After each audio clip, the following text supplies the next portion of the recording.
Chapter 24. Whether it was out of guilt or pity, it was one of Lu Hanyan's daily routines to have the maid deliver breakfast every morning. Hearing the footsteps beside her, the girl stood up, rubbed her eyes, and said in surprise, "Young Masterly, you're back."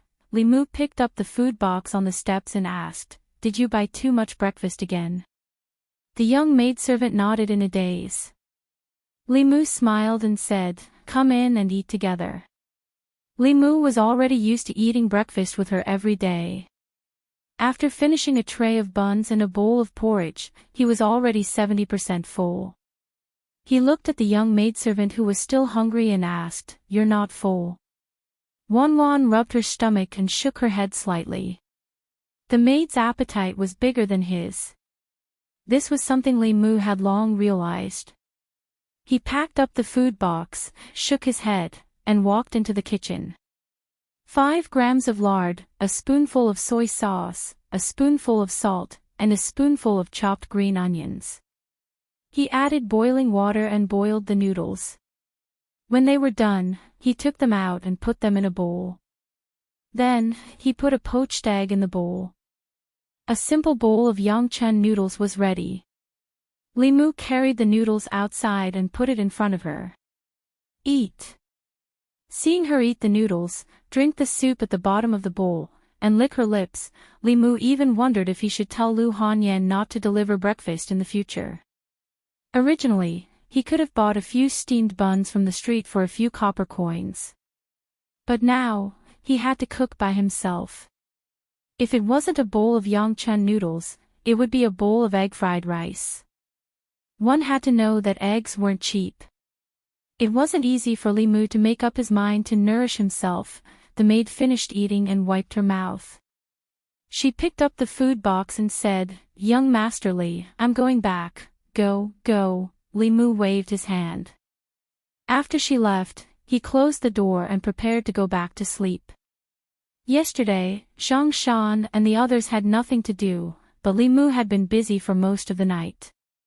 In order to save Lin Wan, his body was seriously overdrawn, and he didn't know how long it would take for him to recover. On the other side of the courtyard, Lu Hanyan looked at the oil stains on the corners of the young maidservant's mouth.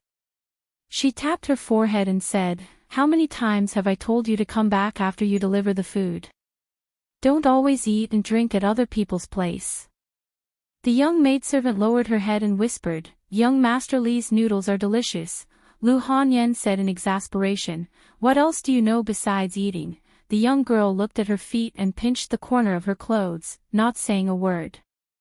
Lu Hanyan looked at her like this, and no matter how big the anger in her heart was, she could only say helplessly, "But you can't eat other people's food every day. Their monthly salary is not much, and you eat all of it." The girl thought for a moment and said, "Then I'll give him the money I saved up." Lu Hanyan said, "Isn't that the dowry you saved up for you?"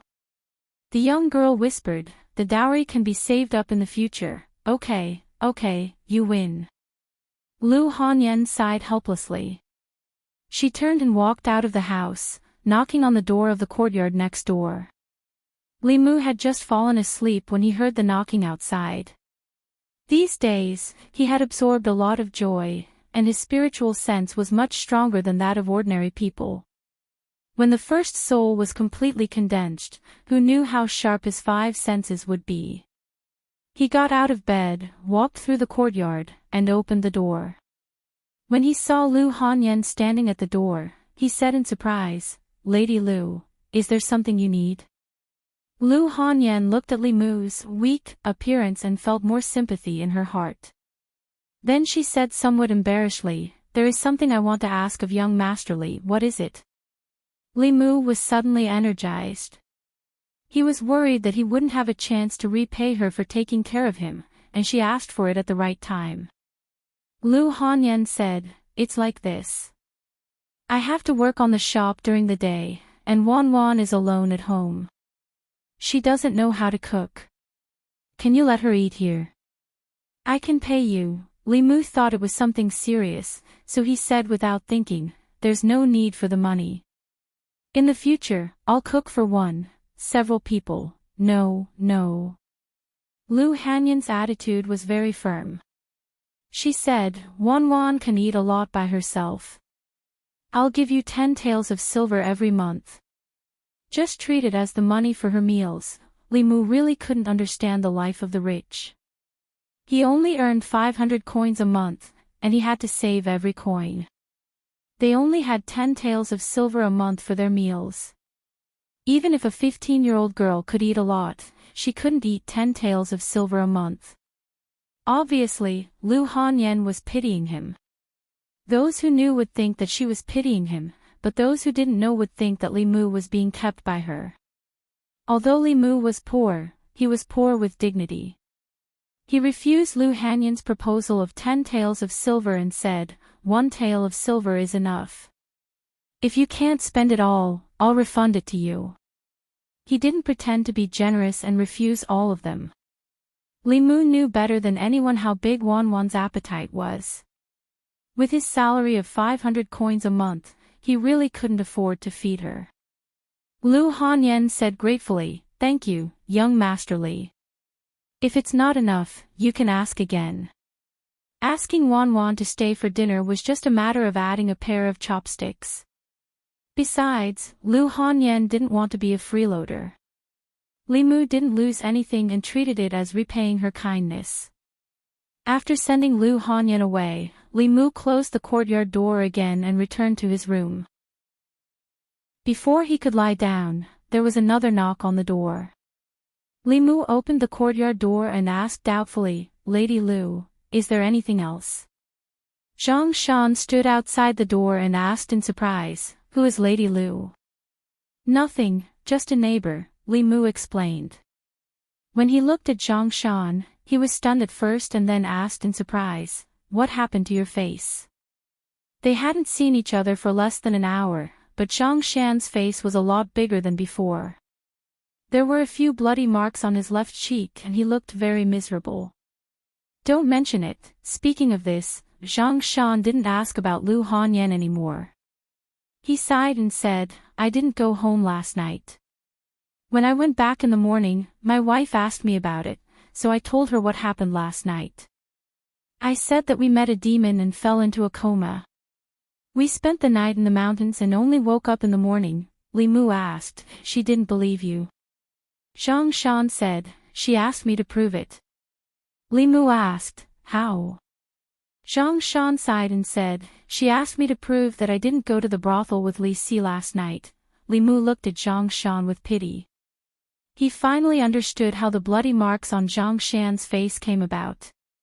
Last night, he was immersed in the illusion and played with more than 10 girls in the illusion. He lost a lot of profound qi.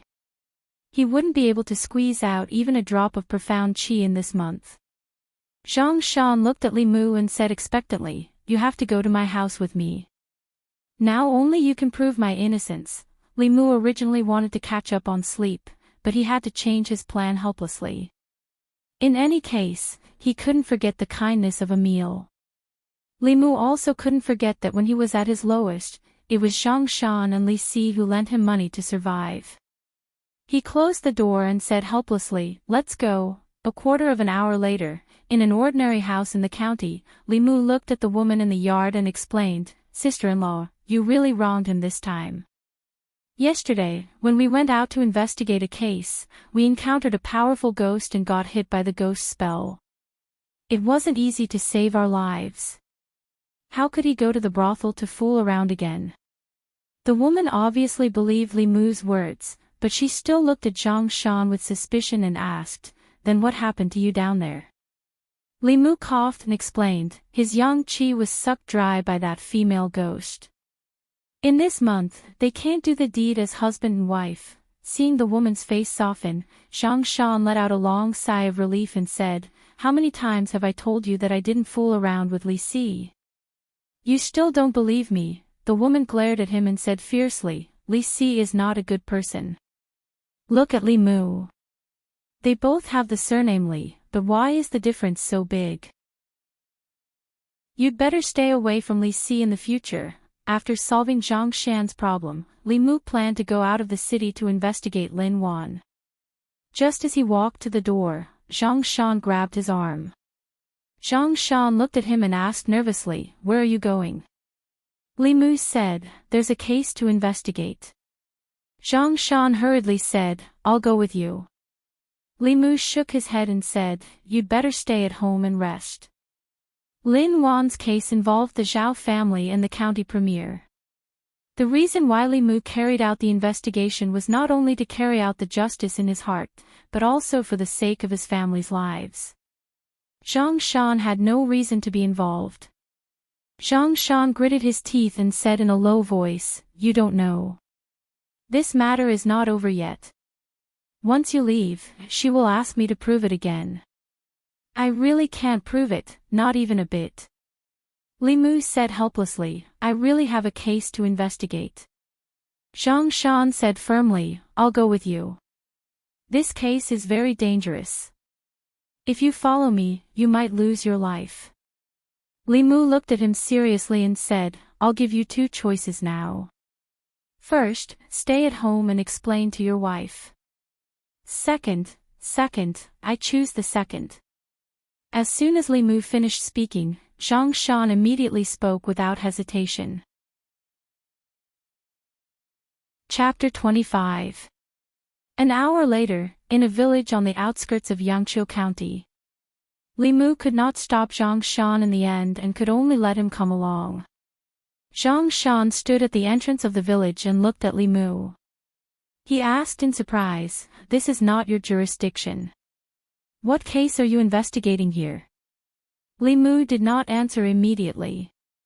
He looked at a dilapidated house at the entrance of the village. Lin Wan had lived here when she was alive. More than 10 years ago, the Lin family and the Zhao family were both wealthy local families. Their marriage was also set at that time. After that, the Lin family's business failed and gradually declined. The Zhao family's business, on the other hand, thrived and expanded by more than 10 times. In the entire Yangqiu County, they were considered a wealthy family. Zhang Shan stood beside Li Mu and muttered, "That's strange. You said you were investigating a case, but you didn't wear your uniform. You didn't let me either. You even said this case was very dangerous. What's so dangerous here?" Li Mu did not explain too much to Zhang Shan. He only said, "Don't say anything. Don't ask anything. Just stay by my side." All right. You saved me today. You have the final say." Zhang Shan shrugged and stopped talking. Li Mu walked to the dilapidated house. The yard was surrounded by a fence. Weeds had already grown in the yard and the door was locked. Clearly, no one had been here for a long time.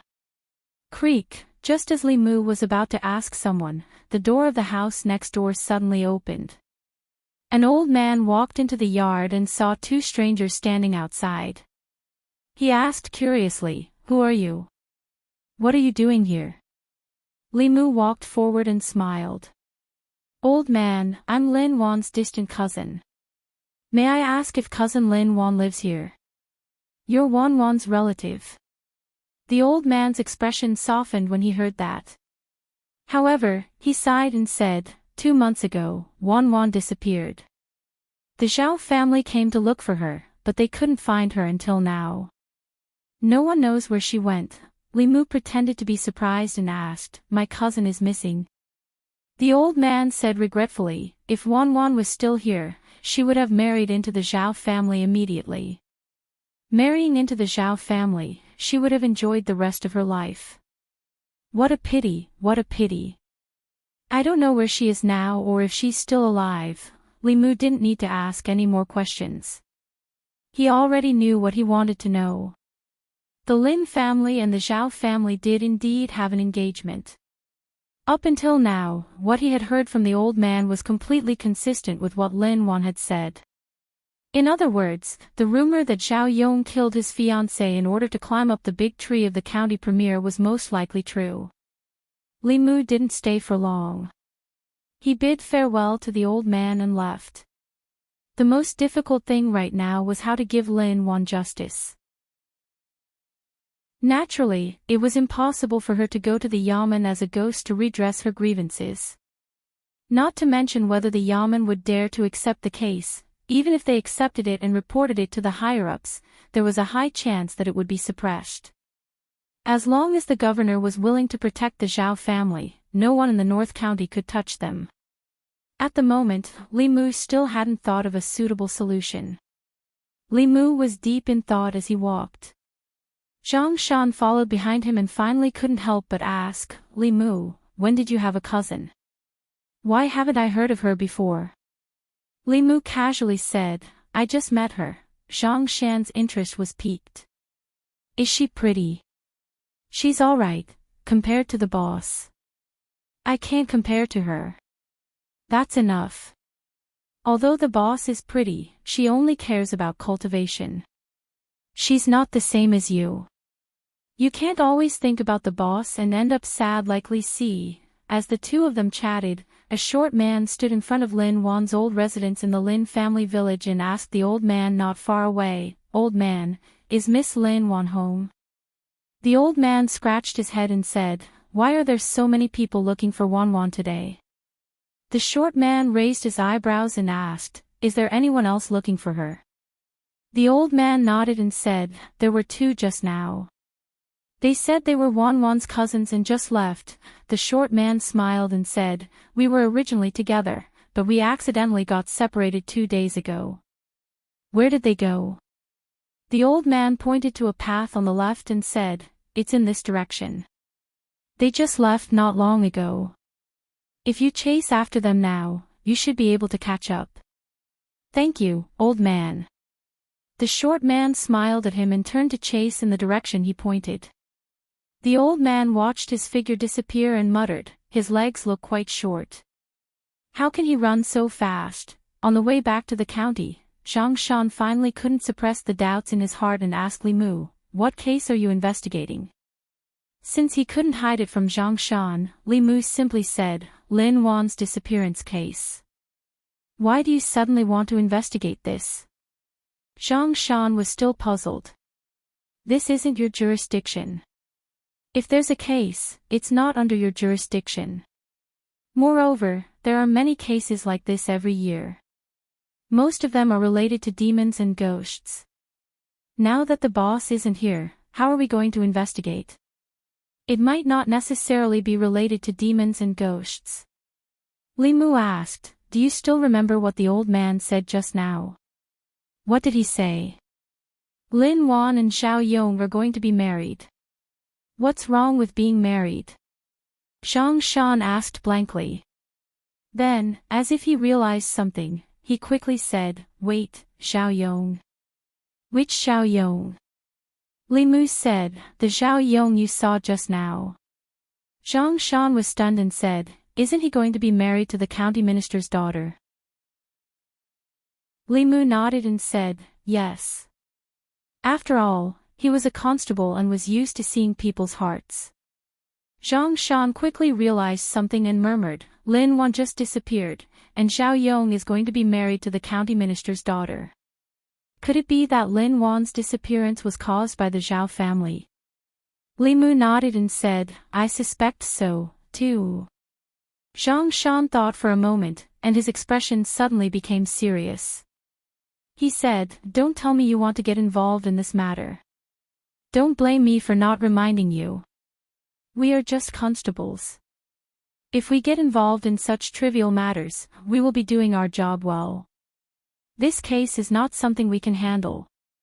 Not to mention us, even the county magistrate doesn't dare to get involved. If he could sit in the county government peacefully, Li Mu wouldn't be willing to risk his job or even his life. Unfortunately, justice for Lin Wan was not only related to the hurdle in Li Mu's heart, but also related to the hurdle in his life. Lin Wan was the key for him to condense the first spirit. The emotional power of a resentful spirit was equal to that of hundreds or thousands of old ladies supported by Li Mu. Time was life for Li Mu. He couldn't waste most of his time on helping old ladies cross the road. This case was extremely dangerous. Li Mu didn't want to implicate anyone. He looked at Zhang Shan and shook his head. Go back. Don't get involved in this matter anymore. Zhang Shan was surprised and said, You really want to get involved? I have to. Zhang Shan looked at him for a long time and said slowly, Sometimes I really wonder if you are still the Li Mu I know. It seems that you have changed a lot since you died last time. You used to be the most timid person. No matter what case you encountered, you would hide as much as you could. You never took the initiative to provoke these things, Li Mu said. It's because I died once that I understand how to live. As his voice fell, a gloomy voice suddenly sounded behind him. Since you have died once, why don't you cherish your life? Why do you have to touch things that you can't touch? Chapter 26. A voice suddenly came from behind him. Li Mu turned around abruptly and saw a short and extremely ugly man standing not far behind them. He was looking at them with a sinister gaze. He was shocked. With his current spiritual sense, he actually did not know when this person had approached.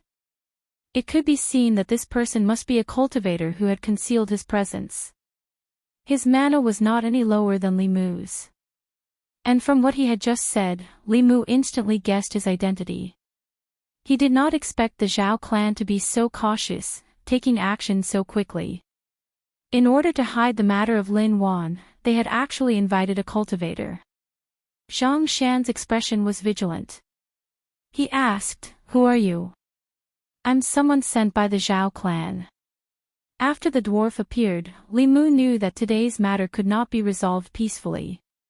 He silently drew the azure rainbow sword in his hand and stood in front of Zhang Shan. He said, You go first. Go back to the yamen and find someone. Facing this dwarf, Li Mu himself was not afraid. In those 3 days, he had figured out many things. The dwarf before him gave him the feeling that his strength was about the same as Han Zhe's, and was slightly weaker than Li Qing's. He had an artifact in hand and a few secret techniques that he had hidden at the bottom of his chest. As long as he did not encounter an expert of the Middle Realm, even if he could not kill the enemy, he could still protect himself. Hearing Li Mu's words, Zhang Shan turned around and ran without hesitation. If he stayed, he would only be a burden to Li Mu. After being a constable for so many years, he had been in danger many times. He knew very well what he should do at this time. Run. Where can you run to? With a flash, the dwarf appeared in front of Zhang Shan, blocking his path. Zhang Shan was unable to dodge in time. The dwarf raised his hand and struck out a yellow talisman, sticking it to Zhang Shan's chest. Afterwards, he felt that his raised foot was as heavy as 1,000 pounds. His body seemed to be imprisoned by something, and he could not even move his fingers. Not only that, but his vision and hearing seemed to have been sealed as well. Everything before him was pitch black, and he couldn't hear anything. The dwarf used the same trick again and threw a talisman at Li Mu. The talisman was extremely fast, but Li Mu was already prepared. With a light wave of the cyan rainbow sword in his hand, the Fulu was cut in half in the air. Although his cultivation level was not high, after thoroughly familiarizing himself with this body, he still had the basic skills of a constable. The dwarf did not become angry after his attack failed. Instead, he stood where he was and used a greedy gaze to look at the azure rainbow in Li Mu's hand.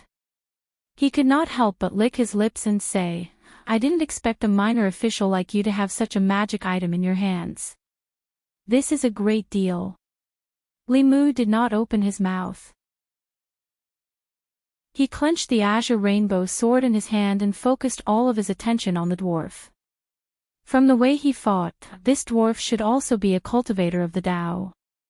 Taoism had a wide variety of spells and abilities, and the Fulu was even more wondrous. If he was not careful, he would fall into his trap. He had to be extremely careful.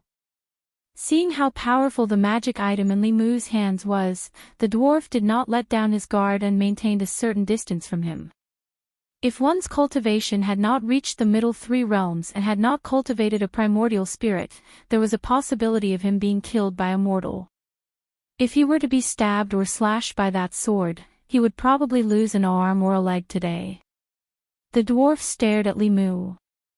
Suddenly, he took out a handful of black pieces of paper from a pouch at his waist and threw them towards Li Mu's body. Taking a closer look, he discovered that these were all black paper dolls. Black fog surrounded the paper dolls and they actually emitted a dense ghostly aura. They floated in the air and instantly surrounded Li Mu. Heretical cultivation. Li Mu became vigilant. This dwarf's methods were clearly not orthodox Daoism. Although he did not know how powerful these paper dolls were, he definitely could not let them get close to him. Li Mu had seen the monk Xuandu in action before. He knew that there was nothing more suitable than Buddhist abilities to deal with such ghostly techniques. His lips moved slightly and he chanted the Heart Sutra using the Forbidden Words ability. His body immediately emitted a golden light. When those paper dolls came into contact with the golden light, the black fog surged and boiled. They actually combusted one by one and in the blink of an eye, they were all reduced to ashes. Buddha's light.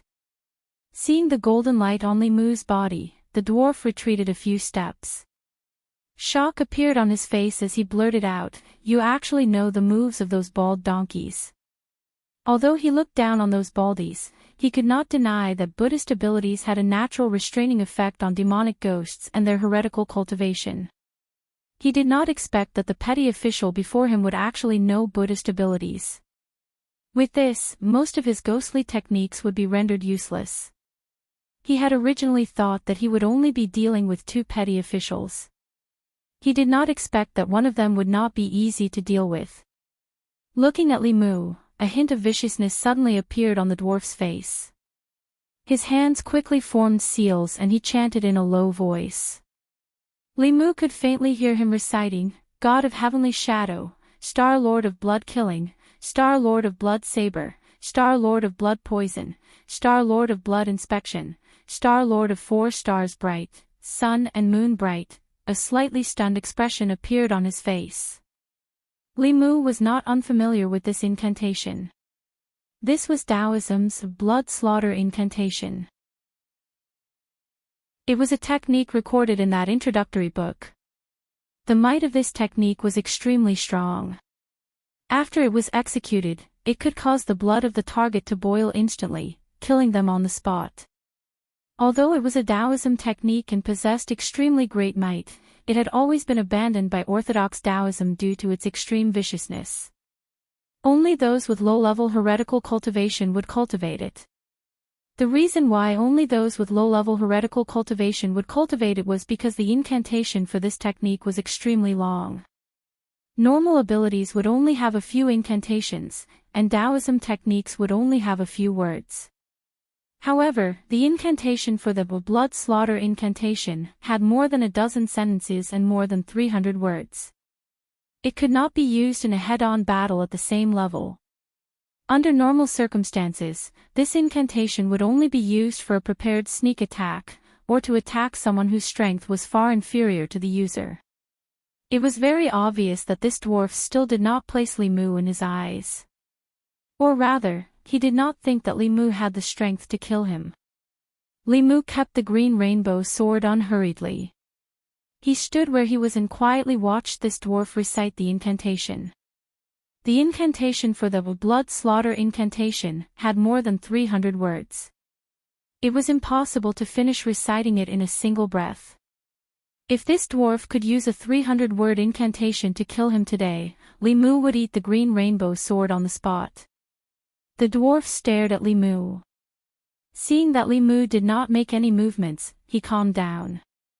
After catching his breath, his lips trembled once again. "Once Mu Lang arrives, thunderbolts will blast him away. Today, I have decreed that I cannot stop for long." Li Mu had long since memorized the incantation for the blood slaughter incantation. Just as this dwarf was reciting the last few sentences, Li Mu formed a hand seal unhurriedly and softly opened his mouth. Appear. Boom. Before the dwarf could finish reciting the incantation, a white thunderbolt suddenly descended from the sky, accurately striking his head. Under the thunderbolt, his body was turned into charcoal, and his soul also dissipated instantly. A gust of wind blew past, and the dwarf's corpse turned into ashes, completely disappearing from the world. Li Mu withdrew his hand seal and let out a light breath. For Taoism techniques and divine abilities, the shorter they were, the stronger they were. Many times, being short was not necessarily a bad thing. Chapter 27. After using the lightning technique to kill the dwarf, Li Mu's emotions did not fluctuate too much. It was not that he was cold-blooded and heartless, but that this person's Tao was strange and filled with an evil aura. What he cultivated was definitely not an ordinary Tao. Who knew how many lives he had killed in order to reach his current level of cultivation? Furthermore, because of the Zhao clan's murder case, he had repeatedly tried to kill him and Zhang Shan, which was enough to show his nature. Killing him could be considered as ridding the world of evil and enforcing justice on behalf of the heavens. Li Mu took a deep breath. After calming himself down, he turned around and walked over to Zhang Shan, removing the talisman on his chest. Unable to move, unable to see, unable to hear. After a long while, just as Zhang Shan was feeling incomparably terrified, he suddenly discovered that his body had lightened and he had regained his mobility. He looked around before looking nervously at Li Mu. He asked, "Where's that dwarf from before?" Li Mu pointed at the black ash on the ground and said, "He wanted to kill me, but for some reason, a bolt of lightning suddenly fell from the sky and struck him into ashes." Zhang Shan was stunned. He asked, "That dwarf was struck to death?" Li Mu nodded. Perhaps he had done too many bad things. Even the heavens could not stand it anymore and struck him to death with a bolt of lightning. Or perhaps there was a mistake in the technique and it caused a backlash. In any case, he's already dead. You didn't see it just now. That bolt of lightning was really accurate. Zhang Shan had his back to them earlier and his body and 5 senses had been sealed. He did not know what had happened. After learning that the dwarf had suffered the wrath of the heavens, he spat out fiercely and said through gritted teeth, "Serves him right." After spitting, he looked at Li Mu and asked, "What should we do now?" Li Mu shook his head and said, "I still haven't thought of a way." If Li Mu still had doubts about the Zhao clan and Lin Wan's case before, after the dwarf's appearance, that sliver of doubt had vanished. Very clearly, the Zhao clan did not completely believe that Lin Wan's soul had completely dissipated, which was why the dwarf had appeared today. It wasn't that he hadn't thought of a way. On the contrary, he already had several plans in his mind, but they weren't comprehensive enough. At this time, Zhang Shan suddenly said, "Why don't I go and see what the county magistrate thinks?" Li Mu asked in surprise, "Zhang county magistrates dare to meddle in the affairs of the Zhao family?" If the county magistrate was a good official who was not afraid of power, then this matter would be much simpler. Unfortunately, Li Mu did not know much about this county magistrate. Zhang Shan had been in the county government for a few years longer than Li Mu, so he should know the temperament of the county magistrate. "I don't dare." Zhang Shan shook his head and said, "If it was in the past, the Zhao family would be nothing. But now, the Zhao family is about to marry the commandery minister. Zhang county magistrates is as timid as a mouse. How would he dare to meddle in the commandery minister's affairs?" Li Mu said, "Then what's the use of telling Zhang county magistrates?" Zhang Shan said, "After being in the county government for so many years, I understand the county magistrate. Although the county magistrate is usually timid and afraid of trouble, he is still quite righteous. Even if he doesn't dare to do it himself, he can still come up with ideas for us. If it was just to kill Zhao Yong, it couldn't be easier. Li Mu could send him to hell with a thunderbolt. The difficult part was to make Zhao Yong submit to the law while also letting everyone see his true colors and giving justice to Lin Wan." Li Mu thought for a while, then looked at Zhang Shan and said, "You try first." Yangqiu County Government. Zhang County Magistrates was drinking tea in the front hall when a constable knocked on the door and came in. He looked up and found that it was Constable Zhang Shan. Zhang Shan was not very old, but he had been in the county government for a long time. He was smart and had a good eye for people. In the past few years, he had run around and done a lot of things for Zhang Shan. Zhang County magistrates took a sip of tea and asked, "What happened to your face?" Zhang Shan looked embarrassed and said, "I accidentally fell." Zhang County magistrates glanced at him and said, "I don't want to criticize you, but your surname is Zhang. Arrogant Zhang, but you were bullied by your wife like this. You are really a disgrace to the Zhang family." Zhang Shan blushed and quickly changed the topic. He said, "Sir, I have an important case to report to you." Zhang County magistrates put down his teacup and asked, "What case?" Zhang Shan said, "A woman went missing in Lin's village. After investigating, I suspect that she was murdered." Zhang County magistrate's expression became serious when he heard that there was a murder case in his district. He asked, "What happened? Tell me in detail." Zhang Shan sorted out his thoughts and said again, 2 months ago, a woman went missing in Lin's village. Her fiancé married someone else when her whereabouts were unknown. It doesn't make sense, unless he knew that the woman would never come back. Zhang County magistrate slammed the table and said angrily, "Take that man to the county government immediately. I want to interrogate him myself." Zhang Shan changed his tone and said, "But that man is from the Zhao family in Qingxi, the Zhao family in Qingxi. Their eldest son is an official in Zhongzhou." Zhang County magistrates was stunned for a moment and then said, "Don't be in a hurry to arrest him. This case needs to be investigated carefully. It's not that Zhao family, it's a matter of life and death. How can we delay? Bring him to me now." Zhang County magistrate sat up straight again and glared at Zhang Shan. He said coldly, "Bastard, so what if it's that Zhao family? A life for a life. Do you think I'll submit to power? Sir, you're upright and plain-spoken. Of course you won't. But this Zhao family is very rich. You mean I'll be bribed? That's not what I mean. Then what are you waiting for? But this Zhao's future father-in-law is quite powerful. As long as it wasn't that Zhao family, he could call the shots in Yangqiu County." Zhang County magistrates waved his sleeves and said, "I don't care who his father-in-law is. If he dares to stop me, take him back to the county government." "I'm afraid I can't." "Why?" "Because his father-in-law is the county premier." "You mean Zhao Yong?" "Yes." County magistrate Zhang drank the tea in his cup in one gulp. A smile suddenly appeared on his face. He looked at Zhang Shan gently and waved at him, saying, "Come here, I have something to say to you." There was a continuous muffled sound in the front hall of the county government.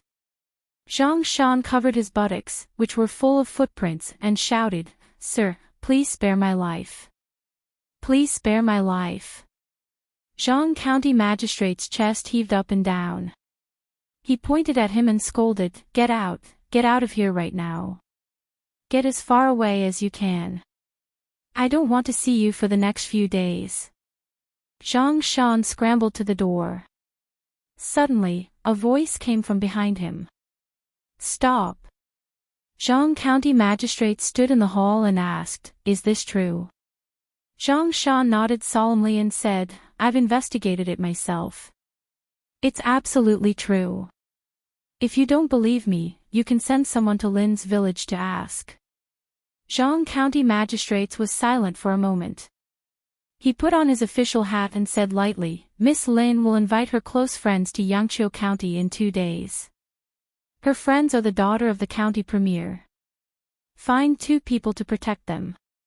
If anything goes wrong, I'll cut off your head. Do you hear me?" Zhang Shan stood up straight and said seriously, "Yes, sir." "If you heard me clearly, then get the hell out of here right now." Zhang Shan ran out of the front hall, panting. Li Mu stood at the door of the duty room. He saw that although Zhang Shan was covered in footprints, the smile on his face reached his ears. He asked in surprise. Did Zhang County magistrates agree? Zhang Shan shook his head and said, no. He even beat me up. Then why are you so happy? Li Mu shook his head and said, forget it. I'll use my own method. Zhang Shan waved his hand. No need. Li Mu raised his eyebrows. Do you have a way? Zhang Shan smiled mysteriously. I have my own plan. Chapter 28. Know yourself and know your enemy, and you will never be defeated. If they wanted to deal with Zhao Yong, they had to understand him first. Li Mu and Zhang Shan had a preliminary understanding of Zhao Yong through squatting near the Zhao family and investigating both openly and secretly. The Zhao family was considered a relatively upper-class country squire in Yangqiu County. As the only son of the Zhao family, Zhao Yong did not get into the bad habits of the ordinary hedonistic sons. He neither bullied the kind nor took advantage of the common people. On the contrary, he was diligent and studious. He was strict with himself and rarely went out except for studying at home. If Li Mu didn't know what kind of heartless things he had done, he might have admired this kind of person who was so self-disciplined to the extreme. Zhang Shan had a green foxtail in his mouth and said, this kind of person is actually the most terrifying. They are really ruthless when they are ruthless. They are ruthless to themselves and even more ruthless to others. Fortunately, he also has needs. After 3 days of squatting and stalking, Li Mu and Zhang Shan discovered some unusual things about Zhao Yong. Zhao Yong went to the brothel almost every day for the past 3 days. The frequency was almost catching up with Li Si. Li Mu was puzzled and asked, could the news you heard be wrong? Didn't you say that Zhao Yong is diligent and studious, is strict with himself and rarely goes out of the house? You don't understand. Zhang Shan spat out the green bristles in his mouth and said, he's about to marry the prefectural minister's daughter. In the future, he won't have the chance to come to a place like this. Of course, he wants to indulge himself before he loses his freedom. Moreover, I heard that the prefectural minister's daughter is very, very pretty. Otherwise, Zhao Yong wouldn't have a chance. I'm afraid Zhao Yong knows this too, so he wants to indulge himself before he gets married. His tone changed as he looked at Li Mu and said with a smile, what do you think the daughter of the prefectural minister would think if she saw this scene? The reason why Zhang County magistrates did not dare to touch the Zhao family was because of their relationship with the county premier. Without this relationship, the Zhao family was nothing in Yangqiu County. Li Mu admitted that he was starting to have a whole new level of respect for Zhang Shan. This fat man's head wasn't just filled with money. Zhang Shan looked at the entrance of the brothel and said with a smile, Zhao Yong will appear in a quarter of an hour. There is still some time. Why don't we make a bet? On the streets of Yangqiu County, 2 women were walking together. A slender woman turned around and asked, will that young Master Zhao appear today? Zhang Shan, who was dressed in plain clothes, looked at the slender woman and said with a smile, don't worry, Mississippi. I've already asked around. That young Master Zhao will go out for a walk at this time every day. You'll see him in a while. The slender woman looked at the other woman beside her and said with a smile, Sister Chin, don't worry. Although I've never seen young Master Zhao, I've heard that he's handsome and hardworking. He's an upright person. In short, you'll know when you see him in a while. Chen Miao Miao only smiled shyly, but her expression was full of anticipation. Which girl didn't yearn for love? She was also full of longing for her future husband. Therefore, even though she wasn't very familiar with Zhang County Magistrate's daughter, when she received her invitation, she thought about it for a short period of time and agreed. This trip was called a sightseeing trip, but in fact, she wanted to see young Master Zhao in advance. As for Yangqiu County Magistrate's obvious behavior of wanting to curry favor with her father, the county premier of North County, she pretended not to see it. The two of them were just taking what they needed. Li Mu was also dressed in plain clothes. He walked a few steps behind the three of them and occasionally raised his head to take a look. Of the two women in front, the slender one was called Zhang Yi. She was the daughter of Zhang County magistrates. The other woman with a voluptuous figure was the daughter of the county premier. She was invited by Zhang Yi to come to Yangzhou County for sightseeing. Saying that she had a voluptuous figure was Li Mu's conservative word. In fact, her body could already be called severely obese. Even if she raised her head, Li Mu couldn't see her neck. If Li Qing's figure was used as a standard, this daughter of the county premier was at least 4 times Li Qing's. This also solved a doubt in Li Mu's heart. The status of the county premier's daughter was very noble. There should be countless suitors. Why would she lower herself to marry into the Zhao family? Now, the doubt in his heart was finally solved. Other than Zhao Yong, there probably weren't many people who would be willing to marry into the county premier's family. According to Li Mu and Zhang Shan's plan, the daughter of the county premier would be spoiled since she was young. She was arrogant and had specially come to Yangzhou County to peek at her future husband. If she saw Zhao Yong visiting a brothel, she would fall out with him on the spot. This marriage would naturally be called off. In the past few days, they had already figured out Zhao Yong's work and rest habits. 2 hours after lunch was when he would come out to have fun. As expected, the few of them went to a tea house. Not long after they sat down, Zhang Shan pointed at the street below and said, "Ladies, that's the young master of the Zhao family." When Chen Miaomiao heard this, she quickly got up and looked down from the window.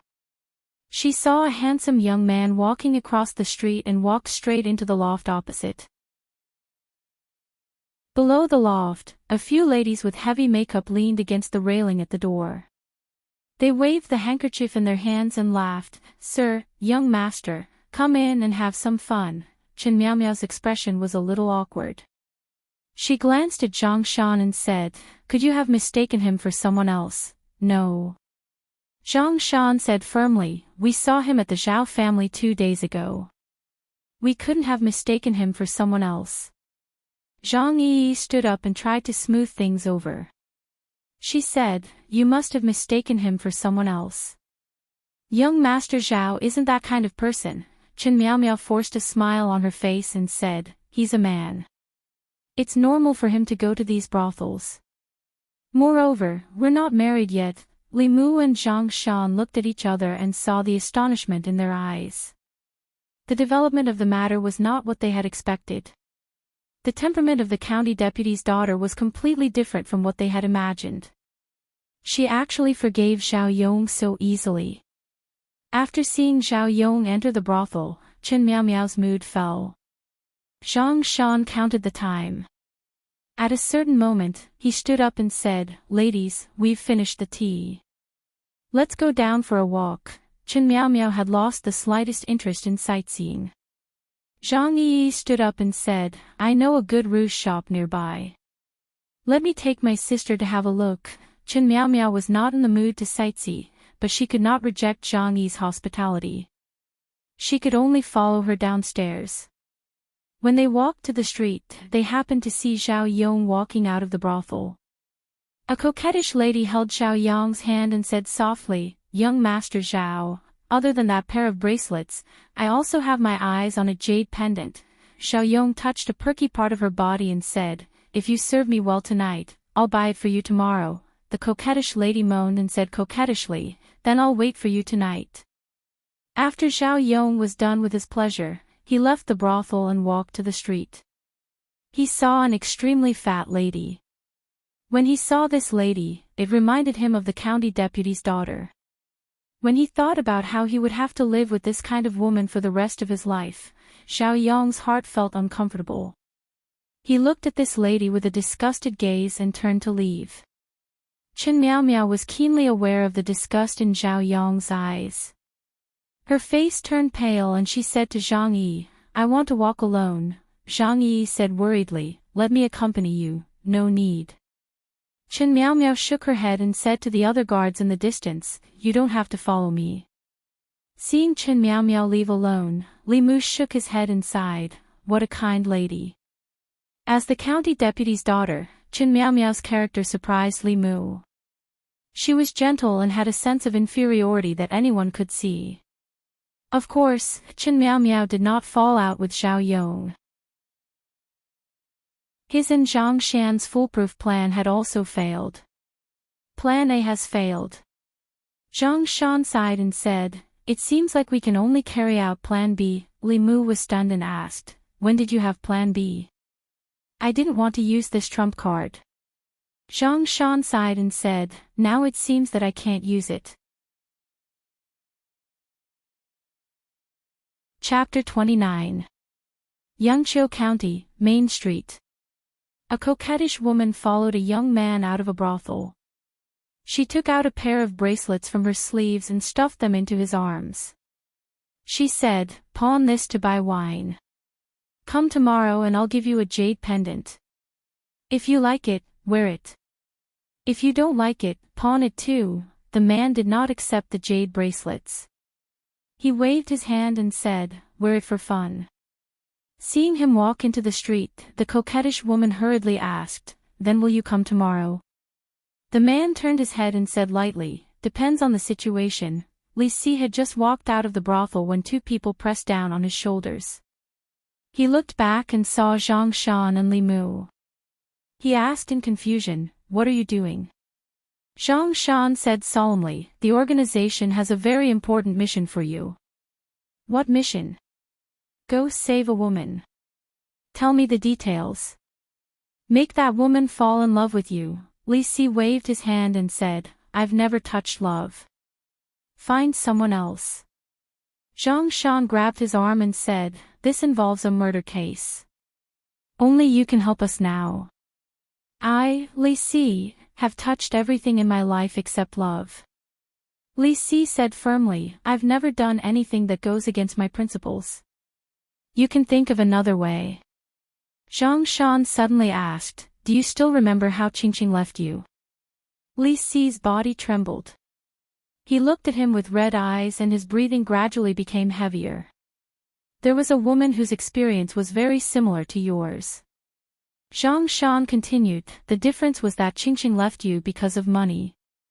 But that woman's fiancé, for his own future and to marry the county minister's daughter, did not hesitate to cruelly kill her and throw her body into the wilderness. Not only that, that bastard even asked a cultivator to scatter her soul. What we need to do now is to bring that bastard to justice." Zhang Shan looked into Li Si's eyes and asked, "Such a poor girl. Are you really not willing to help her?" The veins on Li Si's forehead bulged and his eyes were bloodshot. He closed his eyes for a long time before opening them and asking, "Speak, what do you want me to do?" Li Si had already left. Li Mu looked at Zhang Shan and asked, "Can he do it?" "Remove the should." Zhang Shan said with absolute certainty, "The women in Yangqiu County, no matter if they are young girls or young married women, from the age of 18 to the age of 80, there is no one that he can't handle. When he goes to the brothel, those women are willing to pay for him to come back again." Since the last illusion incident, Li Mu had a whole new level of respect for Li Si. It was not that he doubted him. It was just that he could not figure out what skill Li Si, who was only above average in appearance and looked somewhat dispirited and depressed, had to be able to gain the favor of so many women at the same time. If he could learn Li Si's skill, he would not have to worry about not being able to obtain desire. After all, this was related to his life. He had to find a chance to ask Li Si for advice. Chen Miaomiao walked on the street in a daze. She had never thought that this trip to Yangqiu County would have such an ending. Her future husband's nature was so low. She thought that he must have taken a fancy to her father's power and agreed to marry her. She was too naive. How could there be anyone in the world who would like a woman like her? Thinking of this, her heart was filled with sorrow. Bang! She only cared about walking with her head down and accidentally bumped into someone. Chen Miaomiao's body only trembled, but that person was sent flying and fell to the ground. Chen Miaomiao looked flustered. Just as she was about to go forward and ask, the young man she bumped into quickly got up from the ground and ran to her side. He asked with concern, "Miss, are you all right?" "I'm fine." Chen Miao Miao shook her head. When she looked at the young man, she was stunned. Because of her figure, other than her parents, everyone looked at her with more or less a strange gaze. Their eyes were filled with surprise, ridicule, and disdain. However, none of them looked at her like the young man in front of her. Anxiety, worry, and concern. Other than that, there was only clarity. Seeing that she was fine, the young man smiled and asked, "My name is Li Shan. May I know your name?" Under the circumstances of not knowing her identity, no one had ever spoken to her in such a tone. Chen Miao Miao lowered her head and whispered, Chen Miao Miao." 3 days later. At the entrance of the county yamen, Zhang Yi looked at Chen Miao Miao in surprise and asked, "Sister Chen, are you leaving so early?" Chen Miao Miao's face was full of reluctance, but she still shook her head and said, 3 days is already very long. If I'm any later, my father will send someone to pick me up. Zhang Yi said regretfully, "After this farewell, I don't know when we will meet again." Chen Miao Miao suddenly held her hand and said, Thank you." Zhang Yi was puzzled and asked, "Thank me for what?" Chen Miao Miao smiled and said, "Because of you, I can come here and see him." Zhang Yi was stunned and asked, "Is it Zhao Yong?" "No." Chen Miao Miao shook her head and said, "He's a very special person. Only he didn't dislike my looks and figure. He said that only this kind of me can fill his heart, and he can't hold anyone else. He really likes me." Only then did Zhang Yi understand why Chen Miao Miao left early and returned late these days and didn't let her accompany her. It turned out that she was secretly meeting another man. She looked at Chen Miao Miao and said, "Sister Chen, don't be fooled by anyone." Chen Miao Miao looked down at her figure and smiled. She said, "I'm not like you. Why would I be fooled by him?" Zhang Yi looked back at Zhang Shan and Li Mu. She pursed her lips and didn't say anything. Chen Miao Miao took a deep breath and said, "When I go back this time, I'm going to tell my father that I won't marry Zhao Yong. I'm going to wait for him. He said that after 3 years, when his mourning period is over, he will come to my house to propose marriage." Zhang Yi sighed and said, "I really hope that Sister Chen will meet the right person for you." After Chen Miao Miao left, Li Mu and Zhang Shan also learned from Zhang Yi that after she went back, she would cancel the marriage with the Zhao family. Li Mu sighed in his heart. When a woman was in love, her IQ would indeed plummet. Li Si only used a fake name and a fake identity to deceive her heart. Zhang Yi sighed and said, "I really don't know if what we did was wrong or right." Li Mu thought for a moment and said, "If she really married a beast like Zhao Yong, it would be the greatest tragedy. What we did was a good thing." Zhang Yi looked up at him and said in surprise, "Li Mu, you've changed." "Ah." Li Mu looked puzzled. "What changed?" Zhang Yi looked at him and said, "The old you wouldn't have said such words." Li Mu smiled and said, "People always change. After dying once, I also thought through some things. You have indeed changed. You've become more responsible." Zhang Yi looked at him with appreciation and said, "When this case is over, I'll go to my father to ask for your reward." After Zhang Yi left, only Li Mu and the other two were left. Li Si leaned against the wall, a grass root in his mouth. He looked up at the sky at a 45-degree angle, thinking about something. Li Mu leaned against the wall beside him and asked, "How did you do it?" "What?" "Make a woman like you in 3 days. You want to learn?" "I want to learn." Li Si spat out the grass root in his mouth and said, "A wolf's heart can only be exchanged for a dog's lungs. The best way to make a woman give her heart to you is for you to give her your heart as well. Heart can only be exchanged with heart." Li Mu looked at him and asked, "You gave your heart to Miss Chin?" Li Si said, "I gave my heart to every girl." Li Mu shook his head and said, "Then your heart is really worthless." Li Si pulled the corner of his mouth and said self-deprecatingly, "My heart is worthless in the first place." Li Mu was silent for a while, then patted him on the shoulder and said, "Some people are better off not seeing each other, and some people are better off missing each other." Li Si suddenly looked at him and said, "Miss is right. Li Mu, you've really changed. A virgin who hasn't even held a woman's hand is actually saying these things to me." Li Mu was too lazy to argue with him and asked, "What do you plan to do in 3 years? Are you really going to marry her at the county minister's residence? She's a good girl." A smile appeared on Li Si's face and he shook his head. "I'm not worthy." Chapter 30. North County, County City. In the county premier's manor, a middle-aged man who was drinking tea in the hall stood up and asked in surprise, "Why is she not getting married just like that?" The young man who was half kneeling on the ground raised his head and said, "Sir, Miss went to Yangqiu County this time to play. Actually, she wanted to meet Zhao Yong first. However, she didn't expect that Zhao Yong's nature was so different from his reputation. He stayed in the brothel every day and came out in less than 15 minutes. The middle-aged man put down his teacup and said, 15 minutes is not short." The young man said, 15 minutes is from the time he entered the brothel to the time he came out. He might have taken a bath, that's a little short. The young man thought for a moment and said, "Miss met a man in Yangqiu County and seemed to have fallen in love with him." "Oh?" The middle-aged man stroked the short beard on his chin and said, "No wonder she was so happy when she came back this time." "How is that man?" The young man said, "He's very good to Mississippi. When Miss was with him, she didn't do anything inappropriate. I saw that Miss was happy, so I didn't stop her.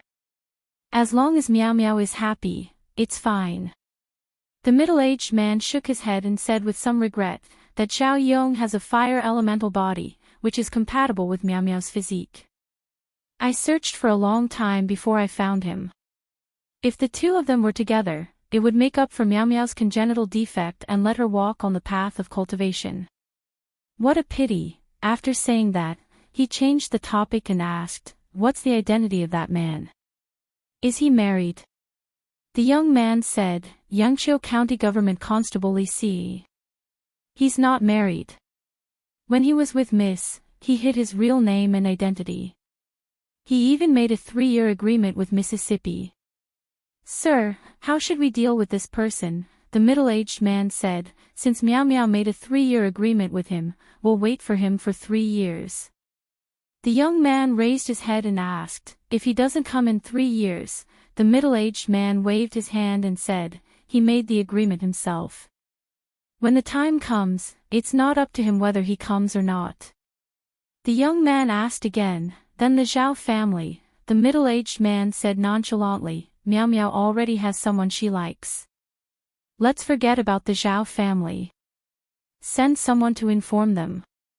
Also, tell the county magistrate to take care of Li Si for the next 2 years.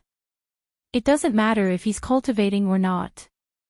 It's not easy for Meow Meow to meet someone she likes." The young man thought for a moment and asked worriedly, "Sir, could that person be plotting something?" "Plot?" The middle-aged man smiled and said, "So what if he's plotting? As long as Meow Meow likes him, as long as he can make Meow Meow happy, wealth, power, whatever he wants, this official will give him. Yangqiu County, Zhao Manor. You didn't find it?" Zhao Yong listened to the servant's report and frowned. He said angrily, "That damn dwarf, did he take the money and run away?" He kept pacing in the room. Although he did it secretly and no one knew, he still hired a master who knew Taoism to keep an eye on the Lin family village just in case. He did not expect that the master never appeared again after taking the deposit. Zhao Yong could not help but wonder if he had met a swindler. Just as he was feeling irritated, another servant rushed in and said, "Young master, and madam want you to come out.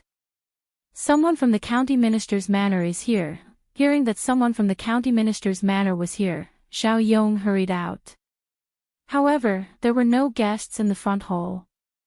Instead, his parents were standing there in a daze and their faces were pale.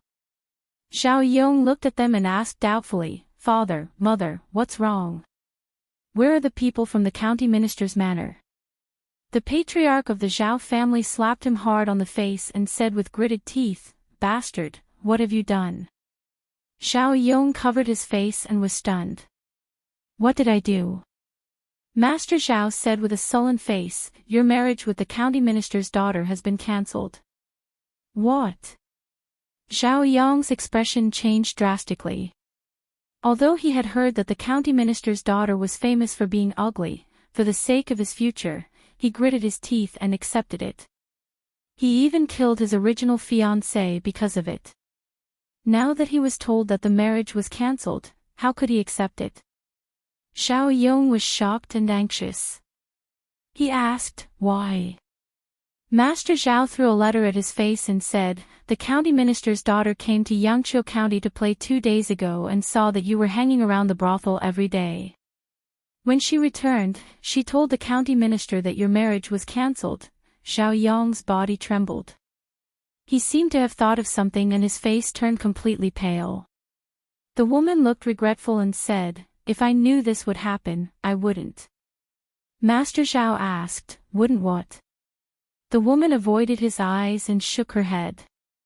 "Nothing." The patriarch of the Zhao family had a suspicious look on his face as he asked, "Are you hiding something from me? How is that possible?" The woman laughed dryly and changed the topic. "Let the marriage be cancelled. I heard that the county minister's daughter is fat and extremely ugly. Marrying her is an injustice to our Yong. Come, master, have a cup of tea and calm down." Just as she finished speaking, a servant ran in from outside and said, "Master, madam, it's not good. Someone from the county government came and said that the young master was involved in a murder case. They want to take him to the county government for questioning." Bang! The teacup in the woman's hand fell and shattered into pieces. Zhao Yong's body went limp and he collapsed to the ground. County Magistrate Zhang knew about the cancellation of the marriage between Zhao Yong and the prefectural premier's daughter earlier than the Zhao family because the people from the prefectural premier's mansion went to the county yamen first after arriving at Yangqiu County. As soon as they left the Zhao family, Zhang County Magistrate sent people to arrest Zhao Yong. The county government was only worried about the county minister's involvement in Lin Wan's case. Now that the Zhao family had nothing to do with the county minister's residence, Zhang County magistrates had nothing to worry about. In the court, Zhao Yong refused to admit it and said loudly, "I didn't kill anyone. Wan Her is my fiancée. How could I kill her?" Zhao Yong's mother stood behind him and cried, "Master, I'm innocent. Wan is just missing." Zhang County magistrates looked at her lightly and said, "We have found Miss Lin Wan's body." The woman was stunned for a moment and then cried, "My poor daughter-in-law, you died so miserably. Master, you must make a decision for us and arrest the murderer." Zhang County magistrate slammed the gavel and said loudly, "Zhao Yong, you really didn't kill Lin Wan." Zhao Yong knelt on the ground and said loudly, "Master, I'm innocent." Zhang County magistrates looked at him and said, "Raise your head and see who she is." Zhao Yong raised his head and a woman's face slowly appeared in front of him. A ghost. Zhao Yong's face turned pale and he fainted. The woman hugged the leg of the head of the Zhao family and said mournfully, "Master, save Yong. We only have one child. He is a human life, and so are others. I didn't teach him well." 2 lines of tears flowed down the middle-aged man's face. He looked at Zhao Yong and whispered, "You reap what you sow, Yong. Be a good person in your next life." Zhao Yongji's mother's body trembled. She looked at Li Mu, Zhang Shan and the other 2 with an extremely venomous and resentful gaze. Then, she blacked out and passed out. Disgust and resentment were all evil feelings. Zhao Yong deserved to die, and his mother was not a good person either. Li Mu did not show any mercy to such people. After Li Mu invited Lin Wan's spirit, there was no suspense in the case. Interrogating Zhao Yong was just a normal procedure. According to the laws of the Great Zhou, murderers had to pay with their lives. Zhang County magistrates waved his brush and immediately sentenced Zhao Yong to death. Although the county magistrate did not have the power to directly sentence a person to death, he only needed to send the case to the governor's office. After a final review, the sentence would be carried out. The Great Zhou's counties were autonomous. The central county's imperial court usually did not interfere with the county's affairs. All matters of the county were decided by the governor. Given the distance between Yangqiu County and the county capital, a round trip would take at least 3 days. From the time Zhao Yong was sentenced to death to the governor's review and return of the case file, it only took 2 days. After 3 days, Zhao Yong would be executed at the entrance of the market. Yangqiu County was not big, and the Zhao family had some reputation in the county. On the day of Zhao Yong's execution, the streets of Yangqiu County were empty. Zhang County magistrates personally supervised the execution. The executioner was already waiting on the stage. The knife in his hand was not an ordinary weapon. With one slash, besides the head falling to the ground, the criminal's 3 spiritual and 7 physical souls would also be destroyed. This was to prevent the criminal from becoming a malicious spirit after death and continuing to wreak havoc. Zhang County magistrates threw down an order and said in a deep voice, "The time has come. Execute." The knife flashed, and Zhao Yong's head rolled to the ground. Amidst the shocked cries of the crowd at the entrance of the market, Zhang County magistrates looked at the empty space beside him and said apologetically, "Miss Lin, this is all I can do. Zhao Yong is already dead. I hope you won't harbor any resentment in your heart in the future and walk the path of evil and harm the world." "Thank you, sir. Lin Wan will remember your teachings." In the empty space, only her voice could be heard, but her figure could not be seen. "I'm ashamed. I can't accept your thanks. If you want to thank someone, thank Li Mu and the others." Zhang County magistrates shook his head and turned to old Wang, who was standing behind him and dozing off. He said, "Don't sleep anymore. Let someone clean up the ground." On the day of Zhao Yong's execution, something else happened in Yangqiu County that caused a lot of discussion. On this day, the head of the Zhao family sold his mansion, shop, dismissed his servants, and donated all his family assets. He moved out of Yangqiu County and disappeared. Master Zhao is a good man. It's a pity that he gave birth to such an animal. Sigh, he even gives porridge to beggars during festivals. What a sin. In a tea house on the street, the people were idle and discussing.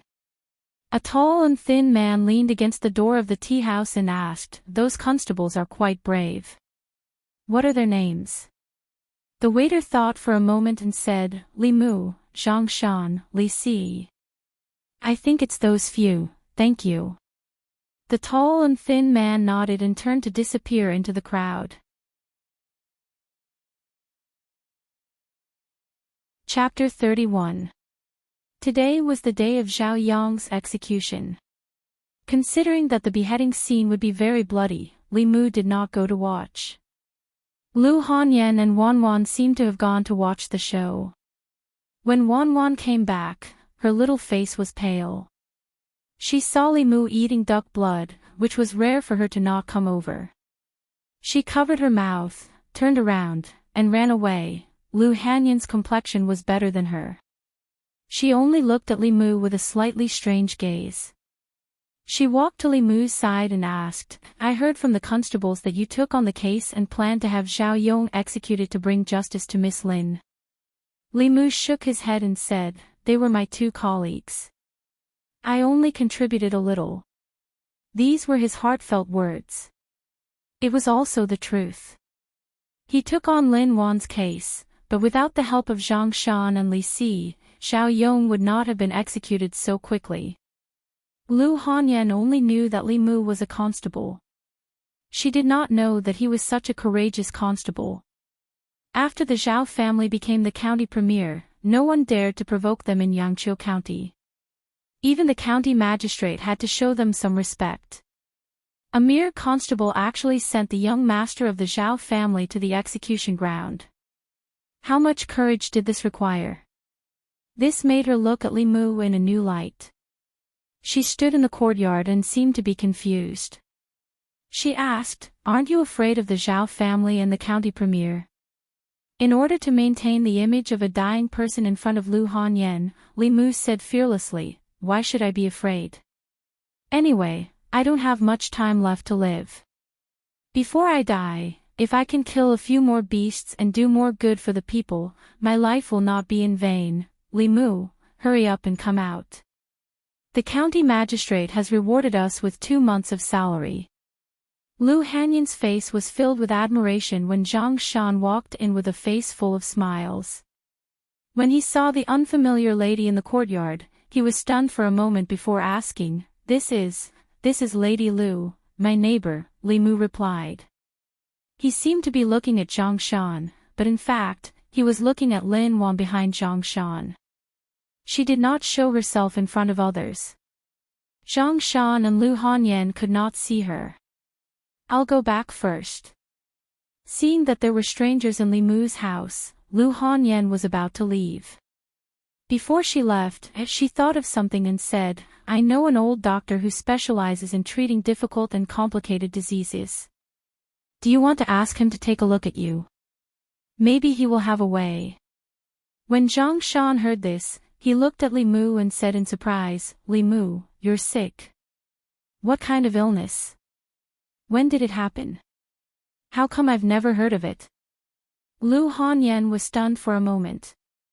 Then she turned to look at Li Mu. Although she saw Li Mu fainting and vomiting blood with her own eyes, other than those 2 times, he looked no different from an ordinary person. Zhang Shan's words aroused the suspicion in her heart. Li Mu's mind was not on Zhang Shan and Lu Hanyan at all. He did not even hear what they were saying. All of his attention was on Lin Wan. "Xiao Yong has been executed. Thank you, benefactor, for giving justice to Lin Wan." Lin Wan knelt on the ground and respectfully kowtowed 3 times to Li Mu. At this time, in Li Mu's eyes, a dazzling red light suddenly appeared on her body. Whether it was a human or a demon ghost, the stronger the strength, the stronger the power of emotions. Li Mu immediately used the guiding technique. In an instant, he felt that his body was filled with something. Lin Wan's gratitude and joy continued to pour into him. If his body was a pond, Zhang Shan's joy was like a ladle of water. The power of emotions of the Yin spirit Zhangwang clan was like a trickle, and Lin Wan's power of emotions was like the yellow river bursting its banks. Li Mu wanted to stop the guiding technique, but he found that he could not. Puff! He spat out a mouthful of blood and fainted. When Li Mu woke up again, he found himself lying on his bed. Lu Hanyan stood in front of the bed with a worried expression. Zhang Shan was walking around the room. Lin Wan, who was hiding in the corner, was the first to find that he was awake. Joy quickly appeared on her face. Li Mu supported his body and wanted to sit up. Lu Hanyan saw him and hurriedly helped him up. "Are you okay?" Her expression was worried and guilty. She was worried about his body. She was guilty because she suspected that he was pretending to be sick. Li Mu shook his head and said, "I'm fine. I'm used to fainting." Zhang Shan walked over with a complicated expression and asked, You really only have half a year." Li Mu said, "If I'm lucky, I might not die." "Does the boss know?" "Yes." Zhang Shan opened his mouth and lowered his head in the end. "The boss will definitely have a way." Zhang Shan and Lu Hanyan's bodies were filled with grief, but Li Mu didn't absorb it. He just smiled and said, "You guys go back first, I want to rest alone for a while."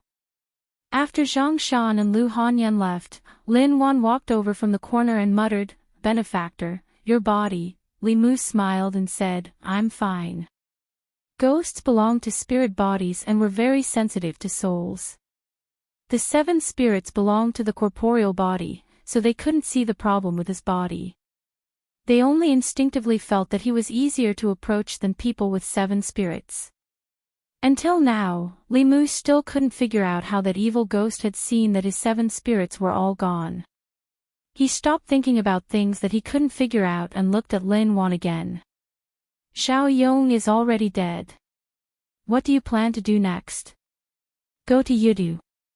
Lin Wan nodded and said, that's the place I should go. Limu nodded and said, go. I'll be a cow or a horse in my next life and repay your kindness. Lin Wan kowtowed to him 3 times and her figure faded away. After Lin Wan left, the entire room became incomparably silent. Limu sat cross-legged on the bed with his 5 hearts facing the sky. He could feel the surging joy in his body. A hint of excitement appeared on his face. He closed his eyes and guided his magic power to circulate.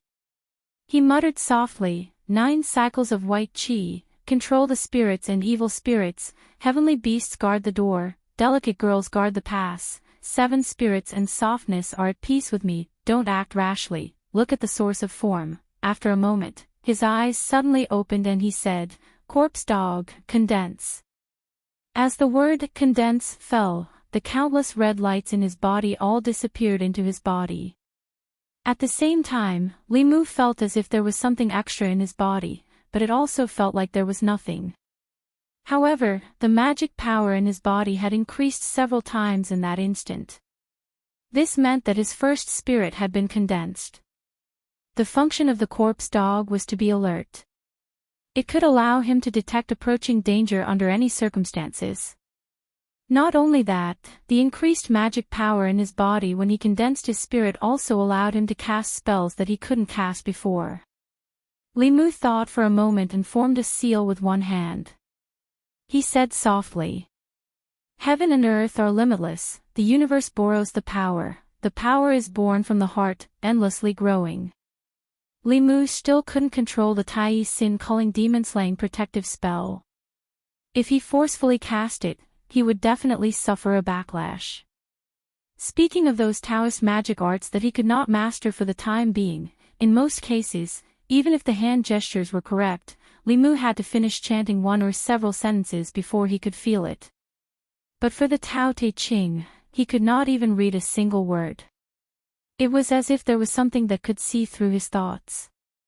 Nothing happened when he chanted the word Dao with the help of the handprint. However, if Limu thought that Dao can be explained and tried again, he would immediately suffer a backlash. It was extremely strange. Limu didn't dare to try this for now. He formed another hand gesture and said softly, army. Clang! Suddenly, the crisp sound of a sword rang in his ears. At the same time, the azure rainbow sword that Limu had placed on the table was suddenly unsheathed. It floated in the air and buzzed incessantly. Limu's mind moved and the sword drew a sword flower in the air. Then, following Limu's will, it moved forward and backward, left and right. Limu reached out and grasped it in his hand. The first word of the 9 syllables mantra was thunder magic. The second word was used to control weapons. Taoism had a remarkable ability called summon come and go. As the name suggested, this remarkable ability could control objects remotely. It required one to be at the soul condensation realm to cast it. As for controlling flying swords and magic treasures, only cultivators at the 3rd realm and above could grasp it. The existence of the second word of the mantra directly helped Limu close the gap in this realm. The only flaw was that with his current realm, controlling the magic weapon consumed a lot of magic power. Just a moment ago, he felt that the magic power in his body was completely drained, and his head was a little dizzy. Limu took the opportunity to lie on the bed, and soon fell into a deep sleep. At a certain moment, Limu suddenly woke up from his sleep. He jumped up from the bed and caught a figure that was sneaking up on him while he was sleeping. He pressed the figure onto the bed. All of this was done instinctively. After catching the person, Li Mu felt that something was wrong. The place he held with one hand was soft and smooth, while the place he pressed with the other hand was round and perky. Li Mu took a closer look and realized that the person he pressed onto the bed was actually Lu Hanyan. Li Mu was shocked and hurriedly explained, "I'm sorry, I thought it was a sneak attack." Lu Hanyan was pressed onto the bed in a humiliating position. She struggled but couldn't break free. She said angrily, "Hurry and let go, you're hurting me." Chapter 32. In Li Mu's bedroom, Lu Hanyan sat in front of the bed. She frowned and gently rubbed her wrist that was grabbed by Li Mu and was now a little bruised. Li Mu looked embarrassed and explained, "I'm sorry, Lady Lu. I didn't mean to, forget it, it was normal for constables to be vigilant." Lu Hanyan pointed to a soup bowl on the table and said, "Wan Wan is sick, so I made some chicken soup for her. I also brought you a bowl. You're weak, so drink it to nourish your body." "Thank you, Lady Lu." This was a normal interaction between neighbors, so Li Mu didn't refuse. Li Mu picked up the bowl and drank the soup. Lu Hanyan sat on the side and waited for him to finish before taking the soup bowl back. Li Mu took a sip and found that the chicken soup actually tasted good. He originally thought that Lu Hanyan was the kind of girl who didn't do household chores. He didn't expect that in addition to singing well, she could also make good soup. After drinking a few mouthfuls, Li Mu raised his head and asked, "What's wrong with Wan Wan?" Li Mu was still very concerned about the little girl who often ate and drank at his place. "Isn't it because she's timid?" Lu Hanyan breathed a sigh of relief and said helplessly, "In the morning, she was still pestering me to watch the show. In the end, when she really saw the scene, she was scared. When she came back, she started to have a fever. If she doesn't get better tomorrow, I'm afraid we'll have to call a doctor. Unfortunately, she doesn't like to drink medicine." According to Lu Hanyan's description, it should be the first time that Wan Wan saw an execution. Her mind should be frightened. In this case, ordinary medicine would have very little effect. However, Daoist Fulu was very effective in calming the mind. Li Qing once gave him such a talisman. In addition to exorcising ghosts and warding off evil spirits, it also had the effect of calming the mind.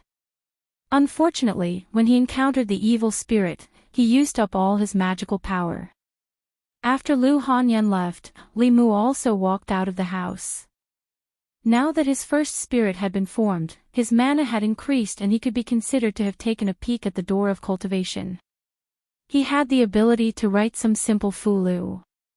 Fulu was an important branch of the Daoist sect's divine abilities and spells. It mainly used talismans to communicate with the heavens and the earth. It had the effect of curing illnesses, dispelling disasters, summoning deities and exorcising ghosts, and suppressing devils and demons. Low-level talismans could cure illnesses and eliminate disasters, as well as calm the mind. High-level talismans, on the other hand, had great power that did not lose to Daoist techniques. Among the 6 Daoist sects, the Fulu school also had a place. Li Mu went out and bought a brush, ink, cinnabar, and yellow paper. He was ready to draw the first Fulu of his life. He chose a Fulu called the soul-fixing talisman. The main function of this Fulu was to calm one's mind and concentrate one's mind. It had a miraculous effect on those who were frightened.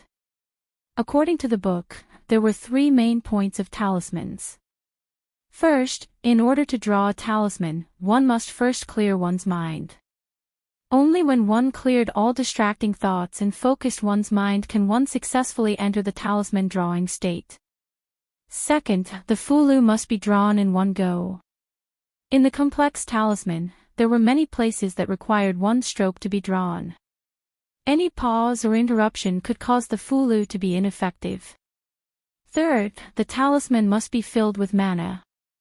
If one's mana was too much or too little, the talisman drawing would fail. This was Li Mu's first time drawing a talisman. Li Qing was not here, so he had no one to ask for advice. He could only slowly explore by himself. The first thing he had to do was to familiarize himself with the runes of the soul-fixing talisman. This rune was composed of irregular dots and lines. To write it in one go was not an easy task. It required a lot of practice. Li Mu first used ordinary white paper and ink to practice writing the runes. This Fulu's grade was not high, but the runes were very complicated. It was dazzling to look at. He spent more than an hour before he was barely able to draw the runes in one go. What he had to do after that was to fill the tip of the brush with mana while drawing the runes.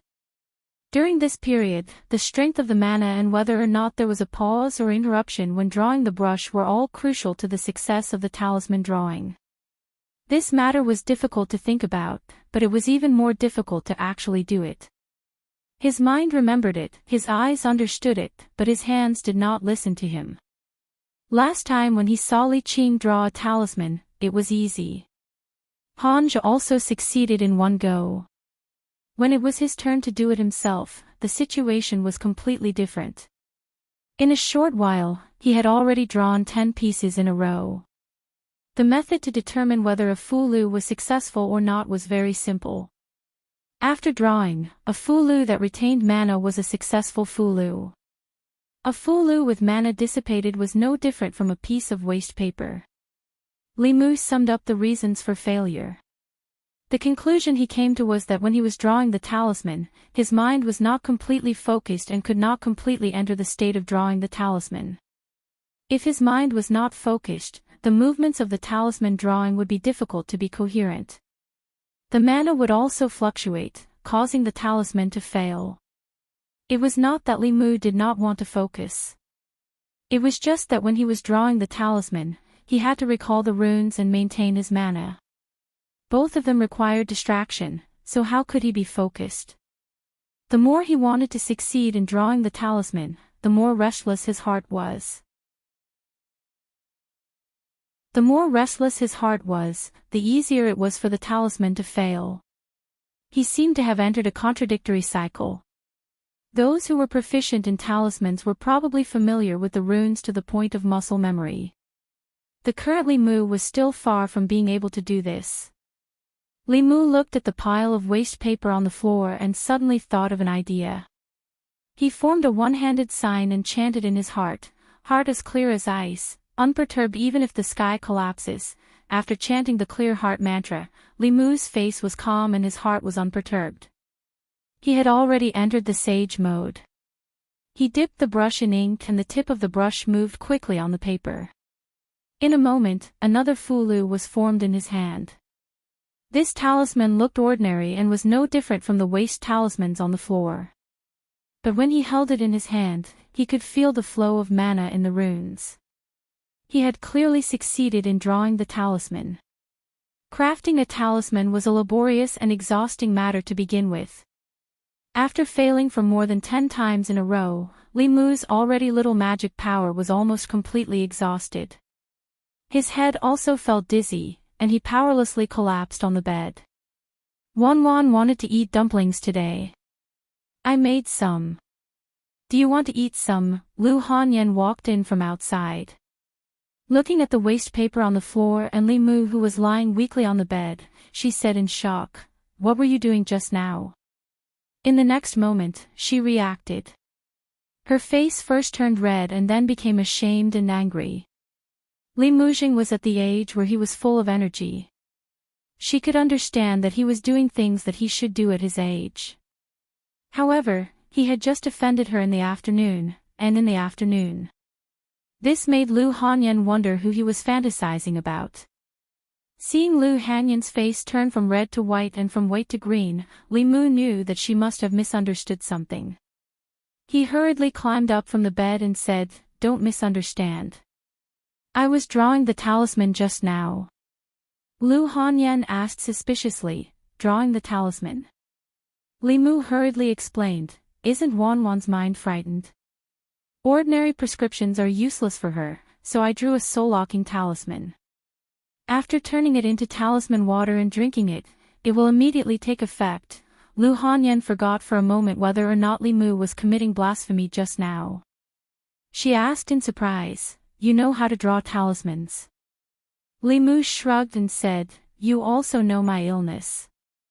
In order to live, I have to try any method." He handed the soul-locking talisman that he had painstakingly drawn to Lu Hanyan and said, "Take this talisman back. After turning it into talisman water, let Wan Wan drink it. Her illness will be cured very quickly." In order to maintain her figure, Lu Hanyan had tried many methods. She had gone to Taoist temples and temples. She had also drunk the so-called talisman water several times, but none of them were effective. Because of her own experience, she had always scoffed at Fu Lu and other things. Because of Li Mu's face, she still accepted the talisman, but she didn't want to try it on Wan Wan. However, early the next morning, Wan Wan's high fever still hadn't subsided. Lu Hanyan originally planned to go out and call a doctor, but when she had already walked to the door of the courtyard, she unexpectedly took out the Fu Lu. Although she didn't believe in Fu Lu, she trusted Li Mu. She thought about it and still turned the Fu Lu into talisman water. She brought it to Wan Wan's bed and said, "Wan Wan, drink this." The girl lying on the bed weakly said, "Miss, what is this?" "Medicine." Lu Hanyan helped her up and said, "Drink it quickly. Drink it and your illness will be cured." The girl opened her mouth and reluctantly drank the bowl of black medicine. Then Lu Hanyan saw an incomparably shocking scene. Wan Wan, who was previously so weak that she couldn't even get up, immediately became lively after drinking the bowl of talisman water. She drank 3 bowls of porridge and ate 5 steamed buns in one breath. Lu Hanyan reached out to touch her forehead and found that her forehead was no longer hot. In the morning, Li Mu woke up early. After washing up, he was about to go to the yamen when there was a knock on the door. He opened the courtyard door and saw Lu Hanyan standing outside. She handed a box of food to Li Mu and said with a smile, "You haven't eaten breakfast yet, right? I bought some for you. You can go to the yamen after you finish eating." Li Mu looked at Lu Hanyan in confusion. Although she had taken care of him these days, things like delivering food were usually done by Wan Wan. Today she actually came in person, which made Li Mu suspect that she had other intentions. However, he had received so many favors from others. Even if she really had other intentions, Li Mu wouldn't refuse. Li Mu looked directly into her eyes and said, "Lady Lu, if you have something to say, just say it. As long as I can do it, I will not refuse." Lu Hanyan didn't beat around the bush with Li Mu and asked directly, "Are there many kinds of talismans?" Li Mu nodded. There were many kinds of talismans in Taoism, and they had a wide range of uses. The talismans that could cure diseases, dispel ghosts, and kill demons only accounted for less than 1/10 of them. Lu Hanyan asked expectantly, "Is there a kind of Fu Lu that can keep you fat no matter how much you eat?" Li Mu thought for a moment and said, "I'm not sure about that, but there is a kind of talisman called youthful talisman. It can keep a person's face young and youthful. It should also have the effect of maintaining a good figure." He didn't know much about Fu Lu. It was limited to the book Li Qin gave him. Many high-level Fu Lu talismans could only be learned by the disciples of the Fu Lu school. Cultivators had the ability to retain their youthful looks, so they didn't value this kind of Fu Lu. Youthful looks and youthful looks, Lu Hanyan's beautiful eyes shone. She suddenly grabbed Li Mu's hand and said excitedly, "I want."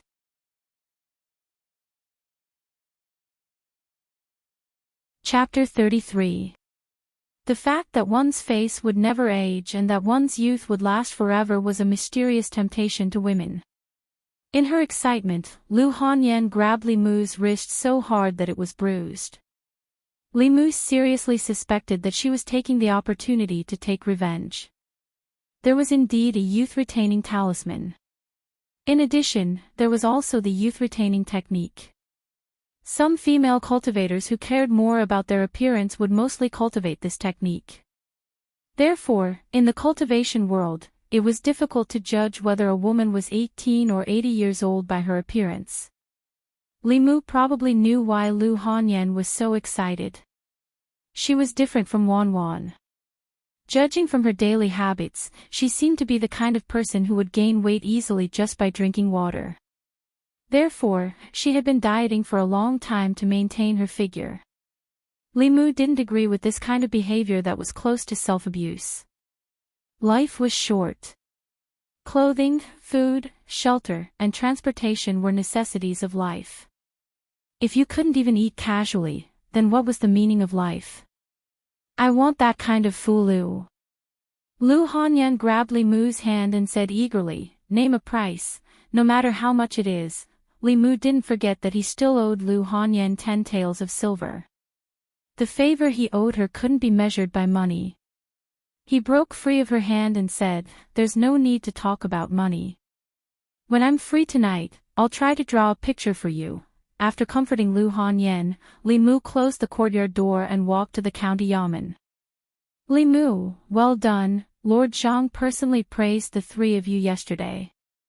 It's a pity that you weren't here. You even dared to touch the Zhao family. You have guts. I admire you. The Zhao Yong case was the highlight of Li Mu, Zhang Shan, and Li Si.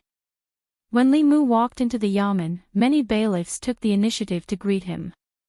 After staying outside for a while and chatting with everyone, Li Mu walked into his room. Today's room was unusually quiet. Old Wang wasn't there, Zhang Shan wasn't playing dice, and he sat in his seat obediently. Li Si wasn't lying on the table to catch up on sleep, which was a rare occurrence. While Li Mu was puzzled, a faint fragrance suddenly came from behind him. Smelling the familiar fragrance, Li Mu turned around and asked in surprise, "Boss, when did you come back?" Every time he saw Li Qing, he felt inexplicably at ease. It seemed that as long as she was there was no problem that couldn't be solved. This was indeed the case. Whether it was the soul condensing technique, curing illnesses, expelling evil spirits, or searching memories, as long as Li Mu encountered something, she would always be able to provide a solution. I just came back. Li Qing looked at him, and a strange expression suddenly flashed across her face. She said, "Come with me." Zhang Shan watched in confusion as Li Mu followed Li Qing out. He murmured, "What does boss want to say to Li Mu? Why did she avoid us?" He thought about it and immediately guessed the reason. Li Mu was seriously ill. Coincidentally, the boss had returned to the sect.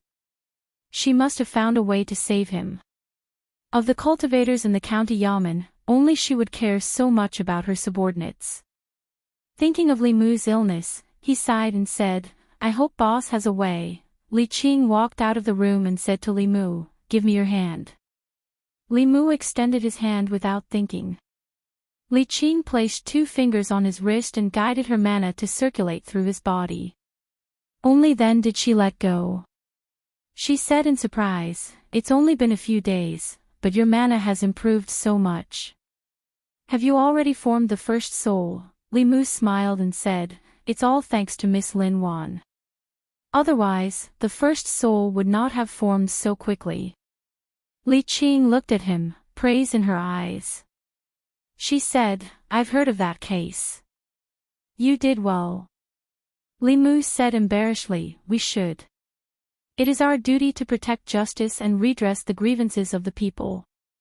Saying this, he handed the Qinghong sword in his hand to Li Qing and said, "Take this sword back. I already have a certain amount of power to protect myself. Your daily tasks are more dangerous. You need it more than me." Li Mu had many trump cards and did not need this magical artifact to protect himself. On the other hand, Li Qing usually had to deal with cases that were more dangerous than Li Mu and the others. Without the Qinghong sword, her strength would be greatly reduced. Li Qing took the Qinghong sword and said, "Wait a moment." She walked into the room and quickly came out. She gave another sword that was similar to the Qinghong sword to Li Mu and said, "This sword is for you. This is the sword I used in the soul refining realm. It suits you right now. With it, if you encounter an ordinary wraith, you can kill it with one strike. There's also a sword manual. I left it on the table in the room. Remember to practice it." "Thank you, boss." Li Mu was not pretentious. Although he did not want to owe others anything, he would not refuse their kind intentions. Rather than pretentiously refuse, it was better to accept it calmly and then remember this friendship in his heart. He would slowly find an opportunity to repay it in the future. He treated Lu Hanyan like this, and he treated Li Qing like this as well. However, in terms of status, Li Qing was higher than him. In terms of strength, even Ten Li Mu would not be her match. In a short period of time, Li Mu could not think of an opportunity to repay her. "Go patrol." Li Qing did not say much, but when she left, she turned back and added a sentence. "The sword's name is Bai." Although Li Qing only gave him his old item, Li Mu was still very happy. The Bai sword was not as good as the Qinghong sword. It was more suitable for the current Li Mu. Compared to Li Qing, his mana was weak and could not unleash the true power of the Qinghong sword. Moreover, magic items needed to be nurtured. What determined the strength of a magic item was often not the magic item itself, but the owner of the magic item. As long as Li Mu often used his mana to control it, it would become like the Qinghong sword sooner or later. The first soul had been condensed. Li Mu did not need to feel happy anymore. When he patrolled the streets, his mood was much more relaxed. His eyes did not wander around the old women. After patrolling one round, he did not find anything unusual. Li Mu went home and changed into casual clothes. Then, he walked out of the house again. After he submitted the manuscript of Strange Stories from a Strange Story, he was affected by Lin Wan's case. He did not go to the bookstore to ask about it until today. The reason why he changed into regular clothes was because his identity as a bailiff was not in line with the image of a scholar. Those who wrote books for a living were all downtrodden scholars. Dressing shabbily was more in line with the image of a downtrodden scholar. Of course, there was also the most important point. The officials of the Great Show were not allowed to do business. Although writing books was not considered business, it was still somewhat close. It was better to keep a low profile. Li Mu first went to the first bookstore. He walked to the counter and said, "Help me check if the manuscript I submitted last time was chosen." The shopkeeper glanced at him and asked, "Name?" Li Mu said, "Pu Songling." The shopkeeper flipped through a thick book for a long time. Finally, he found a line. He shook his head and said, "Your novel does not meet our requirements. You should go to another bookstore." Being rejected by the first bookstore was not out of Li Mu's expectations. After all, the supernatural novels in this world were as vast as the sea. A novel that was popular in the other world may not be able to replicate its glory here. Moreover, the taste of the reviewer would affect the final result. Therefore, he did not put all his eggs in the same basket. Instead, he submitted to several bookstores at the same time. After walking out of the first bookstore, Li Mu went to the second, third, fourth, and fifth bookstores. Every chapter is so short. Only a few hundred words. Are you writing a novel? Is there a novel as short as yours? I just started reading and it's already over. What about the main plot? What about your main plot? You don't even have a main plot. What do you want the readers to read? The title of your novel is not good. The content is also a mess. You should go to another bookstore. I'm sorry, but your manuscript hasn't reached our hiring standards yet. Our suggestion is to cut it. Writing this kind of thing is a pure waste of time. After being rejected countless times, Li Mu walked out of the last bookstore. He looked at the scorching sun above his head and sighed. Writing a novel was indeed a dead end. The story format of a Chinese strange stories did not seem to be recognized by these bookstores. It seemed that he had to think of other ways to make money. Li Mu was about to go back when the shopkeeper of the last bookstore suddenly rushed out. Seeing that he had not left, he let out a sigh of relief and hurriedly said, "Young master, please wait."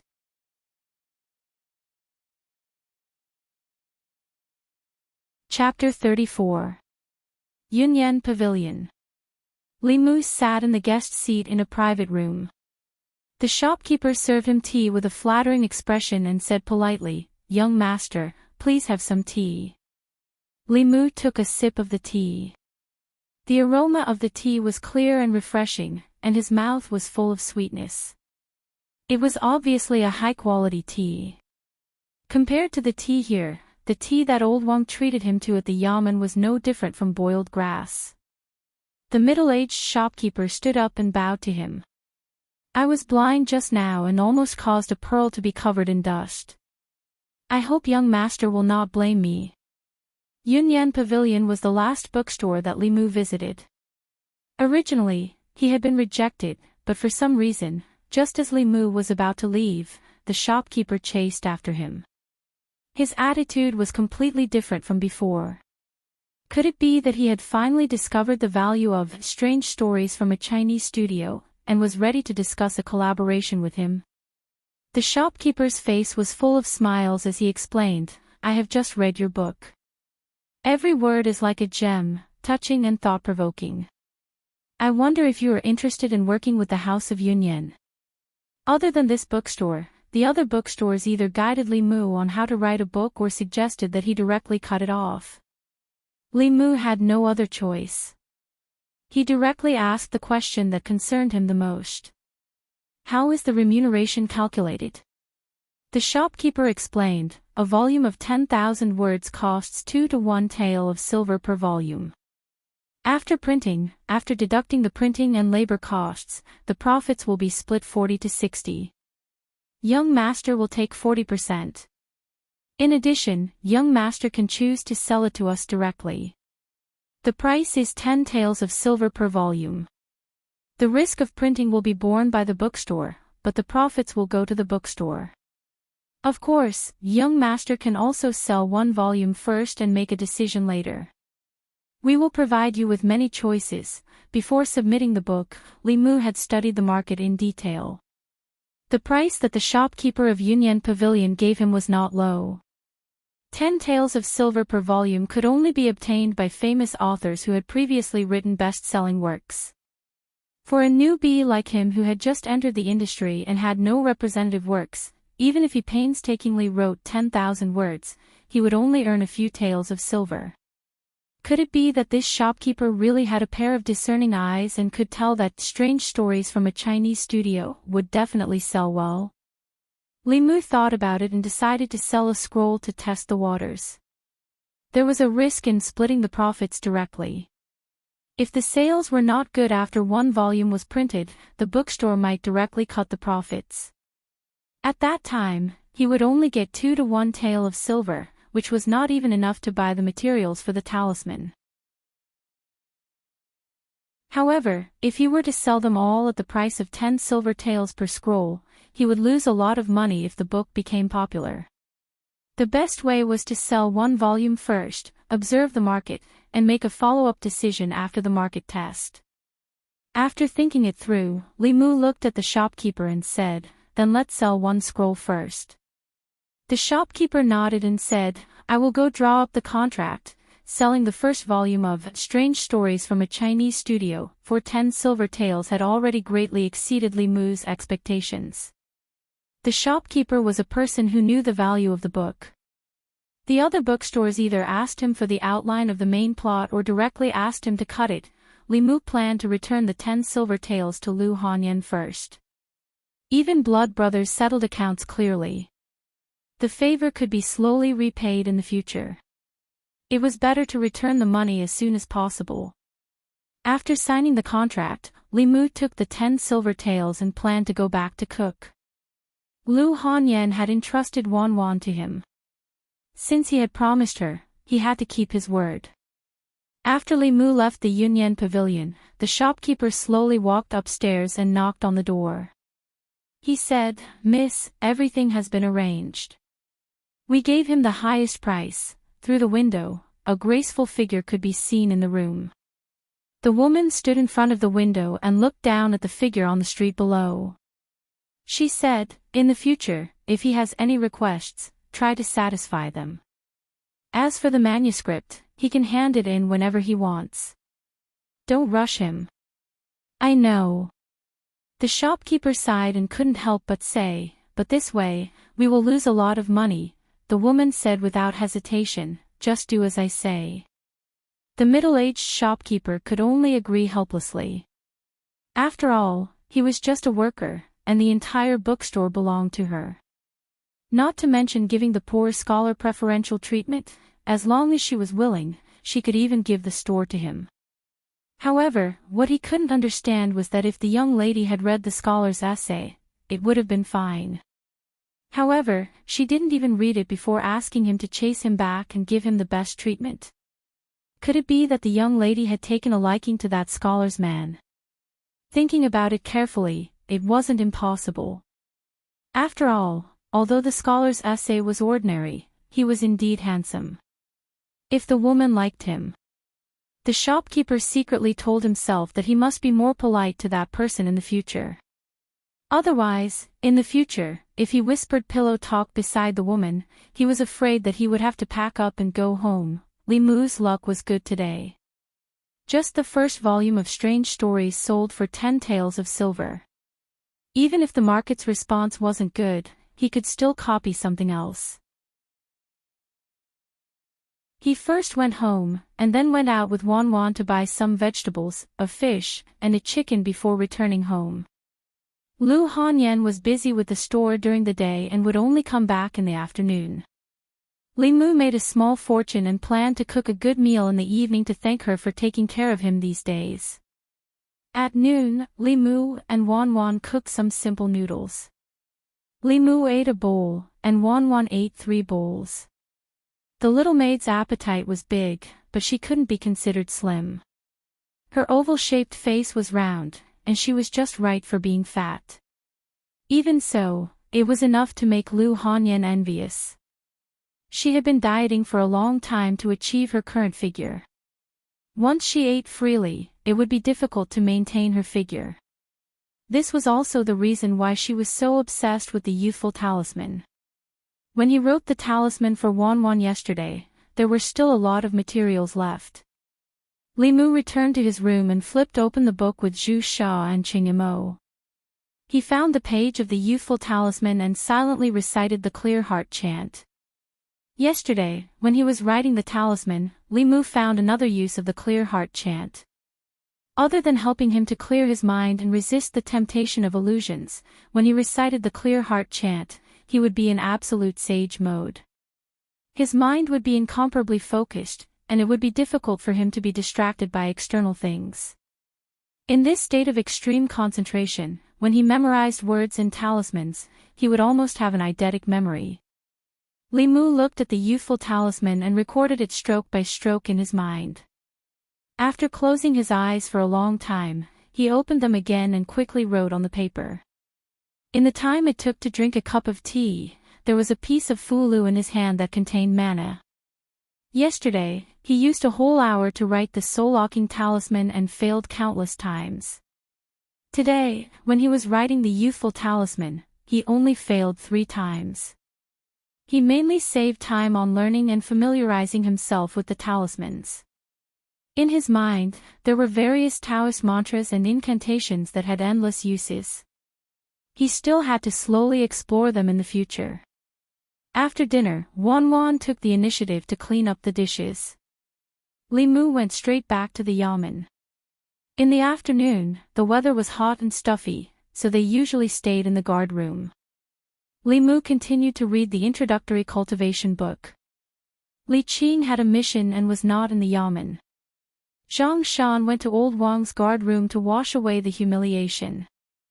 Li Si, whose day and night were reversed, was lying on the table and dozing off as usual.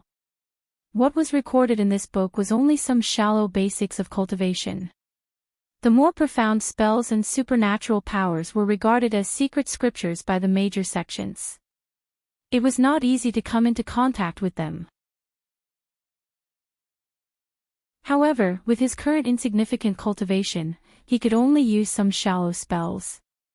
The most important thing right now was to condense his soul and save his life. After leaving the yamen, Li Mu originally wanted to invite Zhang Shan and Li Si to go home for dinner. Li Si refused, saying that he had something to do. Zhang Shan wanted to go home to accompany his wife. Li Mu went home alone. As he walked, he considered the matter of cultivation. Now that the first soul had been condensed, he should be able to prepare for the second soul. As for which soul to condense, Li Mu had already decided in his heart. He did not mean it, but Li Mu listened attentively. He did not want to hear the words, calm in the bosom, from anyone in the future. For a man, being described in such a way was the greatest humiliation. However, the sparrow shade was born from sorrow. It was easy for others to be grateful to him, but how could he make others feel sorrow, grief, mourning, and pity for him? He could not always pretend to be pitiful in front of Lu Hanyan. In the past, when they were not close, Li Mu could still suck her. Now that they were so close, Li Mu could not do it. When he was about to reach the door, Li Mu raised his head and saw a familiar figure standing at the door. She looked in the direction of the yamen and raised her head in anticipation. Seeing Lu Hanyan wave at him from afar, Li Mu's heart actually moved. If he could have a woman like this waiting for him to come home every day when he went to the yamen, then the hardships and tiredness outside would not be a big deal. It was a pity that a woman like her, who was worth dozens of taels of silver every minute, was not destined to play the role of a wife. Li Mu walked to the door. Lu Hanyan saw him coming and smiled. "The food is ready. Come in and eat."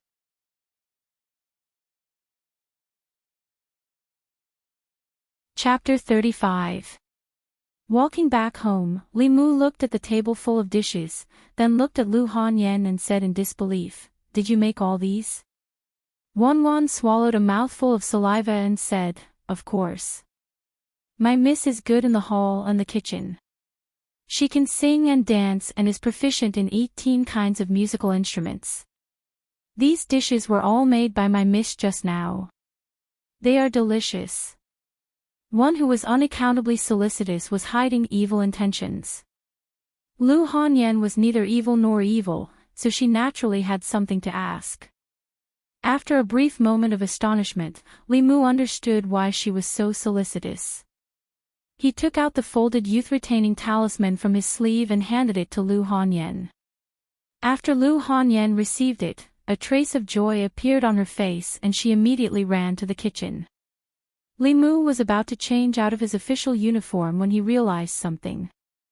He ran to the kitchen door and saw Lu Hanyan drinking a bowl of water. Li Mu opened his mouth and said, "Youth-retaining talisman is not used like that." Lu Hanyan had already put down the bowl and said in surprise, "Then how do I use it?" "Fold the fulu and carry it close to your body." Ew. The principle of the youth-retaining talisman was different from that of the soul-fixing talisman.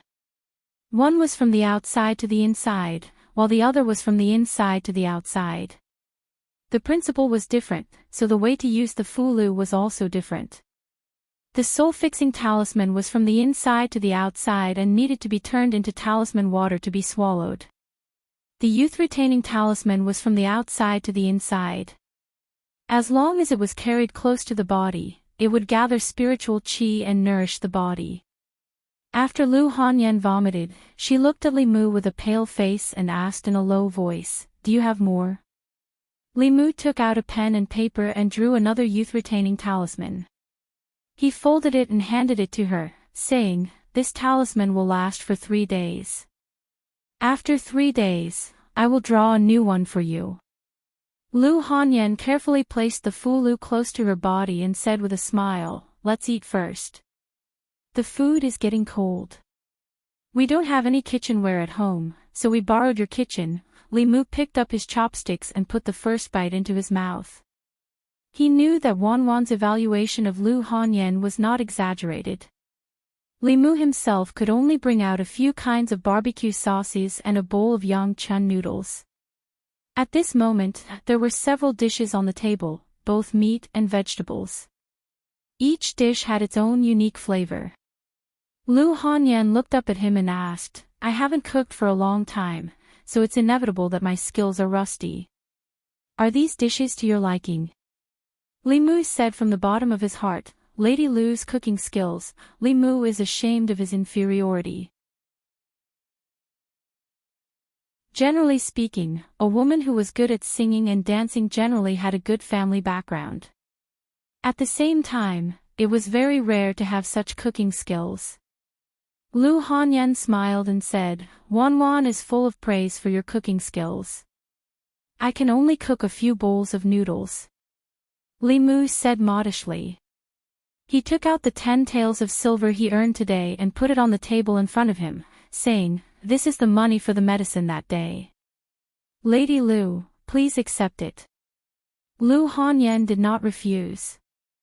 After accepting the silver, she said, I will ask Wanwan to send the IOU over in a while. Without debt, one would be light.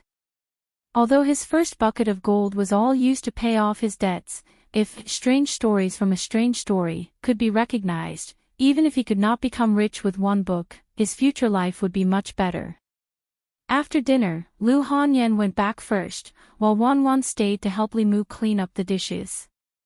Li Mu was quite curious about Lu Hanyan. She had both the elegance and coldness of a lady from a noble family and the approachability of a girl next door. She sang a good song and cooked well. A weak woman dared to wander in a strange place with only a little maid.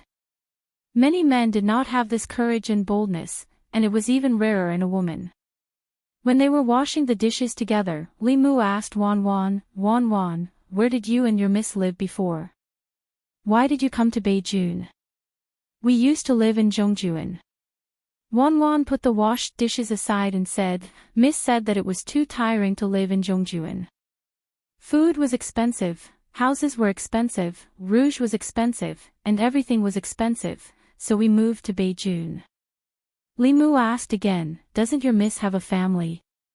Wanwan said, Miss's family is me. Li Mu said, I mean, her parents, brothers and sisters, no. Wanwan shook her head and said, when I was picked up by Miss, she was alone. Later, I heard from the owner that Miss was sold to the music house. Her family should have been long gone. Li Mu thought that Lu Hanyan should be from a noble family. He did not expect her to have such an experience. No wonder she sang so well and was proficient in all kinds of musical instruments. Then he thought of something and looked at Wanwan in surprise. You were picked up by her. Wanwan stuck out her tongue in embarrassment and said, when we were running away, my parents thought I ate too much, so they left me on the road. It was Miss who picked me up. If it were not for Miss, I would have starved to death when I was 5 years old, and then.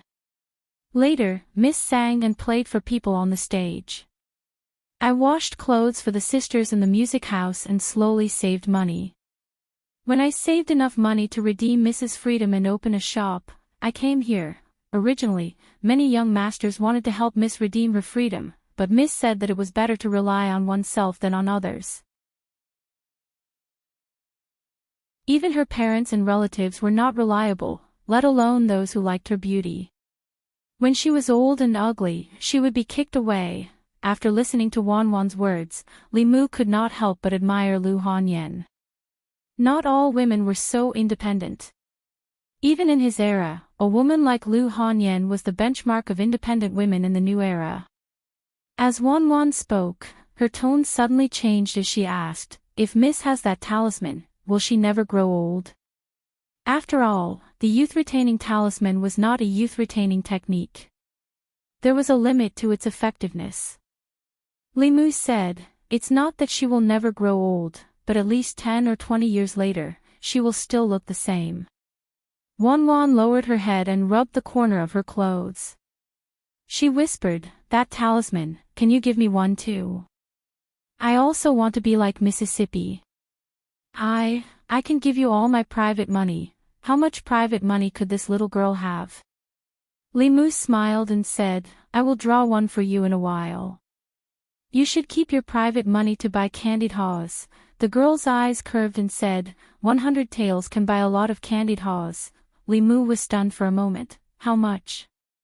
The girl said, 100 taels, I saved it for a long, long time. Fortunately, the youth-retaining talisman was not a high-level talisman, so it did not consume much magic power. After Limu finished drawing it, he gave it to Wanwan. Seeing her jump and jump as she left, he secretly sighed. As a bailiff who only received 500 copper coins a month, he could never imagine how rich a rich person could be.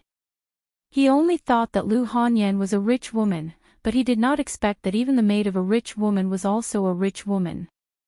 If he had 100 taels, he would not be able to write a novel.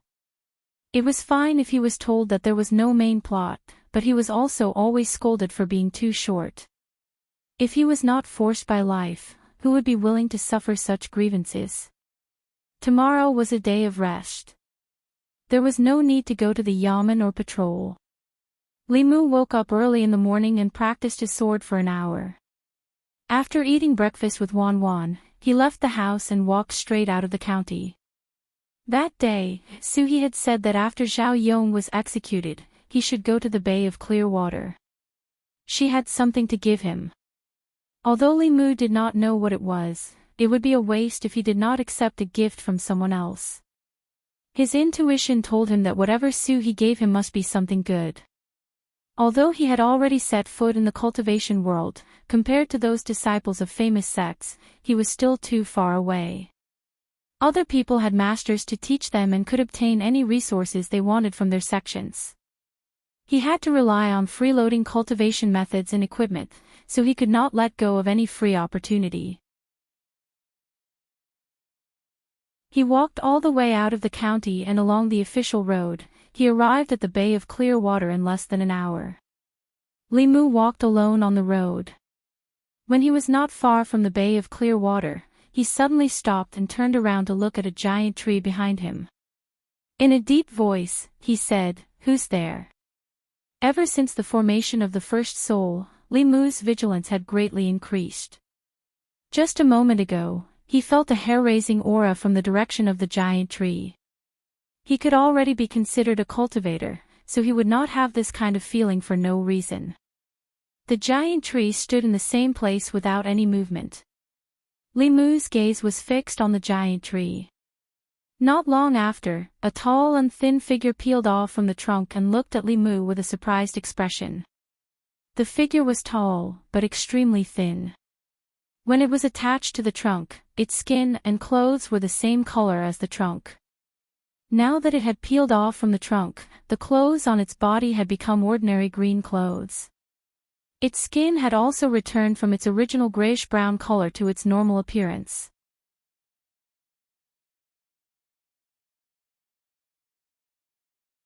Chapter 36. To think that you are also a cultivator. The tall and thin man glanced at Limu and said calmly, "Looks like that useless junior brother of mine died in your hands."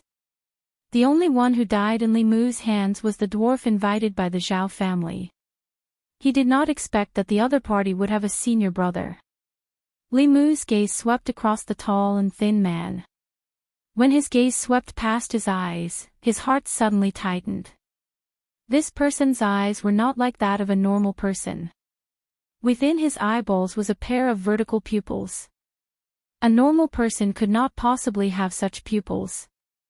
Almost instantly, Limu guessed the reason and blurted out, "A shape-shifting demon." There were 9 realms of demon cultivation. The first realm was called Awakening. Demons in this realm could only develop basic spiritual intelligence. Their intelligence was like that of a 3-year-old child. When demons cultivated to the second realm, embryonic molding, their spiritual intelligence was no different from that of a normal person. They could understand humans, speak human language and move quickly. Although they still had the body of a beast, their body had already undergone a metamorphosis. Most of the beasts in the forest were no match for shape-shifting demons. The white fox that Li Mu saved was in this realm. However, she might have just undergone embryonic molding. Otherwise, she would not have been caught by the hunter's trap. The third realm, shape-shifting, was a stage where a demon cultivator's strength would increase explosively. Human cultivators, whether they were Daoists or Buddhists, their first metamorphosis was when they entered the middle three realms from the lower three realms. However, demon cultivators were different. Their cultivation was much more difficult than humans. However, after shape-shifting, they could truly be reborn. Their bodies were incomparably tough. Coupled with their race's abilities, they were much more difficult to deal with than ghosts. Even a cultivator at the third realm, spirit condensation, would have a headache when faced with shape-shifting demons. Li Mu, who had only condensed one soul. If not for the 9 syllables mantra that was comparable to Daoist techniques, he would not be much different from a normal person. It would already be difficult for him to deal with a shape-shifting demon, let alone shape-shifting. The tall and thin man sized up Li Mu. A trace of doubt appeared on his face as he questioned, although my junior brother was useless, he still had the cultivation of spirit condensation. The mana fluctuations on your body are so weak. At most, you have only refined one soul. How did you kill him? Li Mu did not answer. You don't want to talk. The expert looked at Li Mu, grinned, and said, if you don't say it now, I'll peel your skin, pull out your tendons, and search your soul, then I'll know everything. At this moment, Li Mu's lips moved slightly as he softly uttered a syllable. Boom! A bolt of lightning suddenly descended and struck the tall and thin man's head. Li Mu heaved a sigh of relief. After realizing that the other party was a shape-shifting demon cultivator, he raised his guard in his heart. In the 9 words mantra, the first word, Thunder Method, was his biggest and only killing move. When facing an opponent who was much stronger than him, he had to concentrate all his attention and spirit to ensure that he could kill him in one blow. Otherwise, he would be the one to die. Li Mu looked in the direction of the man, his pupils constricting. When the lightning struck, the tall and skinny man didn't turn into charcoal like the dwarf. His figure disappeared into thin air, leaving behind only a yellow talisman. Puff! After the talisman fell to the ground, it burned on its own and turned into ashes. The tall and skinny man's figure appeared in another direction. At this moment, he was no longer as calm as before. His face was pale and filled with fear as he said in shock, Thunder Method. Thunder Method was a remarkable ability that only cultivators of the Middle Realm could use. If the young man opposite him was a Middle Realm expert, he would definitely die today. In fact, if not for the substitute talisman that he bought at a high price 2 years ago that blocked the lightning for him, he would already be dead.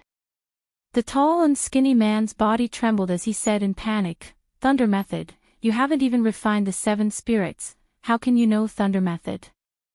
No, this isn't Thunder Method. Thunder Method can't be used so quickly. This is a Dao technique, a Dao technique. Even cultivators of the assembled spirit realm couldn't master Thunder Method, let alone refined spirit realm. Only the legendary Dao technique could mobilize the power of heaven and earth in such a short time with insignificant dermic power. Boom! Another bolt of lightning struck, but the tall and skinny man was prepared and dodged nimbly. Boom! Boom boom! Boom boom boom! Bolts of lightning struck down, leaving charred pits in the ground nearby. However, not a single bolt of lightning struck the tall and skinny man. The tall and skinny man's initial panic gradually turned to surprise and calmness. In the end, he looked at Li Mu with a mocking gaze and said, Strike, strike again. So what if you know Dao techniques? Once I search your soul, this Thunder Method Dao technique will be mine. In contrast to the tall and skinny man, Li Mu's expression grew more and more solemn. It was only now that he realized that after using thunder method to scare away the evil ghost and kill the dwarf, he had a wrong understanding of his own strength. In terms of cultivation, he was like a baby. Even if he had a sharp weapon in his hand, he was still no match for an unarmed adult. As his dermic power gradually dried up, his face slowly turned pale. In the end, he could no longer release lightning. The tall and skinny man still maintained a distance from Li Mu. At a certain moment, he suddenly opened his mouth and a jade-green tongue shot out from his mouth. Like a vine, it wrapped around Li Mu's neck. Just as the tongue was about to wrap around Li Mu suddenly flipped his palm. A yellow talisman appeared in his palm and he stuck it on the tall and skinny man's tongue. This was the fulu that the dwarf used to freeze Zhongshan. The tall and skinny man's tongue froze in the air. His body also froze for a moment. However, in the next moment, his tongue began to wriggle again. Clearly, that fulu couldn't completely freeze it. However, for Li Mu, a moment was enough. Boom! A bolt of lightning struck the tall and skinny man's head directly. His clothes turned into ashes and his body was also turned into charcoal in an instant. A faint shadow slowly floated out from his charcoal corpse. It was a huge lizard. It floated in the air and its fist-sized eyes stared fixedly at Li Mu. It roared with incomparable rage, "Lowly food, you dare to destroy my body. I will chew your soul bite by bite." With its body destroyed, it was extremely furious. It pounced towards Li Mu from the air. Li Mu put his palms together and his lips trembled. His body gradually emitted a golden light. The lizard's shadow was blocked outside the golden light. Every time it wanted to approach, it would be burnt and forced back. It floated in the air and stared coldly at Li Mu. It said sinisterly, "So what if you know Buddhist scriptures? I want to see how long your dermic power can last." Li Mu's body was shining with golden light. However, his heart had already sunk to the bottom. The countless bolts of lightning just now had already exhausted his dermic power. However, it still did not completely destroy this lizard spirit. At this moment, he was only relying on the dermic power in the string of Buddhist prayer beads. Li Mu could feel that the dermic power in the string of Buddhist prayer beads in his hand was almost exhausted. The Bay of Clearwater was not far ahead. Li Mu gritted his teeth and ran forward. The lizard spirit's soul followed behind him and said coldly, "I want to see where you can run to. Today, no one can save you." Bang! Li Mu ran for more than 10 steps. The dermic power in the string of Buddhist prayer beads in his hand was exhausted and shattered. At the same time, the dermic light on his body disappeared in an instant. Li Mu felt the world spinning. Then, his vision turned black and he fainted on the ground, unconscious. The lizard's shadow had been waiting for this moment for a long time. Seeing this, it laughed maniacally. It opened its mouth and pounced towards the fallen Li Mu. However, as it pounced, it could only wave its 4 claws in the air. Its body did not move at all. The lizard spirit twisted its body and saw that not far behind it, a woman in white was floating in the air. One of her hands was grabbing onto its tail. That hand looked very slender, but it seemed to have a huge force that made it unable to break free. Feeling the aura of the woman in white, its eyes were filled with extreme fear. It said in a trembling voice, "Spare, spare." The woman in white's eyes were indifferent. She took a light breath and the lizard spirit's soul immediately collapsed. It turned into a cloud of mist and was sucked into her body. Suhi's face was filled with satisfaction. She flew down and picked up Li Mu by the waist. Then, they disappeared into the depths of the forest by the river.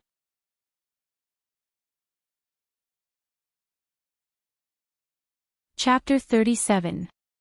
When Li Mu woke up again, he found himself lying on a bed. This seemed to be a wooden house. The furnishings in the house were extremely simple. There was a bed, a table, a chair, a bookshelf, and a shelf for storing items. Although it was simple, it was extremely tidy. His last memory was of him fighting with that lizard spirit in the metamorphosis stage.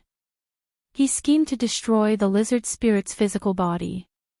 However, even though the lizard spirit had lost its physical body, its spirit was still powerful.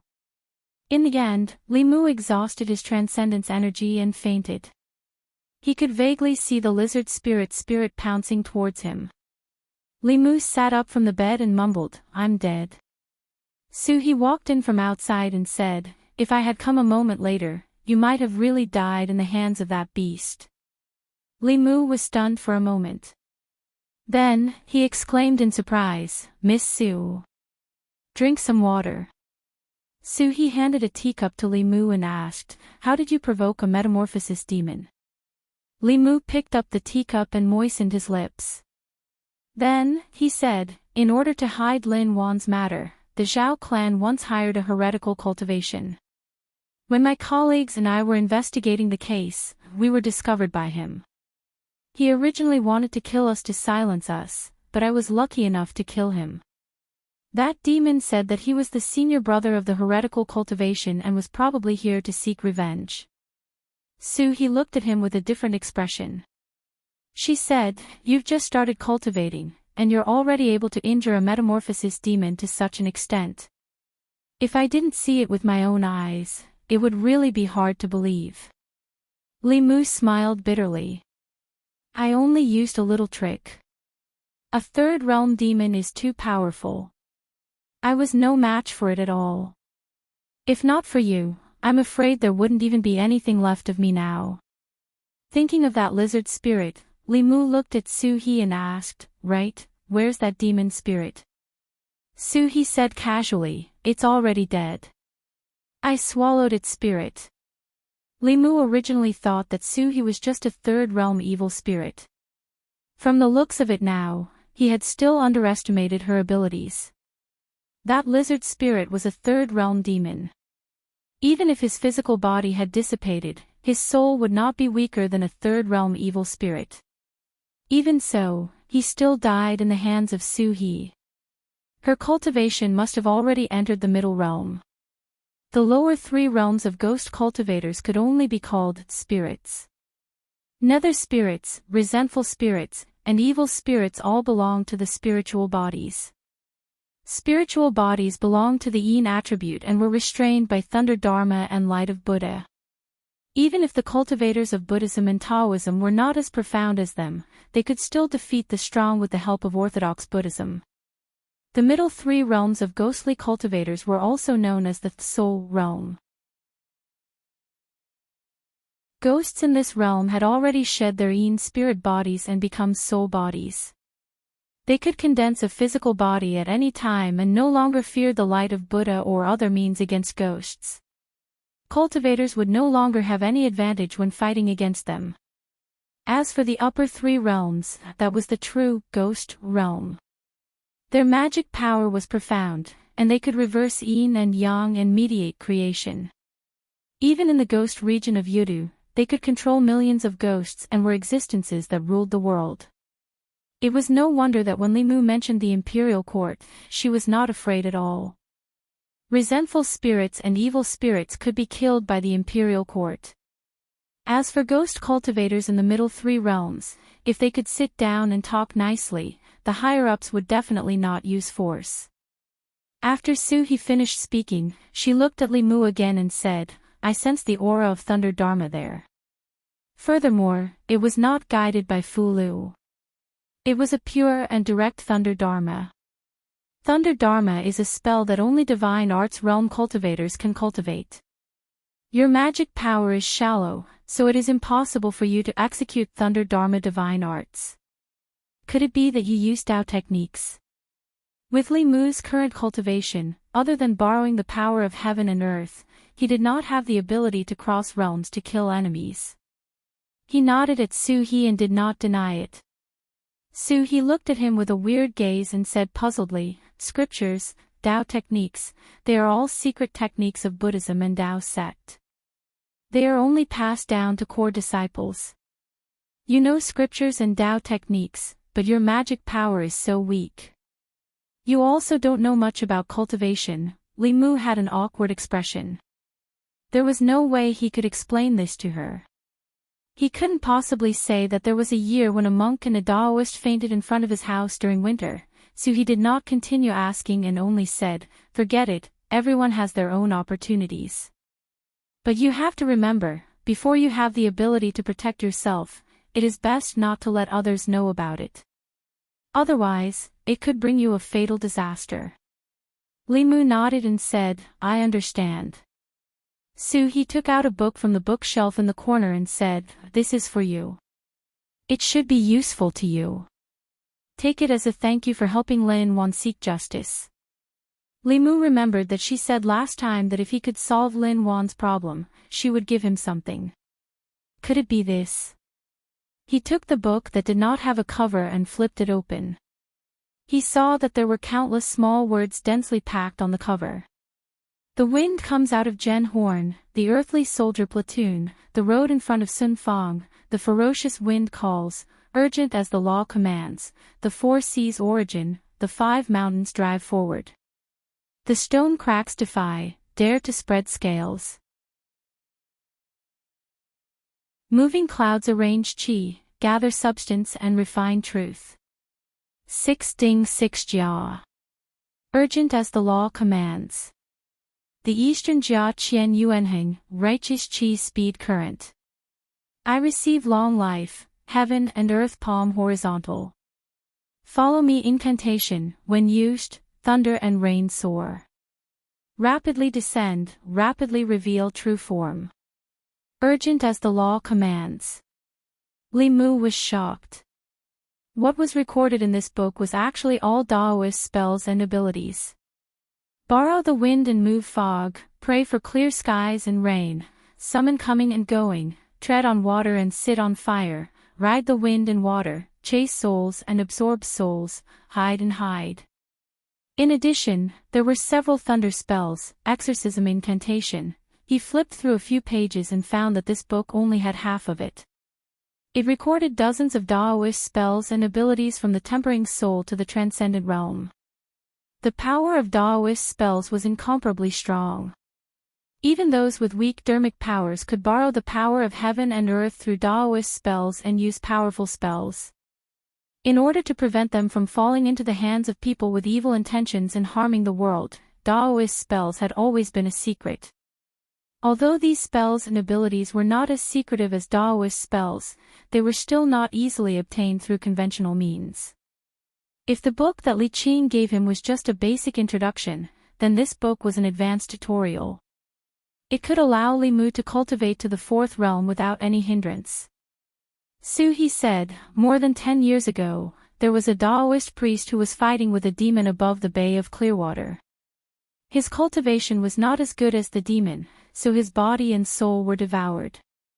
This half of the Daoist book fell from his body. I was originally a Yin spirit in this pool, but after obtaining this book, I learned some Daoist techniques. In the past 10 years, I have cultivated intermittently, and only then did I reach my current cultivation." Li Mu did not decline and kept the book. He smiled and said, "Looks like you really did cultivate by yourself." Li Mu raised his head and said, "To be honest, this book is very useful to me. If you have any needs in the future, Li Mu will definitely repay you." He not only gave him the book, but also saved his life. In his heart, her position was equal to that of the monk. He shook her head and said, "I gave you this book to thank you for what you did for Lin Wan, not for you to repay me. The Bay of Clear Water is remote and no one can be seen all year round. If you have the heart, you can come here and chat with me when you have the time. Tell me about the outside world and I will be very happy." Li Mu smiled and said, "Of course. Then it's a deal." He smiled and said, "After you go back, help me inquire about a person." Li Mu asked, "Who?" Su, he said, his name is Chui Ming. 20 years ago, he was the county magistrate of Yangqiu. There were many people with the same name and surname, so it was naturally difficult to find out. However, there should only be one person who was the county magistrate of Yangqiu. It could be found in the residence of the county government. Li Mu nodded and said, I will help you find out when I go back.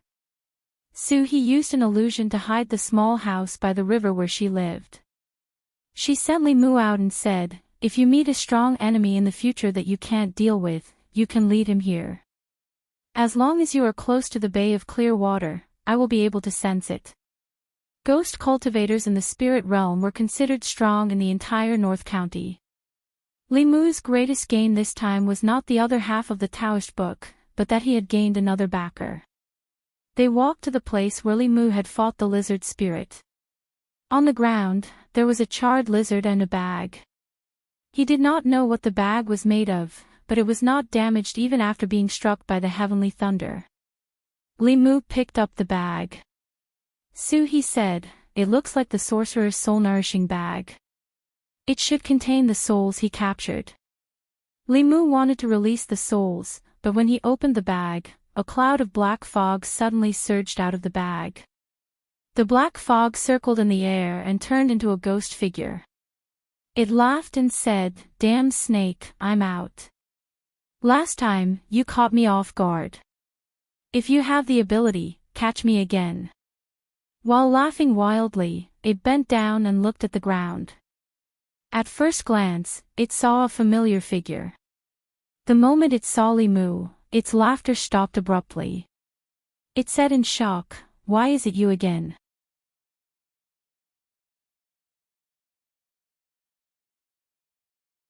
Chapter 38.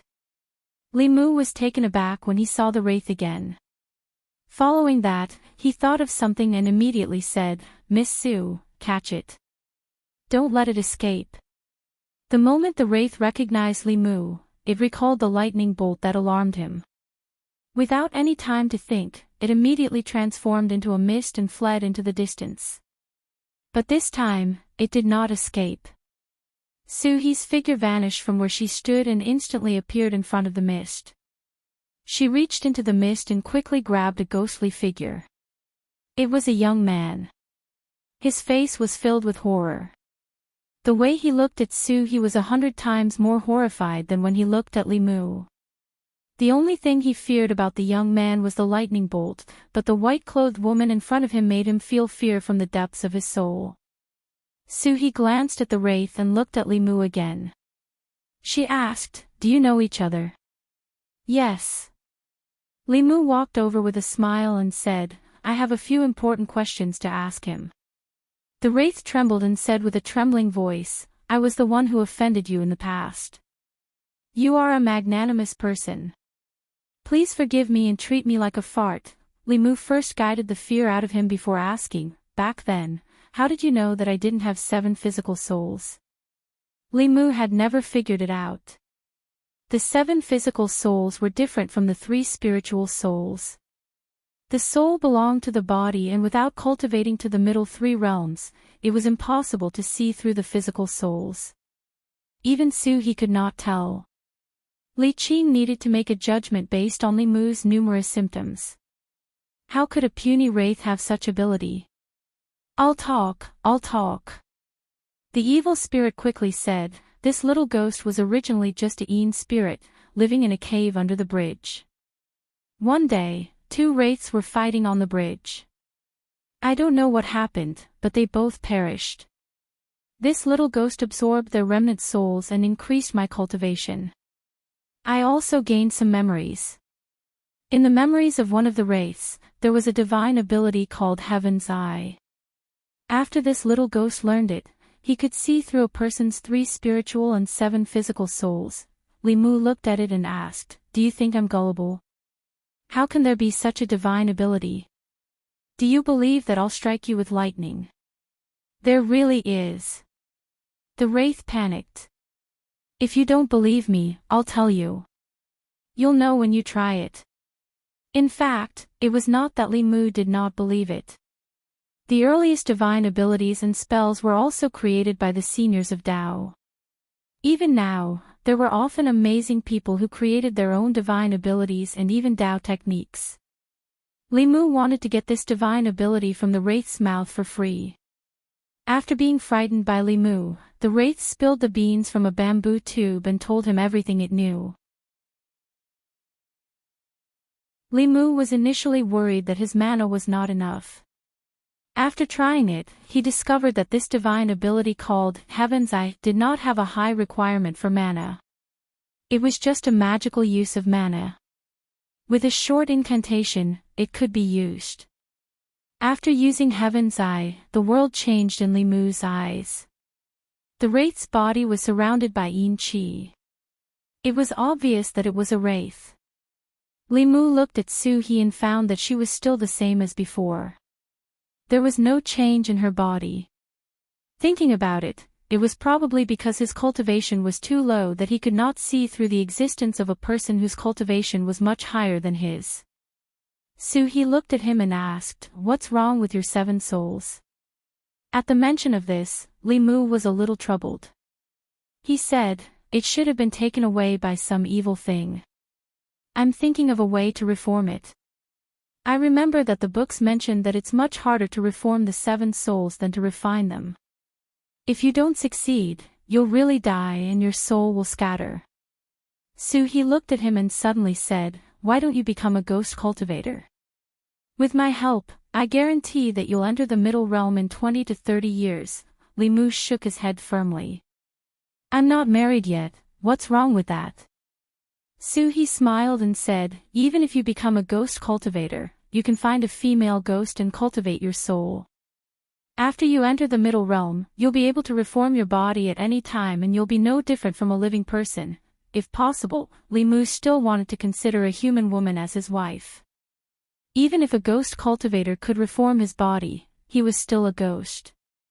He was not Ning Kaichin and could not accept a life and death friendship. Before Li Mu answered, the wraith asked tentatively, "Can I go now?" "Who said you can go?" Li Mu glanced at it and looked at Su He. He said, "This ghost tried to kill me twice before. Today, it fell into my hands. Instead of using thunder to strike it and enforce justice on behalf of heaven, it's better to let Miss Su swallow its soul to improve your cultivation." "No, no, no." The wraith was so scared that its body became a little illusory. It begged for mercy. "Miss, please spare me. We're all ghosts. Why should ghosts make things difficult for ghosts?" Li Mu took the opportunity to harvest its fear. This level of wraith had a huge amount of emotional power. It was much more efficient than Li Mu absorbing it from ordinary people.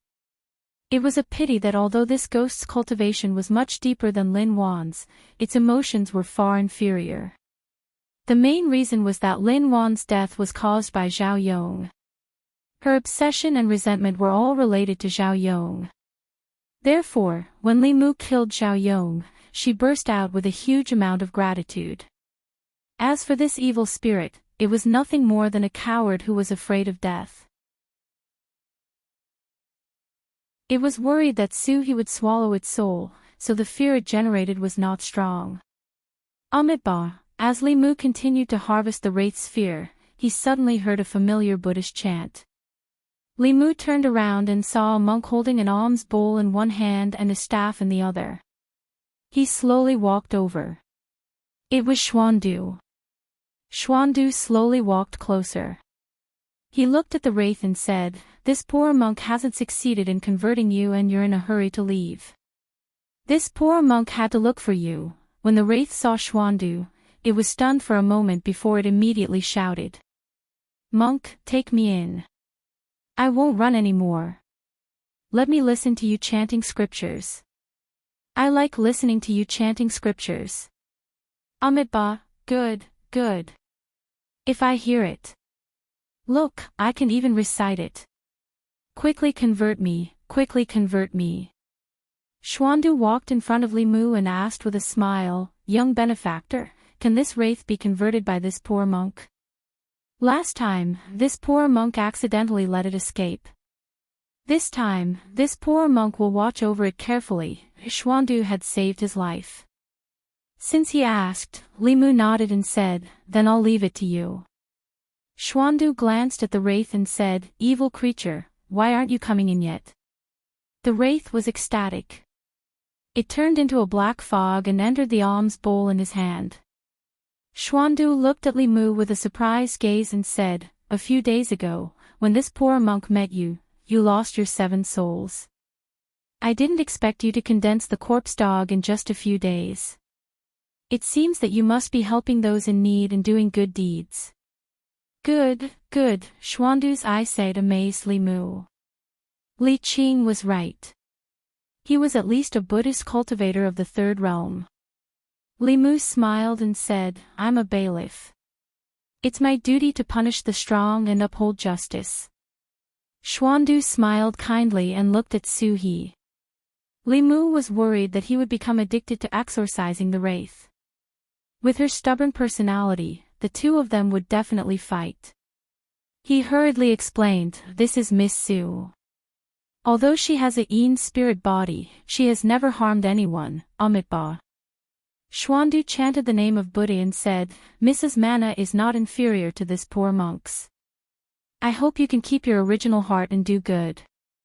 Don't harm the world. Su He was still disgusted with other men. She snorted and said, monk, mind your own business. Xuandu was not angry.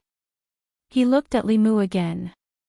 After looking him up and down several times, he said curiously, we haven't seen each other for a few days. Why is the Buddhist aura on your body so strong? Li Mu explained, maybe, it's because of the Buddhist beads that you gave me. Speaking of the Buddhist beads, Li Mu felt a little distressed.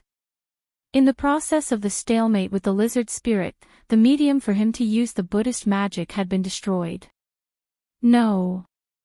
Xuandu shook his head and said, the Buddhist beads are just external objects. I think you are fated with Buddha and are born with wisdom. I wonder if you are willing to become a monk and convert to Buddhism. Li Mu waved his hand and said, no, Xuandu did not insist. He just took out a yellowed book from his arms and handed it to Li Mu. He said, this scripture is for you. If you change your mind in the future, you can come to the Jinshan temple to find me. It was impossible to change his mind. Li Mu was very satisfied with the quality of his hair. When he was about to refuse, he saw Su He give him a look. Li Mu immediately understood. He took the scripture and said, thank you, master. Reciting this scripture often can help you understand reason and wisdom, eliminate karma, and purify the 6 senses. Xuandu nodded slightly and said, come, please follow me and recite, this is what I heard, this is what I heard. Li Mu recited after Xuandu. Suddenly, there was a flash of golden light on his body. However, this golden light was like a firefly compared to the sun when he was reciting the Heart Sutra. Li Mu did not take it seriously at all. However, Xian Du was shocked and muttered, little benefactor, you have a great destiny with Buddha. Are you really not willing to convert to Buddha? Li Mu said without hesitation, no. Xuandu looked regretful, but he still said, since you are not willing, I will not force you. If you change your mind in the future, I will wait for you at the Jinshan temple.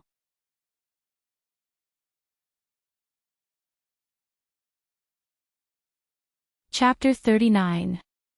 Xuandu took the evil spirit and gave Li Mu the scripture. Seeing that Li Mu was unwilling to convert, he did not force him.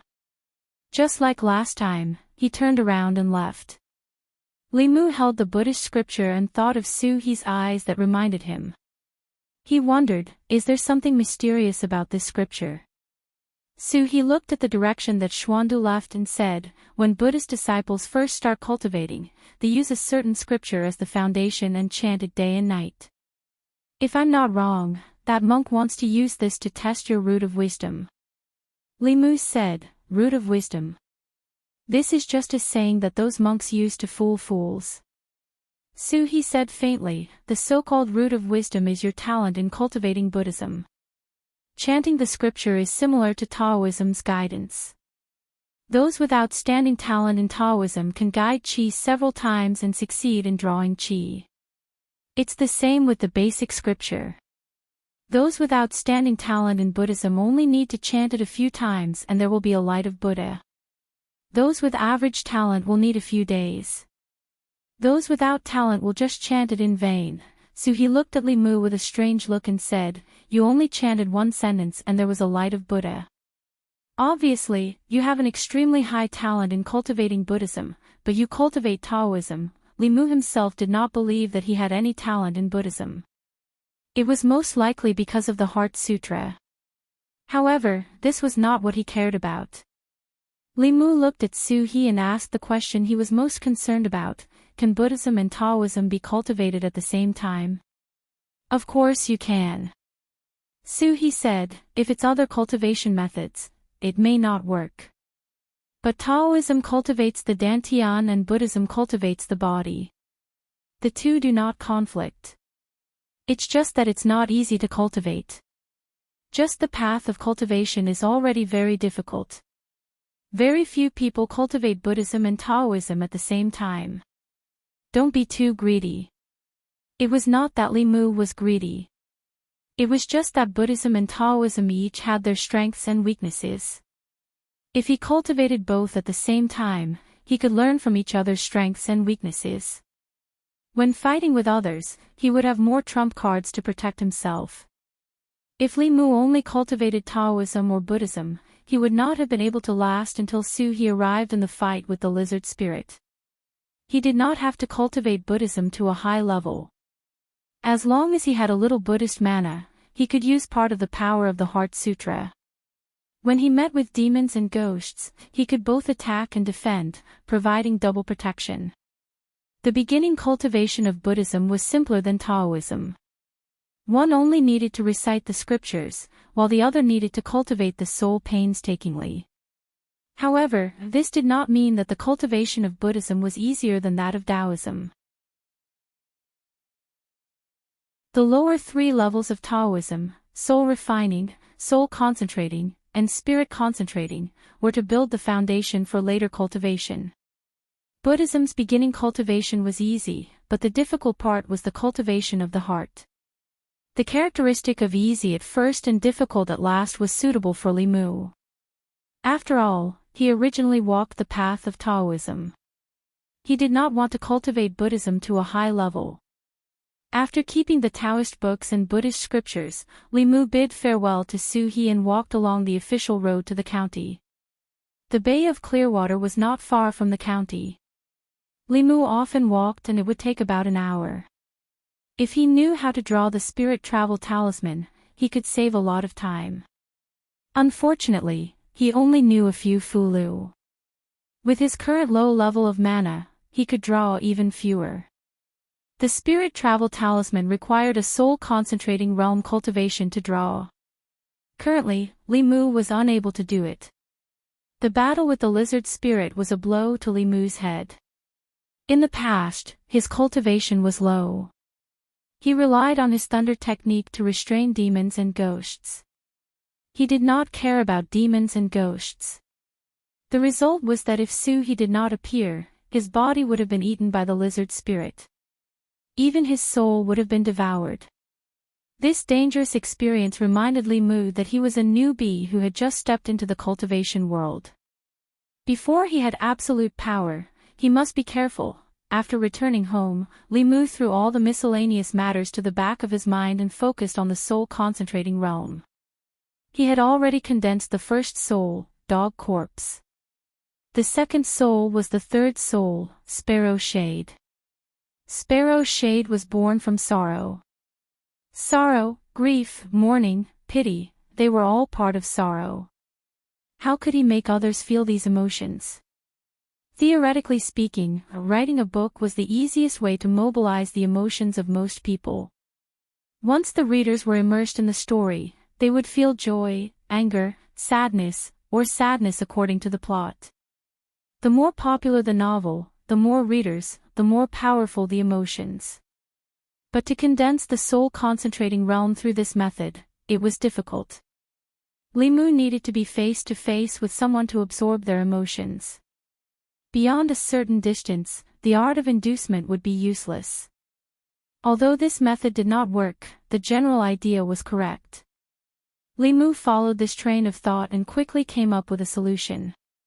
Soon, Li Mu arrived at the entrance of the Yunyan Pavilion. The Yunyan Pavilion was a chain store. It did not only sell books.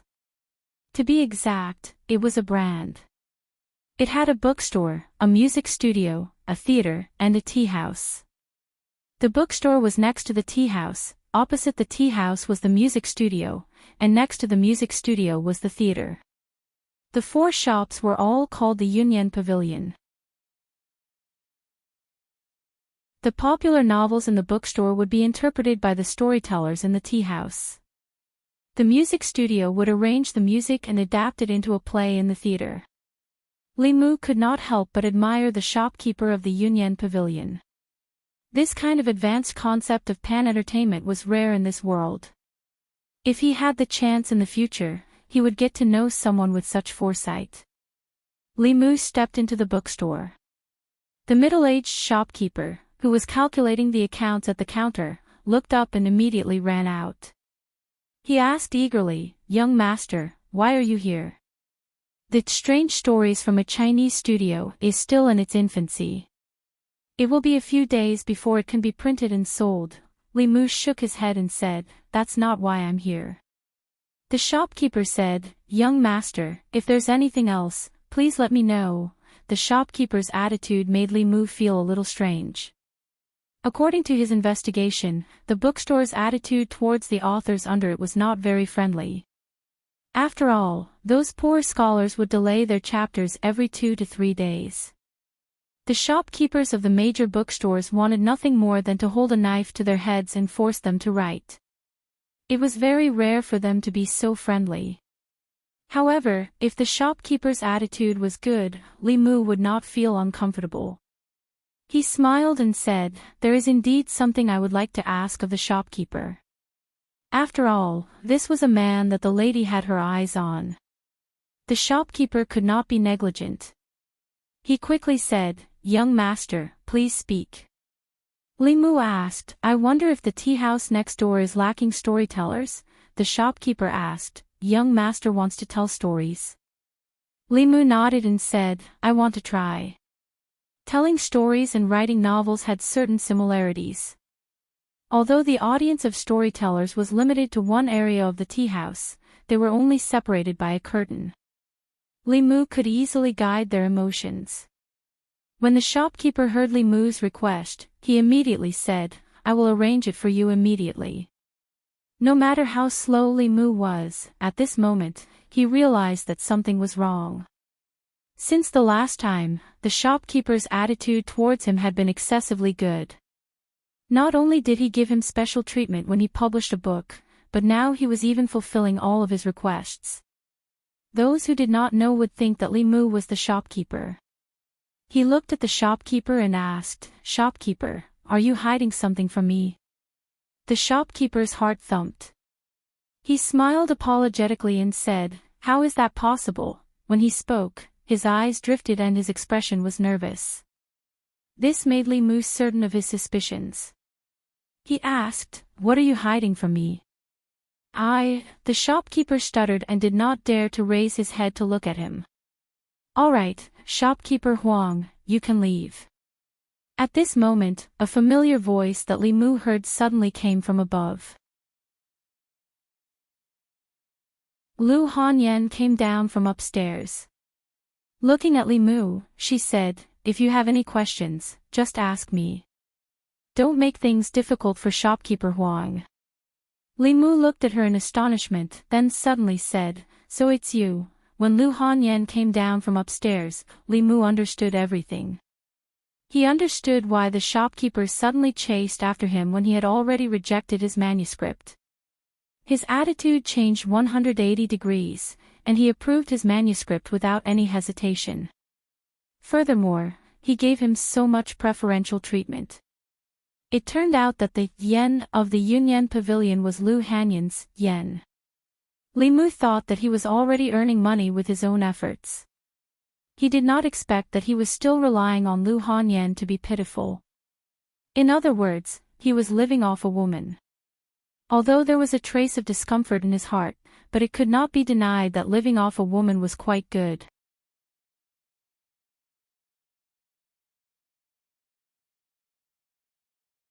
Chapter 40. Yunyan Pavilion. The shopkeeper brought over some good tea. After the two sat down, Lu Hanyan looked at Li Mu with some confusion and asked, "Why did you want to become a storyteller?" No matter how she thought about it, she couldn't connect a bailiff to a storyteller. Li Mu couldn't tell her that he wanted to condense the sparrow shade as soon as possible and regain his masculinity, so he could only say, "A bailiff's monthly salary is 500 coins. It's only enough to eat." Lu Hanyan froze for a moment, then she remembered something and said apologetically, "Sorry, I forgot that you still have to help me draw talismans. How about I give you some money?" "No need." Li Mu waved his hand and said, "If it wasn't for you, no bookstore would be willing to print my books. You've already taken care of me so much, so how can I take your money?" Lu Hanyan asked, "But you have to be a bailiff, write a book, and tell a story. Can you do it all?" "It's okay," Li Mu smiled and said, "If it's not convenient for Yunyan Pavilion, I'll go somewhere else to ask." Lu Hanyan was worried that he would misunderstand and said helplessly, "If you're willing, you can try it here. I'll give you 10 taels of silver every month. The rewards from the customers will all be yours." In her heart, Li Mu had clearly become someone who had to work 3 jobs because of the pressure to survive. And part of this pressure was given to him by her.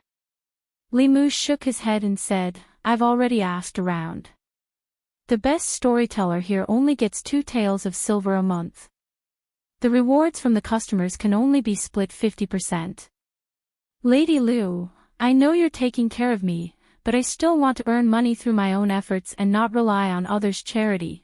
Lu Hanyan was worried that her insistence would hurt Li Mu's fragile self-esteem, so she could only nod and say, "Okay then." It wasn't that Li Mu wasn't moved by the salary of 10 taels of silver. Who wouldn't want money? It was just that he owed Lu Hanyan too much. If he calmly accepted her help, what was the difference between being her sugar daddy?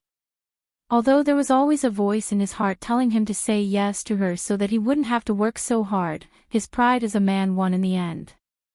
Lu Hanyan stood up and said, "Wait here for a moment. I'll arrange it." Of the 4 shops in the Yunyan Pavilion, the music shop had the best business, followed by the opera house, the bookstore, and finally the tea house. After all, the people who came to this kind of place were all young people who had time and money to spare. Watching beautiful girls singing and dancing was much more interesting than listening to the old man talking to himself. However, storytellers also had a lot of fans. When Li Mu walked into the tea house, he saw more than a dozen customers drinking tea while listening to the old man on the stage. Listening to the story was free, but most of the customers would order a pot of tea and a few side dishes when listening to the story. Most of the tea house's income came from this. Occasionally, there would be generous customers who would take out their money pouches and tip the storyteller. The tea house would deduct half of the money and the rest would be the storyteller's extra income. After a while, the old man finished his story and a customer shouted from below, "It's still early today, tell us another story." At this time, a waiter walked up to the old man's ear and whispered a few words. The old man stood up and clasped his hands to the audience. He smiled and said, "This old man isn't feeling well today, so I'll stop here. Today, a new storyteller came to our shop. Why don't you all listen to his story?" When the old man finished speaking, there was a commotion among the customers below the stage. A new person. What's so good about a new person? Among these people, only you, old man Song, have a good story. Let's go, let's go." After the old man stepped down from the stage, several people immediately paid the bill and left. The tea house manager looked at Lu Hanyan and said awkwardly, "Miss, this." Lu Hanyan shook her head and said, "Continue listening." The few customers who stayed either had their tea just served or had not finished the side dishes they ordered. Although they were still sitting there, their eyes moved away from the stage. It was not until two of the waiter moved a screen to the stage that the crowd glanced at it in surprise. What's going on? Why is it blocked? So mysterious. What kind of gimmick is this? Hurry up and drink. After finishing this pot of tea, we'll listen to music on the other side. Li Mu came up from the backstage and sat on the chair behind the screen. As a bailiff, he patrolled the streets every day. Not everyone in Yangqiu County knew him, but at least most of the people on Weiyang Street were familiar with him. Therefore, he asked Lu Hanyan for a screen to block his view.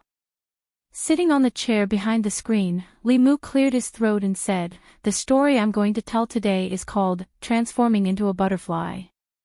During the previous dynasty, in the Zhu family manor in Yangqiu County of the North region, there was a woman named Zhu Yingtai.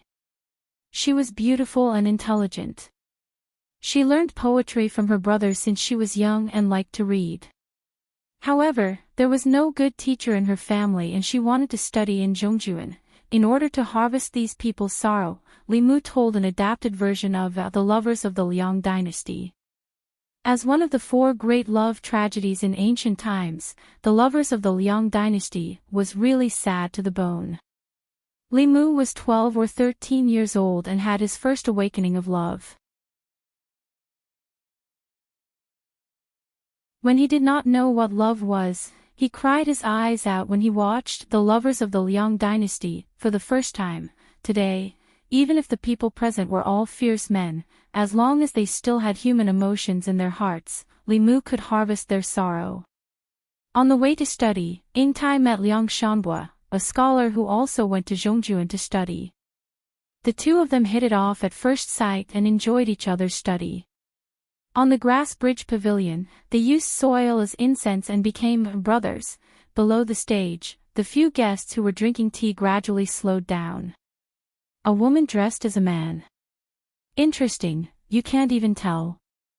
How flat is the woman's chest? Although this new storyteller's skills were not as good as the other storytellers, his story was quite interesting. It was fresh and unconventional. After listening to a paragraph, they actually listened to it. A series of funny stories caused by the female lead dressing as a man also made the few people present smile. The two guests who were about to leave silently asked the waiter to refill the pot of tea. Interesting. This story is novel and quite funny. It's funny, but it doesn't seem to have anything to do with transforming into a butterfly. The name is off topic. Everyone listened and discussed with great interest. Until Li Mu told them that when Liang Shanbo went to the Zhu family to propose, he learned that the Zhu family's father had already betrothed Yingtai to Ma Wenkai, the son of the South County's county chief. The happy marriage had already become a shadow. The two of them met on the platform, looked at each other with tears in their eyes, and left in a sad manner. The faces of those guests gradually became serious, but they also knew that this was the usual routine of storytellers. They would first suppress their desires, then suppress their desires. The subsequent development of the story would definitely be that the two of them would overcome various obstacles and live happily together. However, behind the screen, the storyteller's voice came slowly. Shanbo fell ill from depression and died not long after. When Yingtai heard the bad news of Shanbo, she swore to die. Dead, dead. This is impossible. His ghost must still be waiting. What will Zhu Yingtai do? Are the two of them going to fall in love with each other? Below the stage, everyone looked anxious. Lu Hanyan's heart also tightened. At this moment, Li Mu stood behind the screen and frowned slightly. Just as he told the most tragic part of Liang Zhu and wanted to guide everyone's grief, he realized that he could not guide any of it. He originally thought that these people were really heartless until he used his heaven's eye to look through the screen. Only then did he realize that almost everyone was filled with a faint sense of sorrow. However, this sorrow could not be guided by him. Li Mu did not use his heavenly eye divine ability. so he could not see anything. There was only one possibility for this situation, and that was that their grief was not directed at Li Mu. How could this be? Li Mu frowned. Could it be that even if the emotions were because of him, as long as they were not directed at him, he could not guide them? The reason why he could not absorb the grief of these people was because their grief was directed at Liang Shanbue and Zhu Yingtai, not him, Li Mu. Then wouldn't all his hard work have been in vain?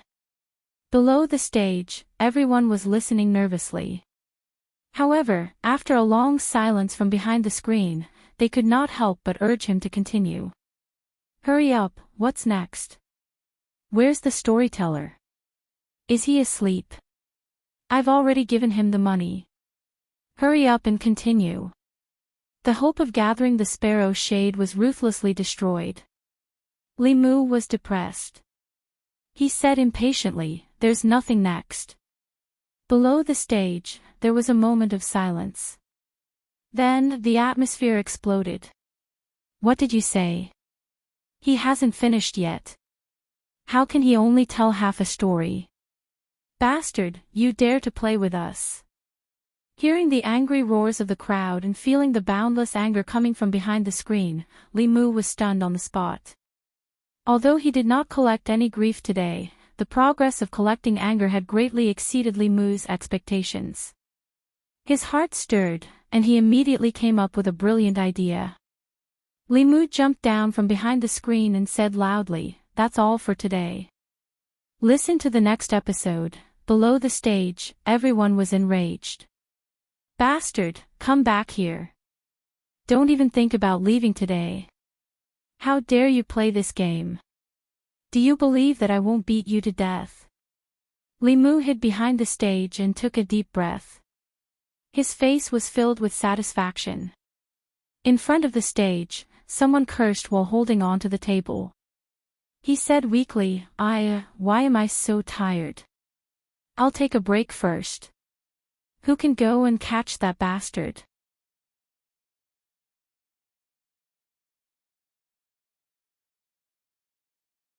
Chapter 41. Li Mu slipped out of the back door of the Yunyan pavilion with a satisfied expression on his face. He slipped back to his own home. Although the gathering of grief did not go as smoothly as he had expected, it was not a bad thing for him if he could condense the second soul-concealing arrow through the anger. No matter which soul it was, he would have to condense it sooner or later. He was a single dog. Even if he condensed the sparrow shade, it would be useless for now. Today, he had absorbed quite a bit of anger. It was a pleasant surprise that was worth celebrating. Li Mu was humming the tune of Liangzhu. He was about to cook 2 dishes to reward himself when the door was suddenly pushed open from the outside. Li Mu was startled. He thought that it was Lu Hanyan who had leaked his address. Those people from the tea house who were listening to stories had come to kill him. Looking carefully, he realized that it was only Lu Hanyan. Li Mu looked at her tentatively and asked, "What's the matter?" Lu Hanyan quickly walked to his side and asked, "Uncle Shan died of illness." "What about Yingtai? What happened to Yingtai?" Li Mu thought that something big had happened.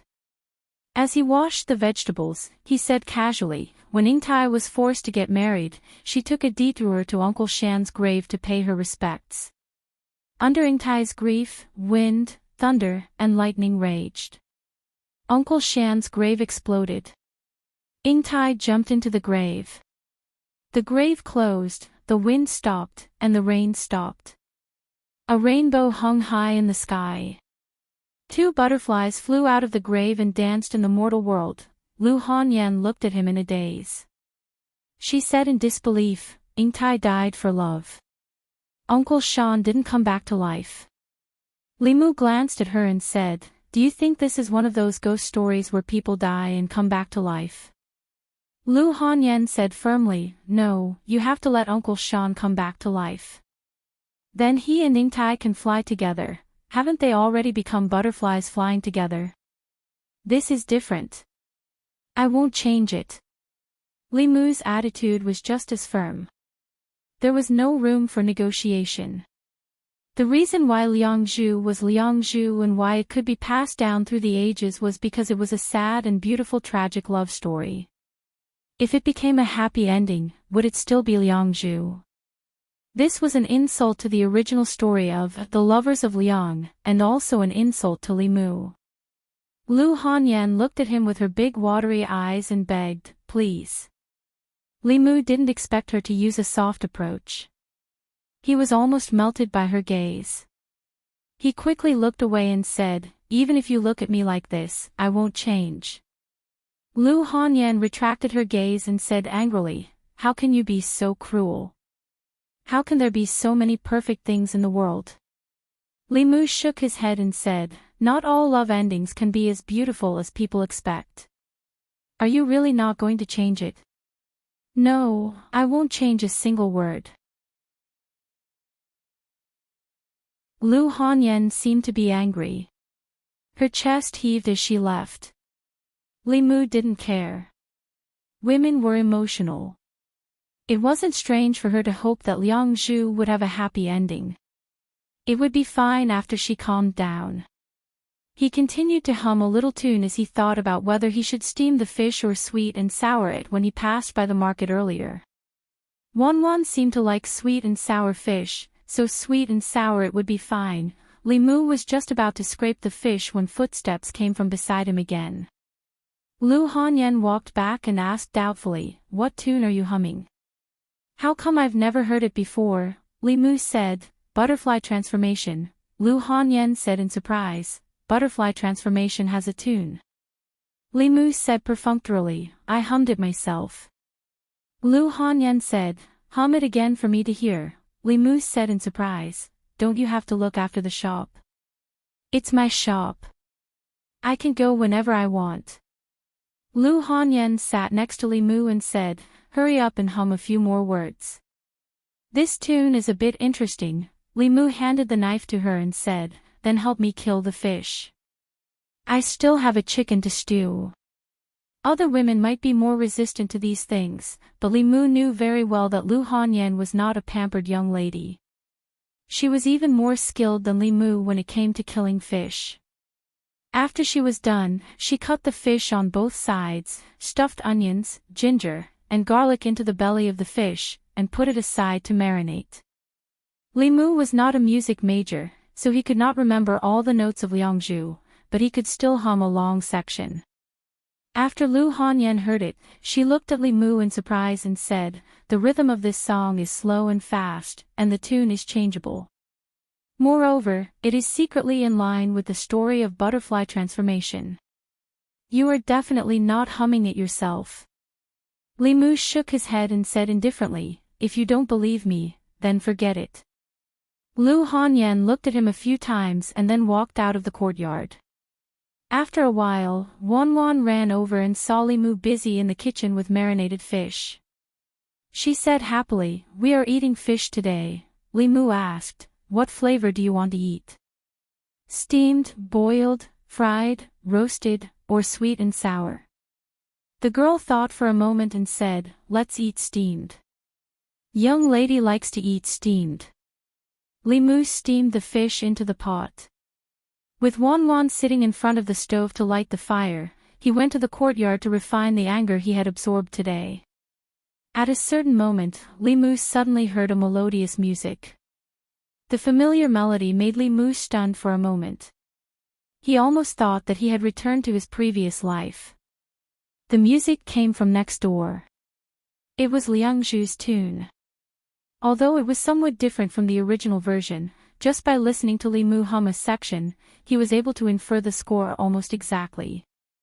Lu Hanyan's attainments in music made Li Mu admire Li Mu.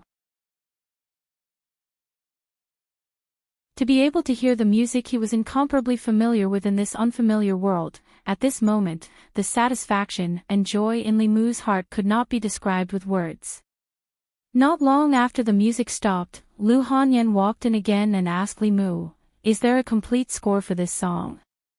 "Not at the moment." Li Mu shook his head and said, "Wait until I think of a complete one. I'll let you try to hum it again, the Fulu that Li Qing gave him last time had lost its effect. He had to find a chance to ask for another one. At that time, he would be able to hum the complete song of Liangzhu. I have an idea. Lu Hanyan looked at him and said in a negotiating tone, in the next few days, we can let them talk more about butterfly transformation. If the story of butterfly transformation is popular, we can let the bookstore publish it as a book.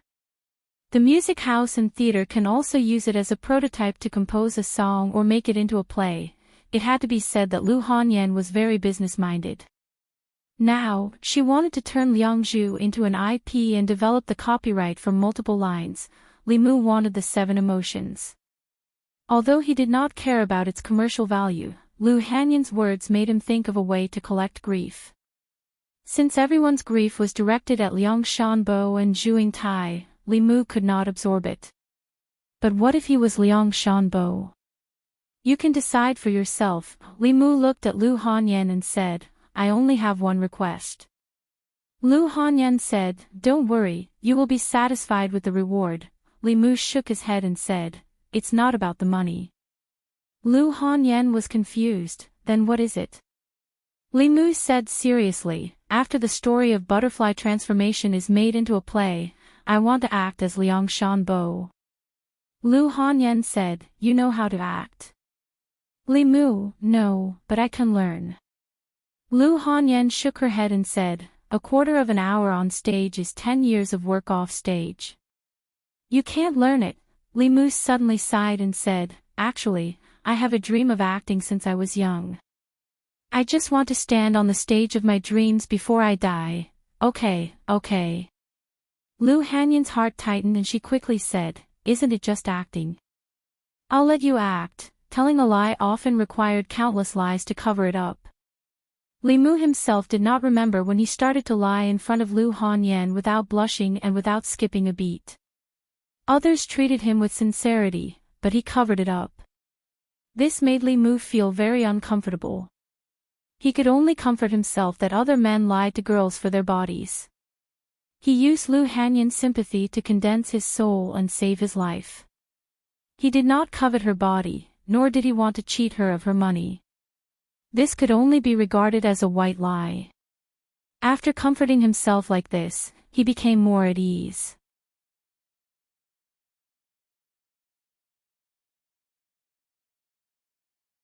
Chapter 42. Lu Hanyan did not return to the Yunyan Pavilion. She stayed for lunch. Ever since she found out that the youth-retaining talisman really worked, she stopped dieting. She paid for it, so it was not considered freeloading. Moreover, half of the dishes on the table were made by her.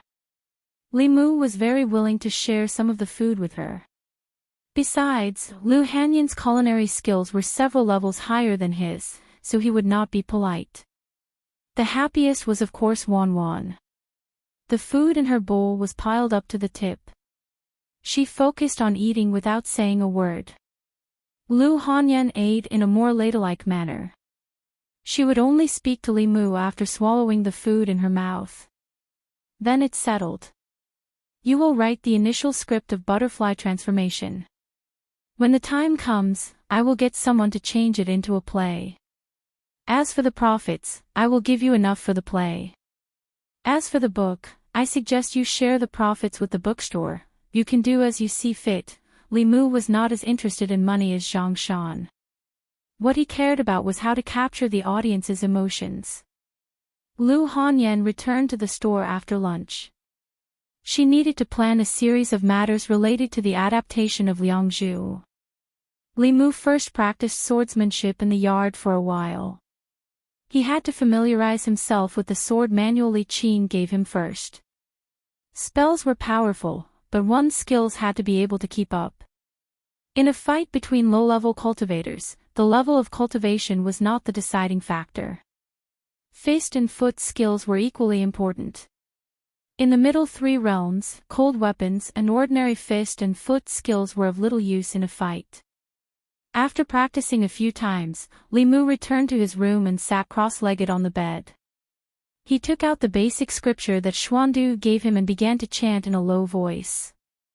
The basic cultivation of Buddhism was much simpler than that of Taoism. Li Mu could feel that when he chanted this scripture, there was an extremely weak fluctuation of the power of heaven and earth around him. Others might not be able to sense it, but he was someone who frequently courted death. Who knew how many times he had suffered from the backlash of the power of the heavens and earth? Thus, he was extremely sensitive to the power of the heavens and earth. This meant that the basic sutras of Buddhism did not belong to the category of supernatural powers. Instead, they belonged to the category of Daoist techniques. They were in line with the laws of the world and were almost equivalent to the Heart Sutra that had been weakened countless times. After reciting a few sentences, Li Mu suddenly opened his eyes and a thought appeared in his mind. Since chanting this basic sutra could increase one's magic power, then what about chanting the Heart Sutra? Li Mu immediately put down the Dharma Sutra and began to chant the Heart Sutra in a low voice. As expected, he discovered that the Buddhist mana in his body flowed much faster. This meant that chanting the Heart Sutra would speed up the growth of his magic power. The only bad thing was that when he chanted the Heart Sutra, a halo of light would appear on his body. It was like the sun, shining brightly. In order to not be discovered by others, he could only cultivate silently in his own bedroom, which made him quite vexed. Li Mu did not know if other monks were like this. If there was a chance in the future, he would have to ask Xuandu. In the next few days, the county office was peaceful. Nothing major happened. Li Mu's area of jurisdiction was even more peaceful. Not even a small public security case occurred. Li Mu spent most of his time in the guard room. He painstakingly studied the only spell that he could learn in the soul refining stage other than the Dao Yin, the rock leap technique. Although it was called a spell, it was actually a light body technique. After learning this technique, one's body would be as light as a swallow. It would not be a problem to fly over roofs and vault over walls. It would not be a problem to walk over a widow's wall at night. It sounded the same as the Qin Gong in Wuxia novels. After careful comparison, Li Mu discovered that this was Qin Gong. It was just that in Wuxia novels, Qin Gong required internal energy. Here, it required magic power. If there was a fundamental difference between the two, it would be that Qin Gong required at least 10 years or even tens of years of cultivation. But Li Mu only used 3 days to master the trick of the rock leap technique. He stood in his own courtyard. With just a light jump, he would be able to jump to Lu Hanyan's courtyard. In addition, if he used the rock leap technique to run at full speed, although the speed was not as fast as the spirit travel talisman, it was still comparable to a horse carriage. The bailiff's daily patrols were actually very free. Many people habitually patrolled one round and then did their own things. For example, Zhang Shan liked to go to the casino to gamble. Li Si randomly walked into a brothel on the street. When it was time to eat, he was even more free. After Li Mu returned home and changed his clothes, he secretly went to the Yunyan Pavilion. Yunyan Pavilion, tea house. In the past, at this time, the tea house only had a few customers. But today, it was almost full. This was because a new storyteller had come to the tea house a few days ago. Although this storyteller was not old, the stories he told were very novel and unique. His storytelling skills were very rusty at first, but after 2 or 3 days, he suddenly became very mature. It was as if he did not lose to the few old storytellers in the tea house. In just a few days, he had attracted a lot of listeners. However, although this storyteller's stories were good, there was a problem that made people gnash their teeth in anger. Every day, when he reached the most exciting part of the story, he would abruptly stop and leave a sentence: "What will happen in the future? Listen to the next part of the story." Leaving the tea house full of customers scratching their hearts and livers, if not for the fact that his stories were so exciting, with so many twists and turns, and so gripping, this tea house would have been flipped over by the angry customers. After lunch, it was time for the storyteller to tell his stories. A customer ordered a pot of tea and glanced at the screen on the stage. He asked the waiter, "Waiter, do you know where the storyteller on the stage lives? I like his stories very much and want to give him a gift." This was already the umpteenth customer who had asked for his address. Hearing this, the waiter smiled helplessly and said, "I don't know." That person gritted his teeth and looked at the screen on the stage. He said, "I am a man of my words. If he dares to make fun of us like this again, I will break his legs." On the stage, behind the screen, Li Mu put the fulu that he had gotten from Li Qing on his forehead. After a while, he slowly opened his mouth and said, "An old man, a vineyard, an erratic voice in the middle of the night, and a vague ghost figure in the water." Why did the vineyard become a wasteland overnight? Who caused the old man to break down instantly? What were the two water ghosts trying to do? All the answers to these mysteries are in Xiao Li's story today. The storyteller's standard was very high. His voice was magnetic and full of skill. Very quickly, he brought everyone into the story. This was a story that happened in Yangqiu County. During the previous dynasty, there was an old man by the Bay of Clear Water. He planted a vineyard by the river. As he often watered it, the grapes grew very well. One day, the old man was relaxing under the grape trellis by the river at night. He unintentionally heard the conversation between two water ghosts in the river. They wanted to drag a young man who was passing by the river the next day into the river and drown him. The old man was kind. When a young man was dragged into the river by the water ghosts, he did his best to pull the young man out. The young man was able to survive. However, because the old man saved the young man, he was pestered by the water ghosts himself. Later on, a kind-hearted Daoist passed by the Bay of Clear Water. Because he was indebted to the old man for a meal, he took the initiative to help the old man trap the two water ghosts. He also warned the old man that after he trapped the water ghosts, he should run west and not look back. He should only come back when the rooster crows in the morning. Li Mu sat behind the screen and said in a low voice, "After the rooster crows, the old man still did not dare to go back." It was only at noon when the sun was high in the sky that he walked back nervously. However, when he returned to the Bay of Clear Water, he saw an unbelievable scene. Everyone held their breaths and waited quietly for him to continue. Li Mu was silent for a moment before he spoke again. "If you want to know what will happen, tomorrow at the same time, see you there, shameless bastard." This again. What did that old man see? "Get the hell out here, I have plenty of money." Li Mu took the opportunity to absorb a wave of anger. When he escaped from the backstage, he found a group of people aggressively blocking the back door. At first, he was stunned, then his face showed anger. He asked, "Did you see that bastard?" The leader frowned and asked, "He's not inside." Li Mu shook his head and said, "No, I just came out. He shouldn't have run away yet.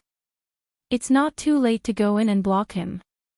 That bastard always stops at interesting places. Don't let me catch him.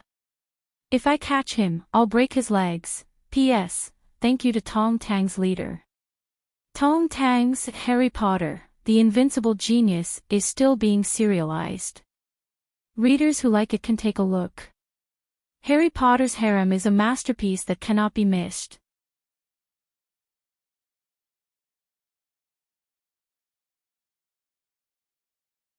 Chapter 43. Everyone swarmed in through the back door of the Yunyan Pavilion. Li Mu strolled leisurely towards the yamen. In the past few days, he had encountered some problems in his cultivation. He had thought that he would be able to condense the second spirit very quickly after finding a way to collect anger. However, the truth was that he had collected an enormous amount of anger, but it was difficult to refine it. Anger was also one of the 7 emotions, but it was several times harder to refine than joy. Li Mu did not know if this was normal. He had to ask Li Qing at the yamen. In the Yangqiu County government, Li Qing was not surprised at all after hearing his question.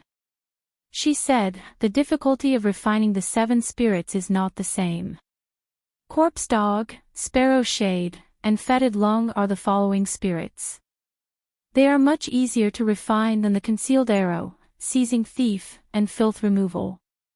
This is because the 4 emotions of joy, sorrow, love, and lust are the following emotions, while the 3 emotions of anger, fear, and evil are the opposing emotions.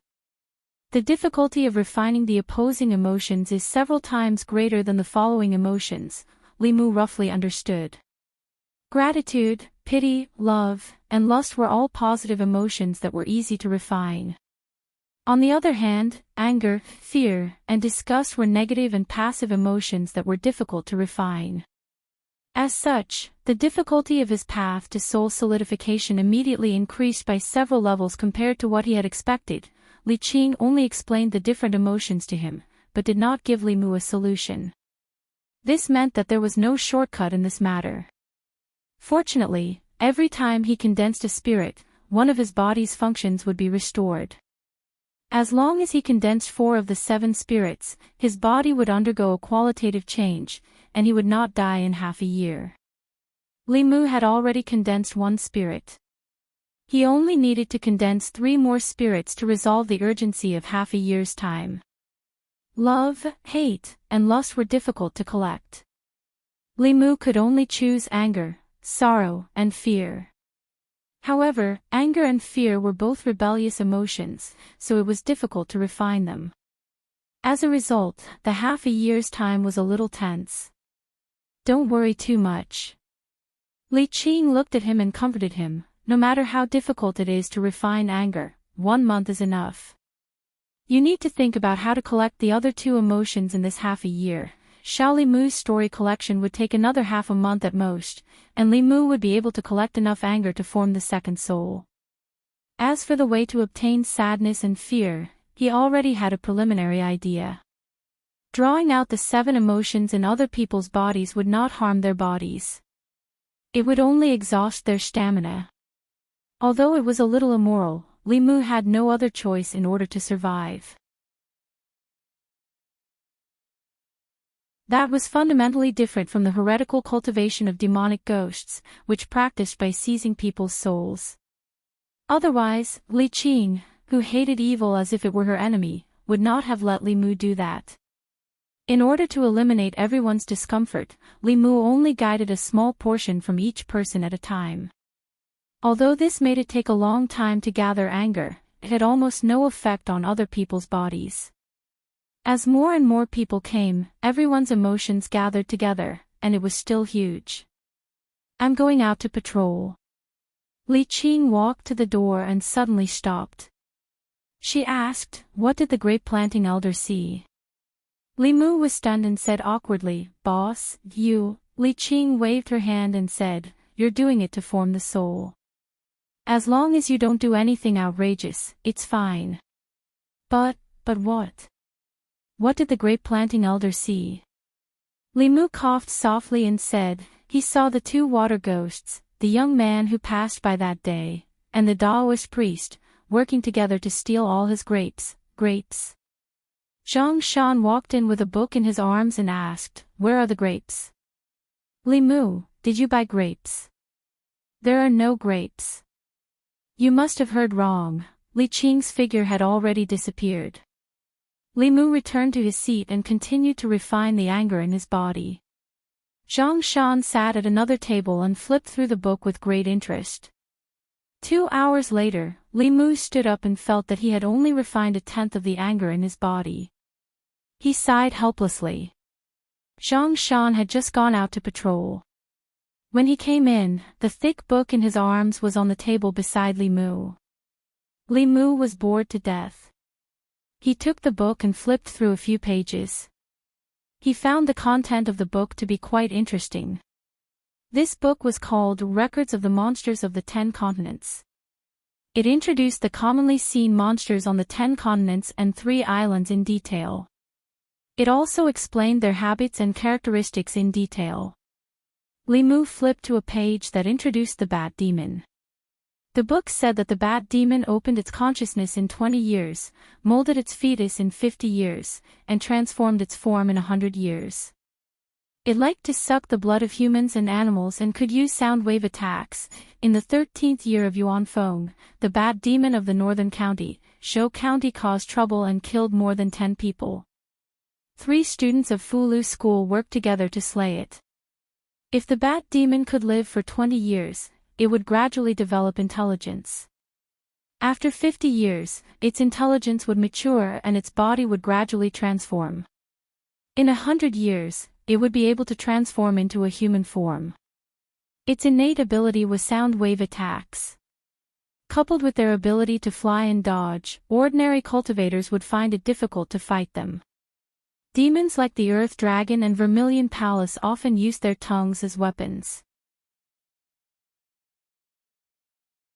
They were good at hiding and moving stealthily. The Earth Dragon and Vermilion Palace referred to lizards and chameleons. Li Mu could not help but think of the lizard demon. It could change its color and disguise itself as a tree trunk. If not for the fact that his first soul had been condensed, he would not have discovered it that day.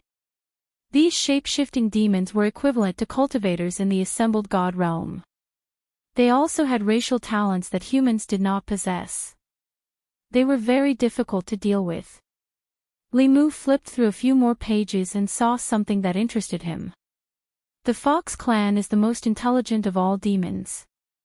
They are good at seduction techniques and illusions. They can learn Dao techniques and divine abilities. With every realm they advance, they will grow an additional tail. 1 to 3 tails are demon foxes, 4 to 6 tails are spirit foxes, 7 to 8 tails are black foxes. Foxes with 9 tails are called heavenly foxes. They seize the fortune of heaven and earth and defy yin and yang. They are the supreme of all demons and can command all demons. The descendants of the heavenly foxes possess the bloodline of the heavenly foxes. They call themselves the Immortal Fox Clan. They cling to the karma of the human world. They repay kindness and revenge. They can form good karma, but they can never plant evil karma. Remember, at the mention of the Fox Clan, Li Mu recalled the talking fox he had saved. At that time, Li Mu only cared about bandaging its leg. He remembered that it seemed to have only 1 tail, but he was not very sure. Although it was only a fox, it was still a female fox. He could not stare at its butt. The descendants of the heavenly foxes would repay kindness. He did not know if it was a descendant of the heavenly foxes. If it was, how would it repay Li Mu? Would it turn into a girl to repay his kindness? Zhang Shan, did you steal my book again? While Li Mu was thinking, old Wang limped in from outside the door. His shout interrupted Li Mu's fantasy. Li Mu closed the book and said, "The book is here." "Where is Zhang Shan?" Old Wang walked in and scolded angrily, "This bastard came to steal books again when I was in the outhouse. I don't know how many books he has sold to the county government. If it weren't for the fact that I needed him to help me with my funeral after my death, I would have caught him and brought him to see the Lord." Old Wang was responsible for all kinds of files in the county government. His room on duty was bigger than everyone else's. In addition to the files, there were also some other materials on display. For example, the book in his hand, Records of Monsters in the 10 Continents, could be used in many cases. If there was a case of monsters causing trouble in a certain place, according to this book, the county government could judge what kind of monster was behind the case, what the monster's characteristics were, what magic it had, and how to restrain it. After the investigation, the county government could make appropriate countermeasures. Seeing the book in Li Mu's hand, old Wang hurried over and said, "This book is very useful. You can't sell it. Otherwise, it will be difficult for you to investigate cases in the future." Li Mu handed the book to him and asked casually, "Old Wang, do you have any books about Taoist soul refining? You need them for your cultivation. I'll help you find them." Old Wang took the records of monsters in the 10 continents, as if it was a treasure, and limped back to his room on duty. Li Mu followed behind him and watched Old Wang rummage through the rows of bookshelves. After a long time, he pulled out a book from the corner and threw it to Li Mu. He said, "See if it says." Li Mu blew the dust off the book. After opening it, he found that the book really did contain the incantations and methods of soul refining. However, this book was written for cultivators with complete 7 spirits. For people like Li Mu who needed to condense their spirits first, it was not useful at all. He did not find a way to quickly refine anger from this book. Li Mu threw it aside and sighed. Are there really no shortcuts to cultivation? Who said there are no shortcuts to cultivation? Old Wang glanced at him and said, there are many shortcuts to cultivation. However, the shortcuts you can think of are all written in the laws of the Great Zhou. Some people think that their soul refining is too slow, so they steal the souls of others. Some people can't condense their spirits, so they grab the souls of others to supplement it. As long as you have the courage, there are shortcuts everywhere in cultivation.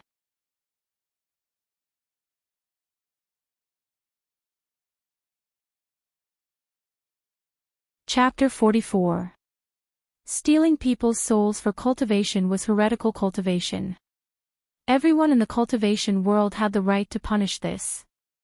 Even the heretical cultivation of the 6th realm, Dongxian, could not escape death, let alone a lowly constable like him. Li Mu looked at Old Wang and said helplessly, "Can't you find a shortcut outside of the laws of the Great Zhou?" Old Wang scratched his sparse head and said, "Let me guess.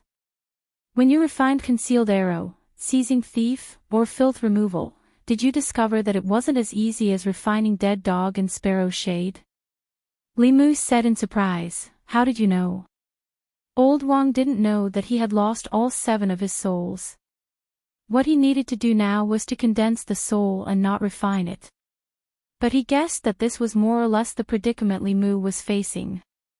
Old Wang chuckled and said, "Even if I haven't eaten pork, I've seen pigs run.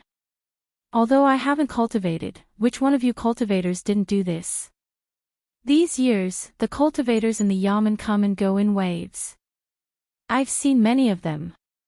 If you want to refine these 3 rebellious souls, there really is a shortcut outside of the law." Li Mu hurriedly asked, "What shortcut?" Old Wang might not have cultivated, but he had lived long enough and seen many things.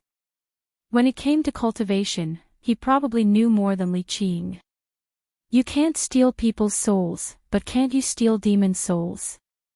Old Wang gave him a look and said, "Do you think that the disciples of the various Daoist sects who come into the world and slay demons and devils everywhere really have nothing better to do? After killing those demons, they can take their souls and refine them.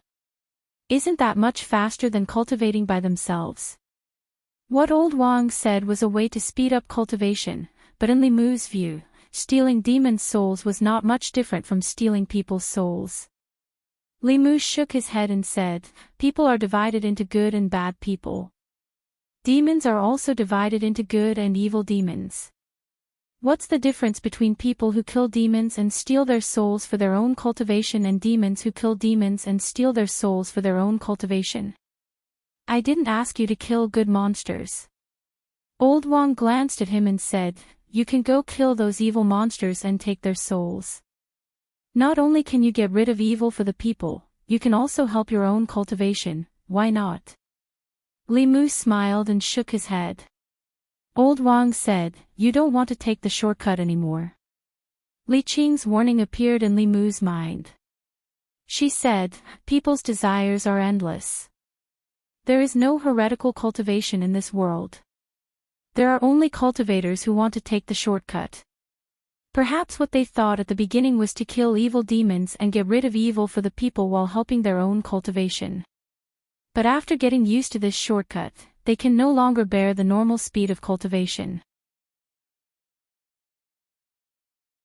Gradually, they reach out to demons who have never harmed people, and even humans. This is a path of no return. You are still as stubborn as before. Old Wang shook his head and said with a sigh, "The path of cultivation is against heaven. Since you have embarked on this path, you have to adapt to the rules of this path." Li Mu asked, "What are the rules of this path?" Old Wang grinned, "Big fish eat small fish eat shrimps, the weak are prey to the strong, that's all." Old Wang's words were not wrong.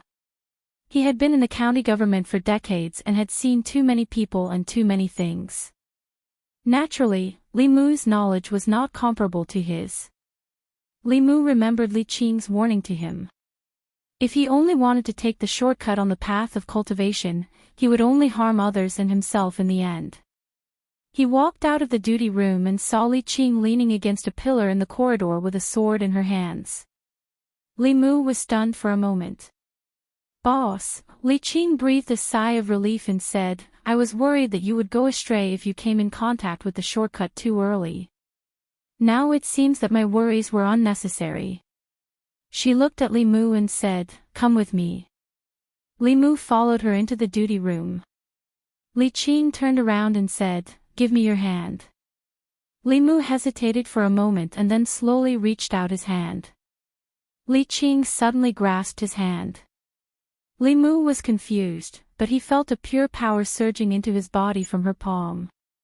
After the power entered Li Mu's body, the anger in his body, which was as hard to refine as ice, melted in the next moment and completely disappeared into his body. This meant that the anger accumulated in his body had been completely refined. Li Qing said softly, "Last time on the way back to the sect, I killed a centipede spirit that harmed the common people and extracted its spirit. The spirit is born of emotions, and the emotions fuse with the spirit. Many Taoist cultivators use this method to refine the concealed arrow, seizing thief, and filth removal, which are difficult to refine. But those with weak wills are likely to go astray. That's why I didn't tell you this." She looked at Li Mu and said, "There's nothing wrong with killing demons. As long as you can stay true to your heart and take some shortcuts in your cultivation, it's not a bad thing." Li Mu finally understood Li Qing's good intentions.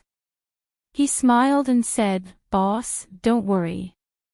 I'll always remember what you said last time." It was just a pity that the lizard spirit's body had been turned into charcoal by Li Mu's thunderbolt. The 7 spirits had also dissipated at that moment. Li Mu, Zhang Shan walked in from outside and saw Li Mu and Li Qing holding hands. He was stunned for a moment, but his expression didn't change as he continued, "Li Mu, help me blow on my eyes. It seems like sand got into my eyes.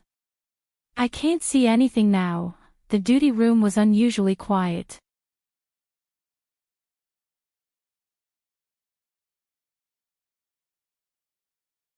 They could increase their cultivation by sucking the blood essence of living creatures and refining the blood qi. However, demons that knew how to suck blood to cultivate were at least in the embryonic transformation realm. Their intelligence was not much different from that of ordinary humans. They knew that sucking human blood to cultivate was a big taboo. Although their cultivation increased faster, they also died faster. The Great Zhou court had always been ruthless toward such demons. They didn't dare to suck the blood of living people, so they could only suck the blood of domestic animals. This way, even if the people reported it, the yamen wouldn't pay too much attention to it. Li Mu left the yamen and found Li Qing on the street. After explaining the case, the two of them left the county and headed for Zhang village.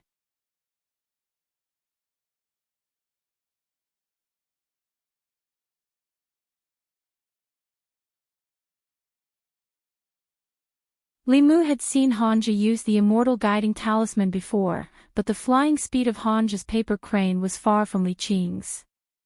Hanja's paper crane was slow and made people anxious. Li Mu needed to speed up to keep up with the one in front of him.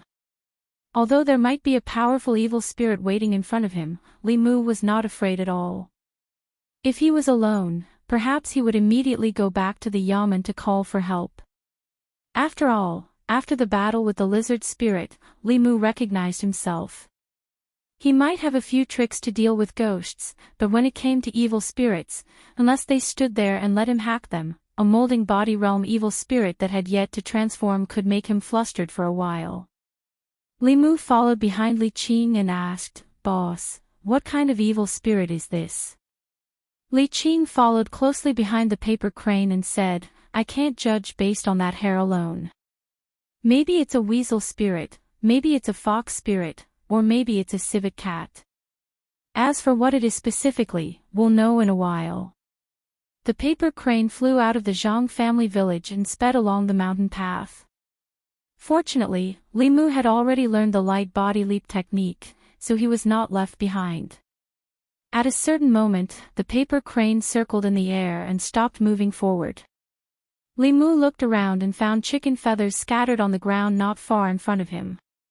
Further away, there was a bonfire burning fiercely. Beside the bonfire, there was a weasel half the height of a human standing there with its legs propped up like a human.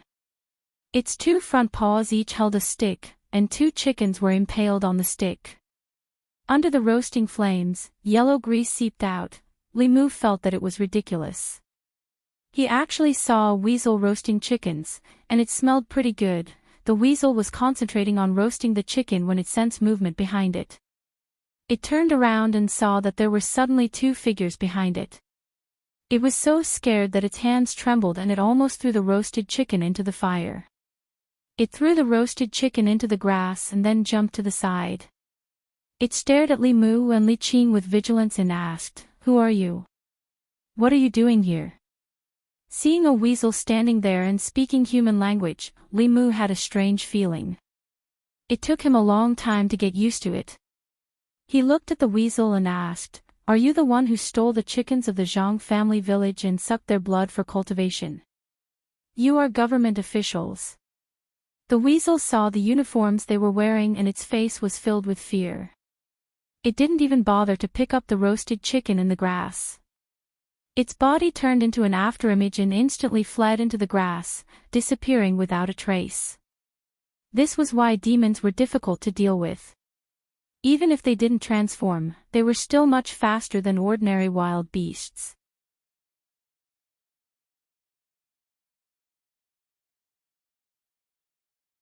It leaned weakly against the mountain wall, but it still guarded the entrance of the cave. At this moment, a rustling sound came from the cave under the cliff. A gray shadow crawled out of the cave. Li Mu looked carefully and realized that it was another weasel. The fur on this weasel's body was dull and lustreless. Its pair of small eyes were filled with sorrow and despair. It crawled out of the cave with difficulty and leaned on the first weasel. Then, it closed its eyes and remained motionless. When the second weasel crawled out of the cave, the first weasel suddenly gained strength. It struggled to get up, bit its front paw, and delivered the wound to the second weasel's mouth. After a moment, its body became even weaker. It knelt on the ground and begged, "Those chickens were caught by me. If you want to kill them, kill me." "This has nothing to do with her." Li Mu put away his sword and asked, "Who said we're going to kill you?" The weasel raised its head and looked at him in a daze. "You're not going to kill me. Why should we kill you? Aren't you going to take my soul?" "Did I say that I'm going to take your soul?" If the weasel hadn't resisted and followed them back obediently, it wouldn't have suffered such injuries. Li Mu glanced at it and asked, "You sucked the blood essence of poultry for it?" The weasel crawled back to the entrance of the cave and said sorrowfully, "She was injured by a cultivator and her foundation was destroyed. I only stole some chickens to replenish her blood essence. I've never harmed anyone." This weasel could be considered to be sentimental and righteous. As the leader of all living things, even a human would kill his fiancée for the sake of his future. However, a yellow-haired beast could give up his cultivation and life for his companion. Just this point alone was enough to make Li Mu have a whole new level of respect for it. Li Mu walked to the entrance of the cave and said, "Let me see." Seeing this, the weasel's eyes changed, but it didn't do anything. If the human in front of it really wanted to kill it, he could have done so earlier. There was no need to wait until now. Back when he was helping Lin Wan recover her remnant soul, Li Mu had discovered the benefits of Buddhist mana. Demons and ghosts were different in nature, but Buddhist mantras had no attributes. Since it could cleanse ghosts, it could probably cleanse demons as well. Li Mu thought for a moment and stretched out his hands. He silently chanted the first few sentences of the Heart Sutra. Gradually, a golden light appeared on his hands. He used the golden light to envelop the weasel. Soon, it opened its eyes again. Li Mu clapped his hands. When he stood up, he found Li Qing looking at him with a surprised expression. Li Mu lowered his head and looked at his hands. His heart thumped. He hurriedly said, "Boss, listen to me."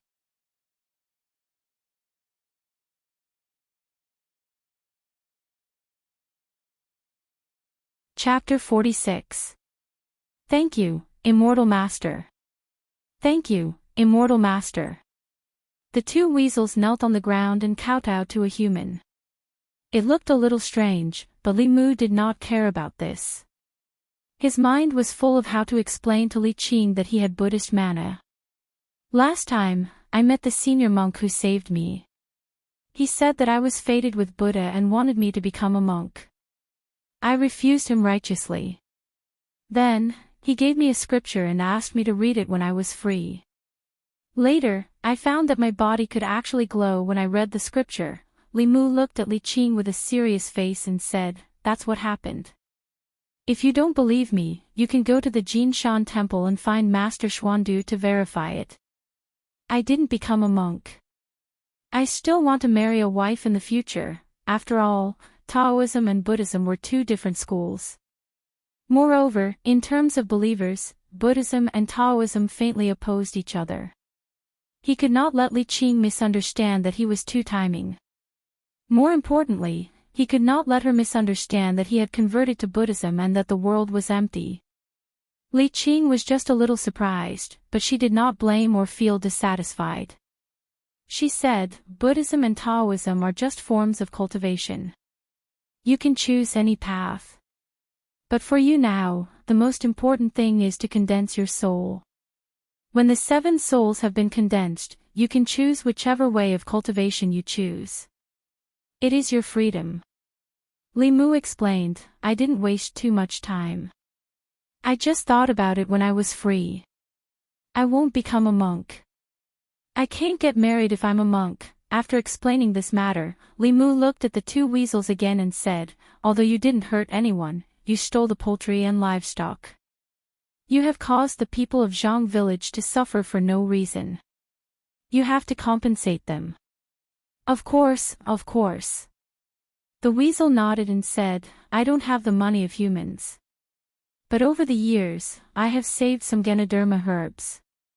I wonder if they can be used as a substitute.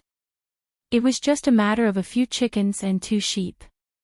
The medicinal herbs that the two spirits had their eyes on were definitely not of a low age. It was more than enough to compensate the villagers for their losses. Li Mu glanced at them and said, "Let's go back to the county government first. As for how to compensate, it's up to the county magistrate to decide. If it was some petty theft within the jurisdiction, Li Mu could settle it by himself. However, since it involved demons and had caused panic among the villagers, it would be more troublesome to deal with the case. Li Mu could not make the decision by himself." The weasel nodded repeatedly. "This little demon will listen to Master Immortal." Li Mu looked back at Li Qing and said, "Chief, it's getting dark. Let's go back."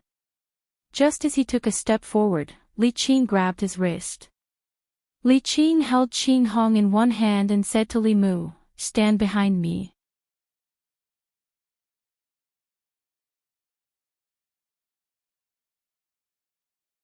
Its steel whip-like tail was even more flexible and powerful.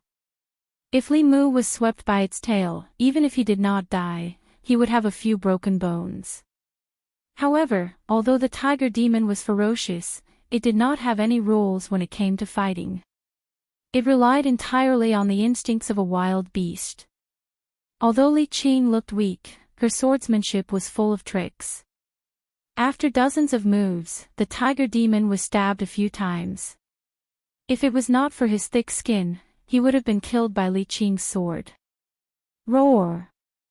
The tiger demon roared again and spat out a cloud of black gas. Li Qing dodged and a fulu flew out of her sleeve. The fulu spontaneously combusted in the air. Suddenly, a strong wind blew and dispersed the cloud of black gas. Roar, roar, roar. The tiger demon roared 3 times in a row. Suddenly, countless shadows flew out from its body. These shadows were in the shape of humans and animals. After flying out of the tiger demon's body, they pounced on Li Qing. The sword in Li Qing's hand danced. Every time she swung her sword, a shadow would be split apart. However, in the next moment, they would reform and continue to pounce on her without fear of death. Li Qing frowned. These shadows were all Yin spirits, but for some reason, they seemed to be immortal. They were endless. Although they did not pose much of a threat to her, they were constantly depleting her physical strength and magic power.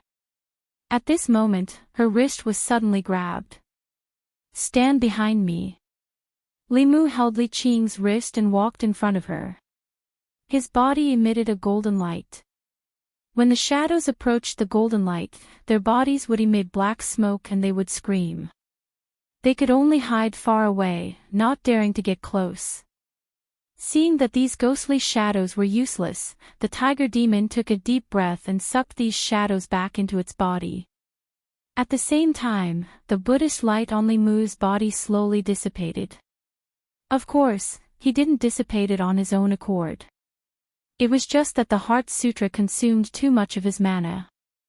Li Mu's body only cultivated a trace of Buddhist mana that was negligible. At most, it could only last for a few dozen seconds.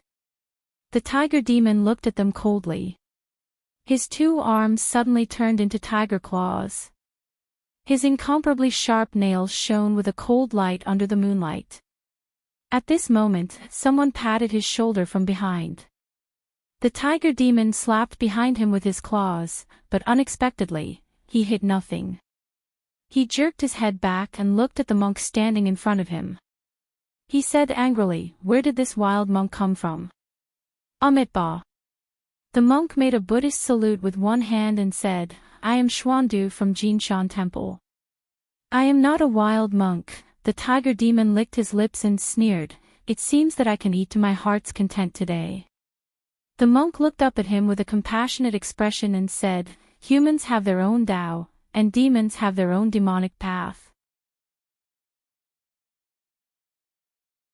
You want to kill people for your own cultivation, which is not tolerated by the heavenly Tao. You have already committed karma. Why don't you let me help you once and help you get rid of your karma and go to paradise?"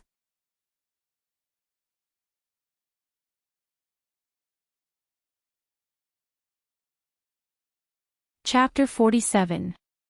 The monk Xuandu always appeared at strange times and in strange places. Li Mu had reason to suspect that he was following him. However, after Xuandu appeared, Li Mu was completely relieved. He was a 4th realm ghost cultivator, and even she was very wary of Xuandu. This monk was at least a 4th realm Buddhist golden body expert, which was equivalent to a Daoist Abhijna expert. It would be easy for him to deal with this tiger demon. Li Mu even wanted to see how Xuandu subdued this tiger demon. After all, he had never seen anyone use Buddhist Abhijna properly. After heaving a sigh of relief, he let go of Li Qing's wrist and introduced him to Li Qing. "This is Master Xuandu, whom I mentioned to you before." Li Qing was pulled behind Li Mu just now.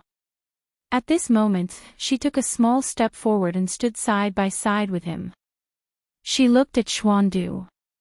The tiger demon looked at the strange monk who suddenly appeared and roared, "You want to convert me?" The roaring sound made Li Mu's ears buzz. Xuandu was the closest to the tiger demon. His clothes were fluttering in the demonic wind caused by the tiger's roar, but his body was firm. He said calmly, "This poor monk has converted countless people in my life, and I have met many demons like you. Then let me see what a monk like you is capable of." The tiger demon ignored Li Mu and Li Qing for the time being. He could feel that this monk was not to be trifled with. He rolled on the ground and immediately revealed his true form. He was a fierce tiger with a white forehead and white eyes. He opened his mouth from afar and roared at Xuandu. Roar! An invisible wave of air swept toward Xuandu. The sand and stones on the ground immediately flew up, and the grass was also lifted. However, there seemed to be an invisible air shield around Xuandu's body, preventing the sand and stones from getting close to him. Demons that had taken human form often had innate magical powers. The strength of this tiger demon's roar was extraordinary. Li Mu's mind went blank. All that was left was the sound of a tiger's roar, which gave him a splitting headache. Only when two slightly cold palms covered his ears did that feeling disappear. After Li Qing covered Li Mu's ears, she looked at the tiger demon and the monk again. Amidst the whistling, Xuandu stood there calmly. Suddenly, he put his palms together and began to chant a Buddhist prayer. Amitabha. An invisible sound wave spread out along with his voice. Immediately, the sand and stones on the ground were swept up. A few large trees between him and the tiger demon were uprooted. The tiger demon's body was also sent flying and pressed under a tree. The tiger demon suddenly leaped up and bounced away from the tree. The words Amitabha were still echoing in his ears. He revealed a look of shock. He found it hard to believe that the tiger's roar he was most proud of had been easily resolved by the monk using the same sound wave technique. The tiger demon's body trembled as countless shadows flew out from his body once again. They whistled toward Xuandu. Xuandu quietly looked at the shadows. Moments later, the compassion on his face was no longer there. Instead, it was replaced with a ferocious look. Li Mu's heart stirred. He understood Xuandu. The monk's usual compassion was only on the surface. If he really went berserk, he might be even more ferocious than the tiger demon. He did not know what kind of Buddhist magical powers Xuandu would use. He widened his eyes and was prepared to open his eyes. Xuandu looked at the tiger demon and said angrily, "Insolent demon. I never expected you to take the lives of so many innocent people." The tiger demon snorted coldly. "Today, there will be 3 more of you." Xuandu looked coldly at the tiger demon and extended his hand. Only then did he realize that he had forgotten to bring his staff with him. He simply took off his kasaya and rolled up his sleeves before charging at the tiger demon.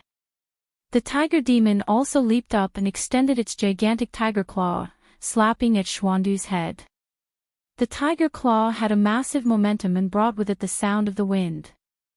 In an instant, it was above Xuandu's head. Bam! Xuandu did not dodge as he allowed the tiger claw to strike his bald head. Ka-cha! After a crisp sound of bones breaking, the tiger demon's claw bent in the opposite direction. It was clearly broken. At the same time, Xuandu's fist had already landed on the tiger demon's head. All of his teeth flew out as his body flew backwards. He crashed through several large trees before falling to the ground. This scene left Li Mu dumbfounded. If the tiger demon's claw had landed on his head, he would definitely have died on the spot. How hard was the monk's bald head that it could be broken by the tiger's claw? Li Qing removed her hands from Li Mu's ears and explained, "Buddhists cultivate their physical bodies. When they reach the 4th realm, the golden body realm, their bodies are indestructible and their physical strength is strong. They are far superior to demons in human form." Li Mu swallowed a mouthful of saliva as his gaze continued to follow Xuandu. After sending the tiger demon flying with a punch, Xuandu did not stop. In a flash, he appeared beside the tiger demon again. Bam! He punched down again. Bam! Bam! Bam! After countless punches, it seemed that his hatred was still not appeased. He picked up a large tree and smashed it heavily on the tiger demon's body. Master, spare my life. Spare my life, Master. Please redeem me. I'm willing to be redeemed by you. Please redeem me. Spare my life. The tiger demon's initial roar turned into a plea for mercy. His voice was getting weaker and weaker. Xuandu's voice was still full of energy. Redeem your mother's head. You want me to redeem you? Who do you think you are? Who do you think I am? After killing so many lives, you still want to beg for mercy. I'll destroy your body and soul today. After a long time, a shadow floated out from the tiger demon's body. As soon as it flew into the sky, it was about to escape into the distance. Xuandu stood up and formed a seal with one hand. He pressed down on the void in front of him. In the sky, a golden handprint appeared out of thin air and pressed down on the tiger demon's soul. Li Mu heard a roar that was filled with endless fear and indignation. The tiger demon's soul turned into countless light spots and dissipated. Xuandu waved his sleeves and all the wandering shadows were collected by him. Amitabha. He put his palms together and whispered, after we go back, I'll use the Dharma to redeem you and help you reincarnate as soon as possible. Li Mu pursed his dry lips and thought to himself, this is what a fierce man should be like. At this time, Xuandu had already put on his kasaya and walked to Li Mu and Li Qing. He bowed politely and said, fate is really wonderful. Young benefactor, we meet again. Li Mu reacted and immediately said, thank you, Master Xuandu, for helping us out. Xuandu smiled and said, everyone has the right to kill such a harmful demon. After that, he looked at Li Mu and Li Qing and asked, I was meditating in the Jinshan temple just now when I suddenly saw the Buddha's light soaring into the sky. There should be a Buddhist master here. May I ask if you have seen this person? From the time Li Mu recited the Heart Sutra to the time Xuandu came here, it was at most a minute. It could be seen that this monk's cultivation was profound. Li Mu did not want to expose himself in front of him, so he shook his head and said, no, we didn't see any monk. Boss, did you see him? Li Qing glanced at him and shook her head. No. What a pity. Xuandu sighed softly and said, the Buddha's light was so strong that it could be clearly seen from 10 miles away. It must be a Buddhist master who passed by. I wanted to ask him about the Dharma. What a pity, what a pity. Li Qing glanced at Li Mu again, her eyes full of deep meaning. After Xuandu sighed, he looked at Li Mu again and asked, I don't know if you have thought about it. Are you willing to convert to Buddhism? Li Mu did not refuse directly this time. After all, Xuandu's performance just now really shocked him. If he could learn this skill, he would not be so embarrassed when he met the lizard spirit that day. He thought for a moment, looked at Xuandu, and asked, can I grow my hair if I convert to Buddhism? Xuandu nodded and said, yes, shaving is just the appearance. If you can eliminate your troubles, what's the difference whether you shave or not? Li Mu asked again, can I not be a vegetarian? Xuandu said, wine and meat pass through the intestines, but the Buddha stays in the heart. If there is no Buddha in the heart, fasting and eating vegetarian is useless. Li Mu continued to ask, can I marry a wife? Xuandu shook his head. No, the 6 roots of Buddhism are pure, and the 4 elements are empty, goodbye. Li Mu decisively refused. He looked at Li Qing and said, boss, let's go. After taking 2 steps, he turned back. Xuandu asked with a smile, could it be that you have changed your mind? Li Mu shook his head, pointed to the body of the tiger demon, and said, I just want to ask, do you still want this tiger skin, master?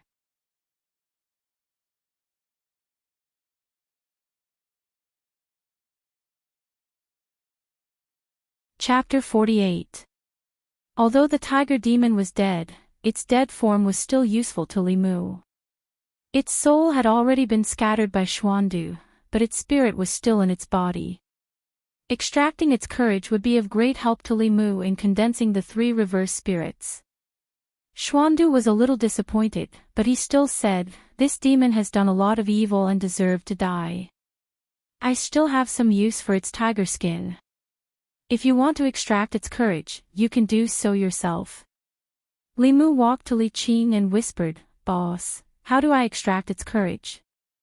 Li Chongliang performed a hand incantation gesture, and a cloud of mist slowly drifted out from the tiger demon's body, which had been ravaged beyond recognition by Xian Du. Li Qing did not give the tiger demon's courage to him directly. It would only be useful after he had absorbed enough anger. Xuandu looked at the completely dark sky and said to the two, "Amitabha, this place is not close to the county. It is difficult to travel at night. The Jinshan temple is nearby. Why don't you two rest in the temple for the night and return tomorrow?" Li Mu looked at Li Qing and waited for her to make a decision. Li Qing looked at him and nodded, "Then we will disturb you, master." Since Li Qing agreed, Li Mu naturally had no objections. In this darkness, with her high cultivation, there was no problem for her to travel. To Li Mu, it was a little difficult to travel at night in the mountains. Li Mu woke up the two weasel demons. When the weasels woke up, the first thing they did was to kneel on the ground and tremble, "Tiger King, please spare us, please spare us." Before the tiger became a demon, it was the king of the mountains. After becoming a demon, the demons had to hide. They did not even dare to emit a bit of demon aura. Otherwise, they would become food in the tiger's mouth. It thought it was going to die, so it did not care so much and did not hide its demon aura. This attracted the tiger demon. Even if the two of them transformed, they were no match for the tiger demon, let alone now. The weasel was sad. It was lucky not to be killed by human cultivators, but to be buried in the tiger's mouth. Li Mu glanced at the frightened weasel and said, "Get up, the Tiger King is dead." Dead? The weasel looked up and saw the tiger demon's corpse not far away. It was so scared that it sat on the ground.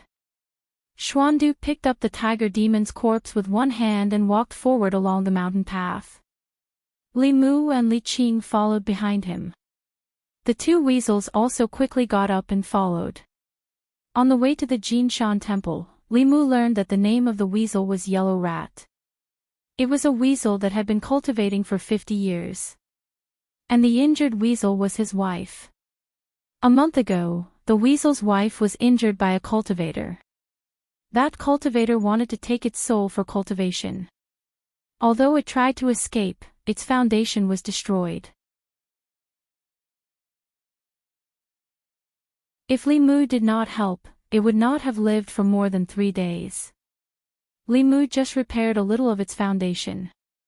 If it wanted to fully recover, it would need to use the light of Buddha a few more times. After the incident with Lin Wan and the weasel's wife, Li Mu vaguely felt that not all light of Buddha had such an effect. The Heart Sutra should have more than one use. It was just that he had not discovered it yet. Xuandu said that the Jinshan temple was not far from here. The three of them walked for half an hour. The temple standing on the mountainside was not big, but it was not small either. Seeing Xuandu return, the two acolytes guarding the gate immediately trotted over and said respectfully, "Martial uncle," Xuandu said, "these two benefactors need to stay in the temple for a night. Arrange 2 meditation rooms for them." The acolytes looked at Li Mu and Li Qing and nodded repeatedly.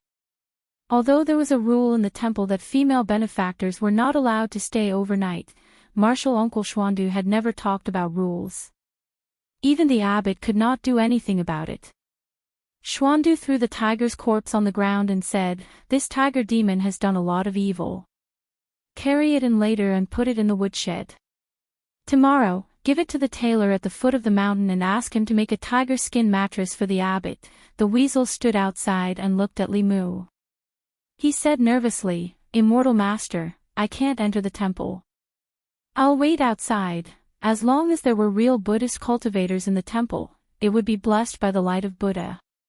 It would be difficult for demons and ghosts to enter. Even if the weasel couple went in, they would be on tenterhooks. Li Mu nodded and said, "You can go back first. Wait for us here tomorrow morning." He was not worried that the two demons would run away. The weasel's wife's foundation had not recovered. If she ran away, it would still be difficult for her to escape. Although the weasel was a demon, he was also affectionate and righteous. He would not run away alone. The acolytes were agile and quickly tidied up 2 clean meditation rooms for them. Li Mu thought that Li Qing would ask him something, but she only told Li Mu to rest early and go back to the yamen early tomorrow morning. Then, she walked into the meditation room next door. After being busy for half a day, Li Mu was already a little tired. After coming to the Jinshan temple, he became energetic again. There was a sandalwood scent in the meditation room, which calmed one's mind. Li Mu's mind was focused on the sky. As he was habitually guiding the practice, he suddenly remembered that this was the holy land of Buddhism. It seemed to be a little offensive to practice Daoist cultivation here. Coincidentally, there was a Buddhist scripture beside the futon. Li Mu took it and casually flipped through a few pages. There were 2 kinds of Buddhist scriptures. One was the ordinary scripture, which was also the scripture that believers chanted daily. This kind of scripture could be chanted casually and would not appear the light of Buddha. The other kind was the Dharma Sutra. The Dharma Sutra contained the magic of Buddhism. Chanting it could increase the Dharma power or perform Shintong. The light of Buddha was the most common Shintong of Buddhism. Of course, the Jinshan temple would not put the Dharma Sutra in the meditation room. The one in Li Mu's hand was just an ordinary scripture. A few days ago, when he asked for a few talismans from Li Qing and used them to search his memory, Li Mu found that among the few Buddhist scriptures that he had read, only the Heart Sutra could cause the light of Buddha to appear. He could not explain the reason, but he was not greedy. The Heart Sutra had saved him many times. As his Dharma power increased, he might find other magical uses. He sat cross-legged on the futon and began to chant the Heart Sutra silently using the art of silence. This time, there was no golden light on Li Mu's body. Previously, he felt that when a monk cultivated, he should not become a walking light source, illuminating wherever he went. On the way to the Jinshan temple, Li Mu asked Xuandu and found out that when chanting the Dharma Sutra, the light of Buddha could be concealed. Xuandu wanted to persuade Li Mu to convert. When he talked about this concealment method, he was not stingy and taught him immediately. Li Mu could finally cultivate Buddhism without worrying about the problem of the light. While Li Mu was chanting and cultivating, in the Jinshan temple, in the Buddhist hall, a few novice monks looked up. Light and shadow intertwined on their faces, flickering. If one looked closely, they would find that it was not their faces that were flickering, but the golden body of the Buddha statue in the hall that was emitting a golden light. One of the novice monks reacted and immediately said, "Go and tell the abbot." Li Mu was cultivating when he suddenly heard the sound of footsteps outside the meditation room, disturbing his concentration. He thought that the Jinshan temple was on fire. When he opened the door, he saw Li Qing coming out of the meditation room next door. Li Mu was puzzled and asked, "What happened?" Li Qing looked in the direction of the Buddhist hall and said, "I heard from the monks that the Buddha statue in the hall was shining for no reason just now." Li Mu and Li Qing were only guests and it was not good for them to walk around in the temple. Therefore, although he was curious, he did not go and join in the fun. He only asked Li Qing, "The Buddha statue can also shine?" Li Qing explained, "The Buddha statue in the Jinshan temple has been worshipped by pilgrims all year round and has long been a kind of spiritual treasure. The Buddha statue will not shine for no reason. It should be because it is attracted by something."